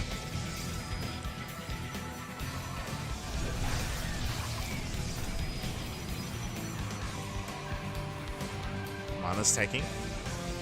I'm curious to see if MaNa also goes for fast Templar Archives. It's just been a shaky game here, so it's hard to say what we're working towards. But we're slowing things down. We're slowing things down. MaNa can finally get his 3rd base. Meanwhile, Rogue is getting a 4th. Has been droning. Does get a safety Roach Warren. So he can get into Roach Ravager. There's that Templar Archive, so it is working towards High Templar. And potentially Storm.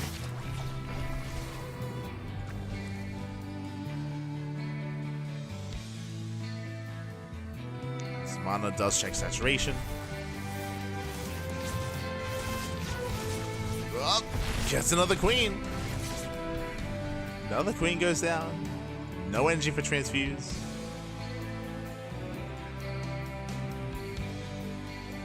Rogue, he's also droning. He's still continuing to drone, continuing to take up. Is taking up into Hydras.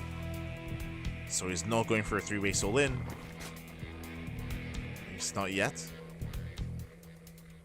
As Rogue does actually cut workers early. Rogue, he decides not to join up his 4th. He could, if he wanted to. He could join up the 4th base. And it looks like eventually he will, because he throws down Infestation Pits. So he's taking up. The pits should be for Hive Tech to get into Lurkers. Gases are being taken to afford the Hive Tech as well.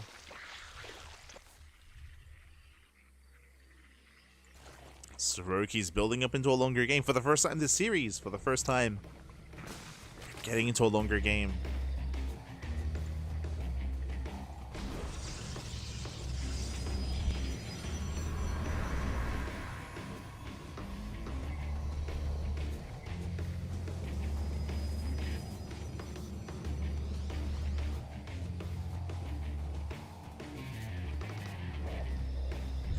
After a chaotic start with the cannon rush, we're slowing things down with Macri. As you can see, we have the Hive on the way, so Hive, Lurker Gen, Lurker upgrades. Rogue, he will look to max out with Hydro Lurker Viper. And MaNa, he will have a timing available here, potentially with Storm. But for the most part, MaNa, he's looking to expand as well.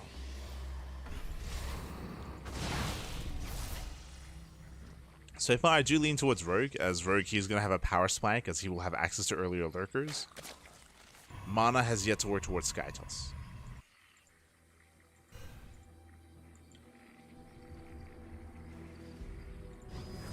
Now, ground-based army can still work quite well against Lurkers, true, especially if you have a lot of Archons and Immortals. See MaNa building up that Archon Immortal count. Or at least High Templar Immortal count. Ah, but there it is. Sleeping is on the way. He's getting to Skytos. So the game is slowing down. We're getting into a longer macro game. Rogue is going to be the first to max out. And it's not going to be easy here for MaNa to survive until the late game.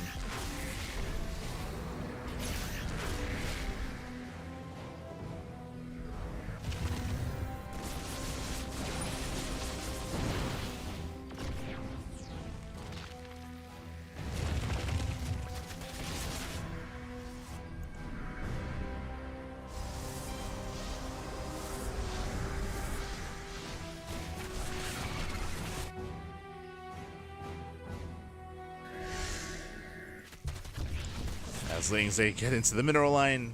Probe's going to be going down. They force defensive warp-ins. They scout, they confirm the Skytos. But it feels like MaNa, he wants to try to push out. He's not quite able to, though. Oh, no, he's up. Oh, Templar gets surrounded. Losing one, losing two. Just the one. One on Templar goes down. The other does pull away in time. Lurkers, they push right down mid. You take some storms to the face. As Rogue, he's going for the kill, he's going for the throat. But he's going to get surrounded. Storms are connecting. But more or less grazing the army. Rogue pushing into the natural. He's already in the main. 21 probe kills, and Rogue, he may have just done it here. He goes straight in. Rogue, he has the high ground. MaNa stuck on the low ground instead at the 4th. Rogue is going for the production, takes out the Tempest. And before MaNa could really get into Skytos, Rogue, he goes for the kill. Goes for the kill. Pushes into the natural. And again, it was a shaky game. We started with a cannon rush. It's a crazy start to the game, but alas, GG gets called. Well played, Rogue. He will take the series. He will claim the series 3-1, advancing on to the group stage. GG. Whew. GG, well played, Rogue. He will claim the series, a crazy series, as we had a lot of cannon rushes, a lot of early gases or early pull timings out of Rogue as well. It was not a standard series at all. Sure, the game slowed down in the final game there, of course. It slowed down to get into something more standard, but after a chaotic start. With that, GG. GG, well played. Rogue, he thrives in the chaos, and Rogue, he will claim that series, and he will make it through into the group stage. We have our first 4 players confirmed. They are going to be confirmed. Now, someone earlier did ask if we know where the players are going to be assigned when it comes to the group stage. That's a good question. I don't know if we have that information yet. I don't think that is necessarily public. Yeah, not yet. So only the admins really know. We don't.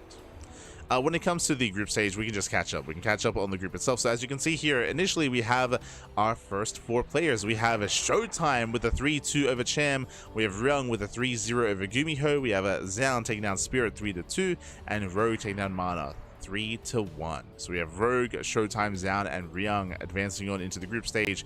Tomorrow we're going to be live, or later tonight we're going to be live with Shin versus Creator, Hero Marine versus Trigger, Bunny versus Gillis, and Lambo versus Estrella. Oh boy, so we have 4 more best of 5s. That is going to be, of course, in around 19 hours.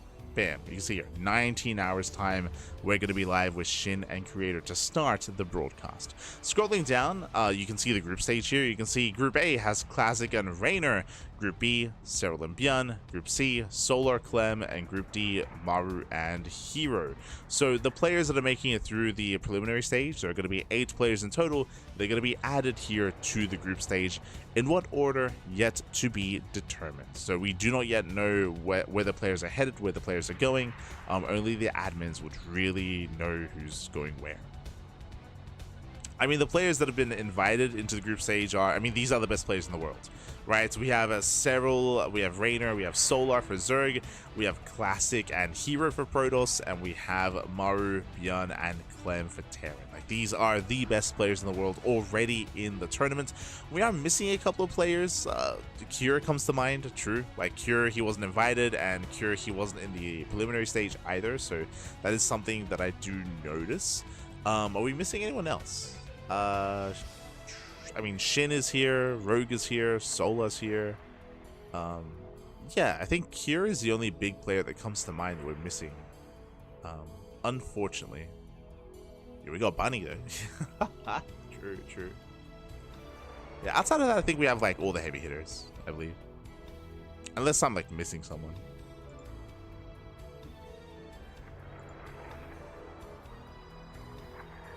Cool website. Exclamation mark B in the chat. Have a look at the bracket yourselves. Have a look at the brackets.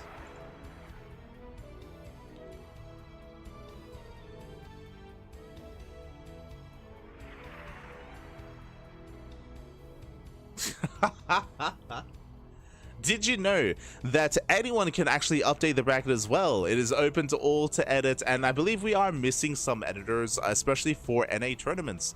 It has been a little bit frustrating. We would often finish like Pigasaur Cup or like another NA time zoned event, and very often we would be lacking any kind of updates. Same with KSL. KSL is another example of that, where unfortunately there are no live updates. So if you're out there, especially if you're out there amongst the like North or South American or Latin American region, we do need some more editors. We do need some more editors out there, so don't be shy. Again, Wikipedia is open to all when it comes to editing, and you know, if you know results, if you know like some information about an event, you can step in and you can add it to Wikipedia. It is made by the people for the people. You can step in if you wish. Meanwhile, you can see here the playoff bracket as well. As a reminder, this is a massive event happening in France. The group stage won't be in France, but part of the playoffs will be, so look forward to that as well. Again, shout out to Comeback TV for hosting, for organizing the event. Big shout out to Comeback TV, big shout out. And likewise, big shout out to all the people that crowdfunded. There was a big crowdfunding campaign for this tournament. They reached their goals insanely quickly and exceeded those goals as well, so really cool to see all the support for the event, for Maestros of the game, for sure, for sure. Much love. Much love.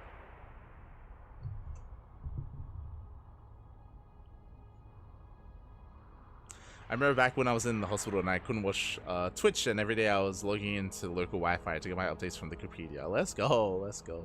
I hope you're, of course, feeling better from back then. But yes, yes. I'd also remember I would be one of those people that would for GSL Code A's, because GSL Code A, there would never be any streams for that, so I would very often open up all the challenge links. I'd be the one that's mass refreshing, and I'd also be the one that would be like mass updating on the Wikipedia as well, like as we would get a result coming in, bam, as quickly as possible.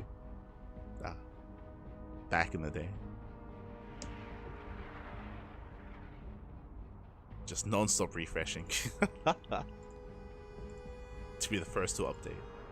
But yeah, with that, thanks for watching. Thanks for tuning in. When it comes to the rest of our schedule, I believe our next broadcast should just be day 2 of Maestros of the game. Yes, day 2, which again is around 19 hours. 19 hours time. Oh boy, it is 7 a.m. It is 7 a.m. in the morning, and I'm ready for bed. The sun is up.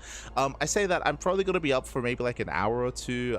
I don't want to ruin my sleep schedule too much, but ideally I do want to be well rested for my assist of the game. So I might force myself to stay up a little bit longer, or I might just go to bed now, wake up, get some work done, and then force myself to sleep again to make sure that I wake up and I'm not fatigued for the cast in 19 hours. So I'll do my best. Otherwise, thanks for watching. Thanks for tuning in. Do appreciate it, and we'll see you guys in 19 hours for our next cast for day 2 of Maestros of the game. See you then. See you then. Thanks for watching. Thanks for tuning in. We do appreciate it. If you want to tune into VODs, if you maybe missed out on some of these matches, if you missed out, or if you can't watch tomorrow, or if you want to tune into some of the other broadcasting that we do here on the channel, again, we are live every single day, multiple times a day, quite often. We cast more StarCraft than anyone else out there. We have all the content, we have all the StarCraft. Then you can, of course, check us out over on YouTube. Exclamation mark socials or exclamation mark YouTube in the chat. We upload onto YouTube on a daily basis. We stream on YouTube at the same time as well. Again, Twitch has stopped supporting VODs, unfortunately. So if you want some VOD action, YouTube is the place to be. So do check us out on YouTube. Otherwise, thanks for watching. Thanks for watching. Thanks for tuning in. I'm gonna go and get ready to get some rest and get some veg. Thanks for watching. See you next time. Ciao. Bye. Ciao. See you next time. Let's go.